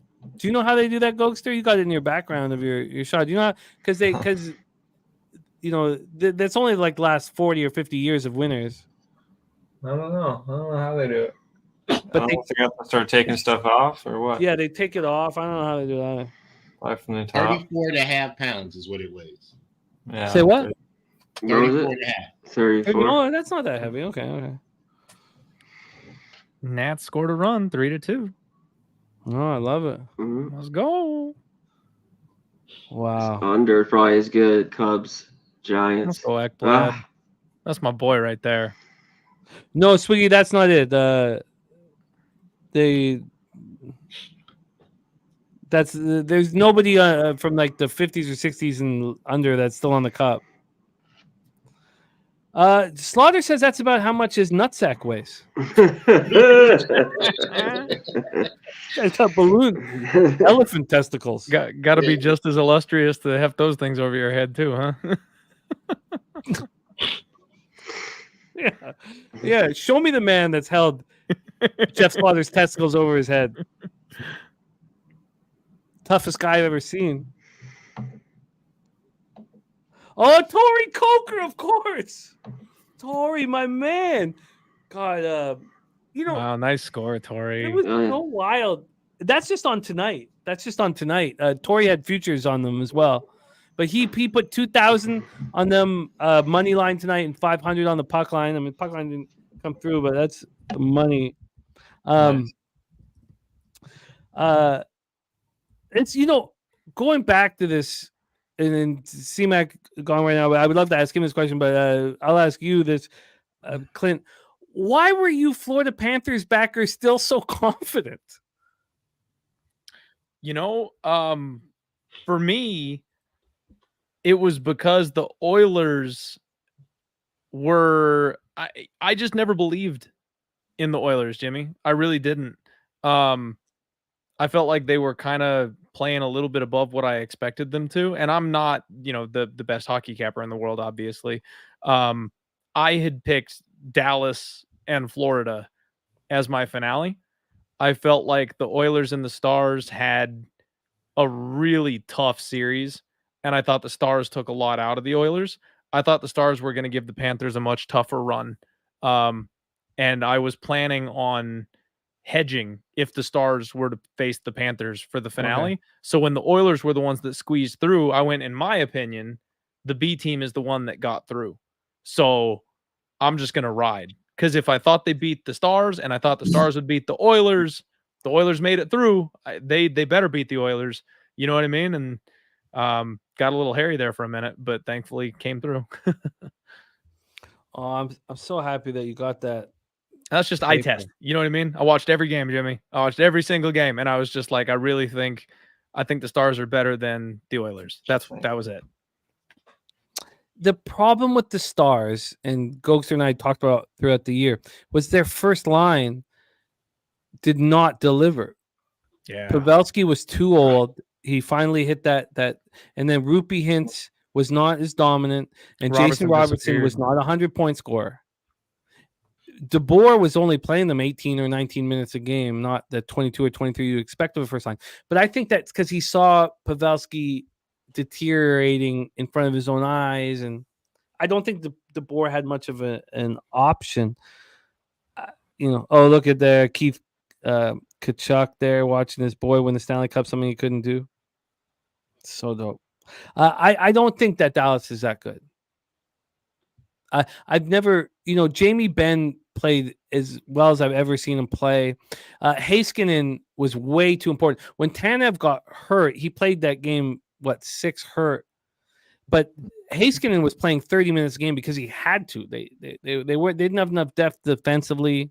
Their first line wasn't as dominant as the year before. I also, when Pavel Bure knocked out Shane Churla, I don't know. This is before you started watching, but Shane Churla was a bully. He bullied Bure, bullied the league, and Bure caught him with an elbow, one of the most vicious elbows in the history of the sport. Knocked Churla out cold. It's one of my greatest moments in hockey history. Watching Bure do that. And Bure's best friend, Gino Ojic, passed away this year. Watching Bure find the perfect spot to knock out the bully was like, I guess when it comes down to it, I want all teams to lose. I just hate every hockey team, and I hate all of their fans. And I don't know where this hate comes from, really, because I'm not that kind of a person. It's wild. This was so enjoyable. Loopy says it's on Rock'em Sock'em, I believe. Oh, you're damn right. It's on Rock'em Sock'em, man. My sister Suze always talks about those Rock'em Sock'em videos. Kelly McKinnon says, see you in the morning, Jimmy. I'm out. I love you, Kelly. Tori Coker, I loved your confidence. Tori, C-Mac, Clint, you guys that were so confident still in the Panthers. God, going to sleep knowing that the Edmonton Oilers fans are not better than the Canuck fans, which they are better than us. They have a better way, but that still makes me feel good inside. Just that other people feel this pain. And the pain that I feel, it's also from a gambling standpoint. And we all feel this. When you've made a bet and you've lost it. It's lost, you've let go of it. And then all of a sudden, oh, wait, it's coming back. Oh, wait. Oh, I'm going to cash this. And then you still lose it. I want other people to feel that pain. I don't know what's wrong with me. I know what the fuck's wrong. That's evil, Jimmy. I know. I don't get it. It's just, I'm not that type of person, but I am here. Well, boys, I got to call it a night on that. I cashed my first ever futures ticket. That's right. Your boy has never once hit a future ticket since I started gambling. First time for me. Feels damn good. And it felt even better being here with you guys, being here with the family, being here with the guy that got me into hockey and gave me the opportunity in the first place. I love you guys. I love Pub Sports Radio. You guys are always going to be my family, always going to have my support, and I'm always happy to come back and talk with you guys and bet and gamble with you guys. It's awesome. So thank you very much for having me, and I appreciate hanging out with you tonight. Oh, Clint, we love you, man. Cashing your 18-1 banger. Awesome. Let's Feels go. good. Had a rough weekend in MMA last week, so that really helps. Oh, it's important. It's important, man. Respect and love. Go out there and get it. But Clint, let everybody know who's watching where they can find your diehard MMA podcast that we all believe in so much here at Pub and love. Thank you, guys. I'm over at the home of Fight Now, and it's an MMA only type of channel that's coming up there. We've got guys like Money Moicano and Gilbert Burns from the UFC that are involved in doing stuff over there. Same time Different place, 7:30 p.m. Eastern time on Mondays. I'll be live on that channel, and that is where I'm hanging out. Shout out Razor. He's been making me money on baseball while I'm suffering here without the hockey because I don't know shit about baseball. So appreciate you, Razor. But yeah, that's where I'm at, Jimmy. We love you, man. Go get that cash, and thanks for dropping in and hanging with us, my man. Hell yeah. Thank you guys. And we'll see you. We'll see you soon enough. I'll be floating around the chat from time to time because I need some degenerate baseball, and football's right around the corner, baby. Can't wait. Football, yeah, it'd be fun to get you back in action for our big Sunday morning shows that caught fire. The Cappers were so good this past season. I'll be here. Oh, and shout out to you guys too for the goal scorer contest. That was fun. I got my ass whipped, but it was fun. Yeah, we're gonna do it again. And congratulations to our winner, Diseases, aka Adam Beck, the winner. TJ in second, and my mom in third. So your mom was kicking ass, Jimmy. I was watching the rankings and I was like, look at Mama Beck go the whole way through. I kept thinking I'd catch her and it never happened. Go Mama Beck. There's so much strategy in the 20 players, and I can't wait for next season. I know. I get what happened wrong with me. I can't wait to get after it again next year. But Clint, thank you for all that you do for us, man. For those of you watching, please support our guy Clint, and on X at Die Hard MMA Pod, and please give our love to your family, my man. Hey, right back at you guys. Love you guys. We'll talk to you soon. Catch you later. Everybody, be good.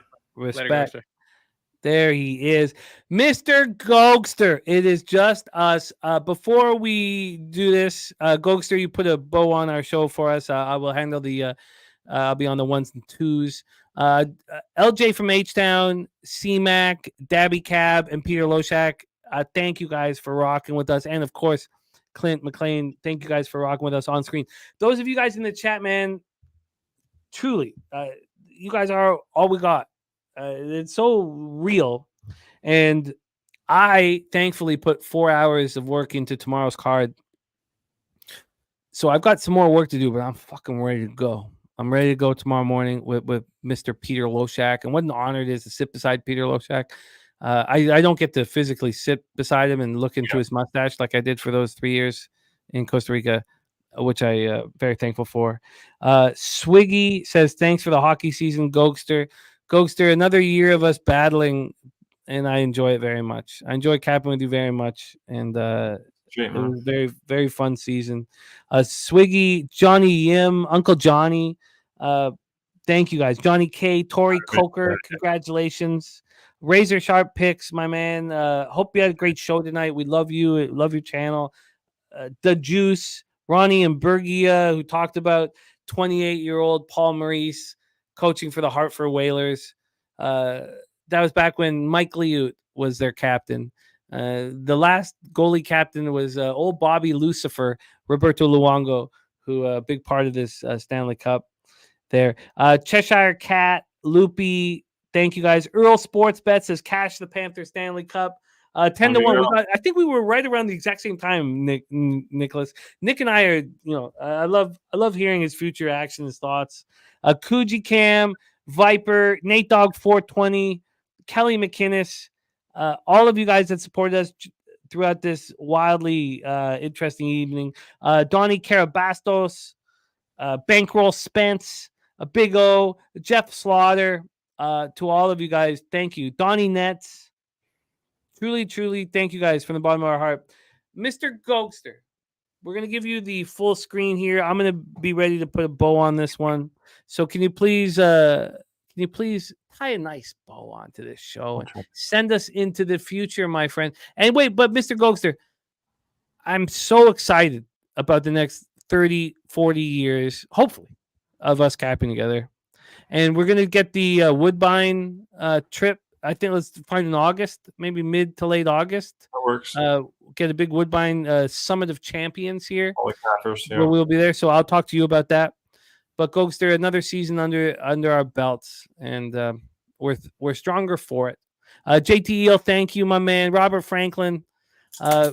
Yeah, get it in you, Goster. Get it in you. Get that Gatorade in you.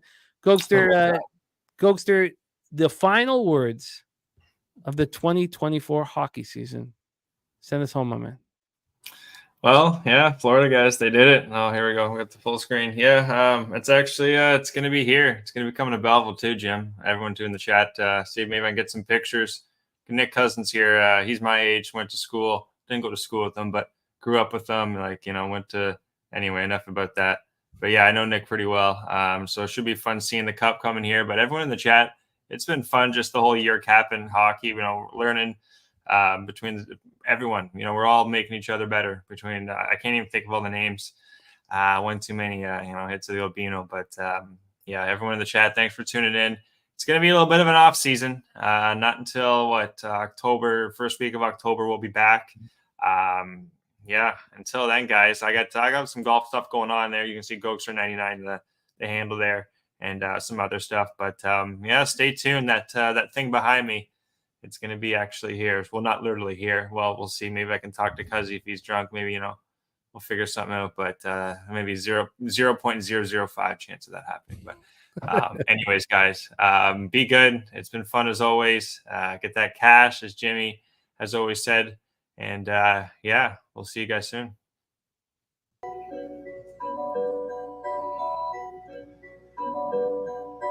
Pub Sports Radio's the crew, that's a fact. We all about bread, making bank accounts fat. Who the hell is that? LJ from the H, I stack green like Boston. Shout out to Nasty Nate from down south, where we ride on slabs. 420 highway smoking with that boy Dabby Cab. Swing by Dallas with them Cowboy fans so we can smoke out J Money, cause that's our mans. Us against the bookies, put money in our pockets. Fly out to Vegas, meet up with Ski Profit. Hit the sports books, we got money to stack. Can't forget them college picks with that boy Mack.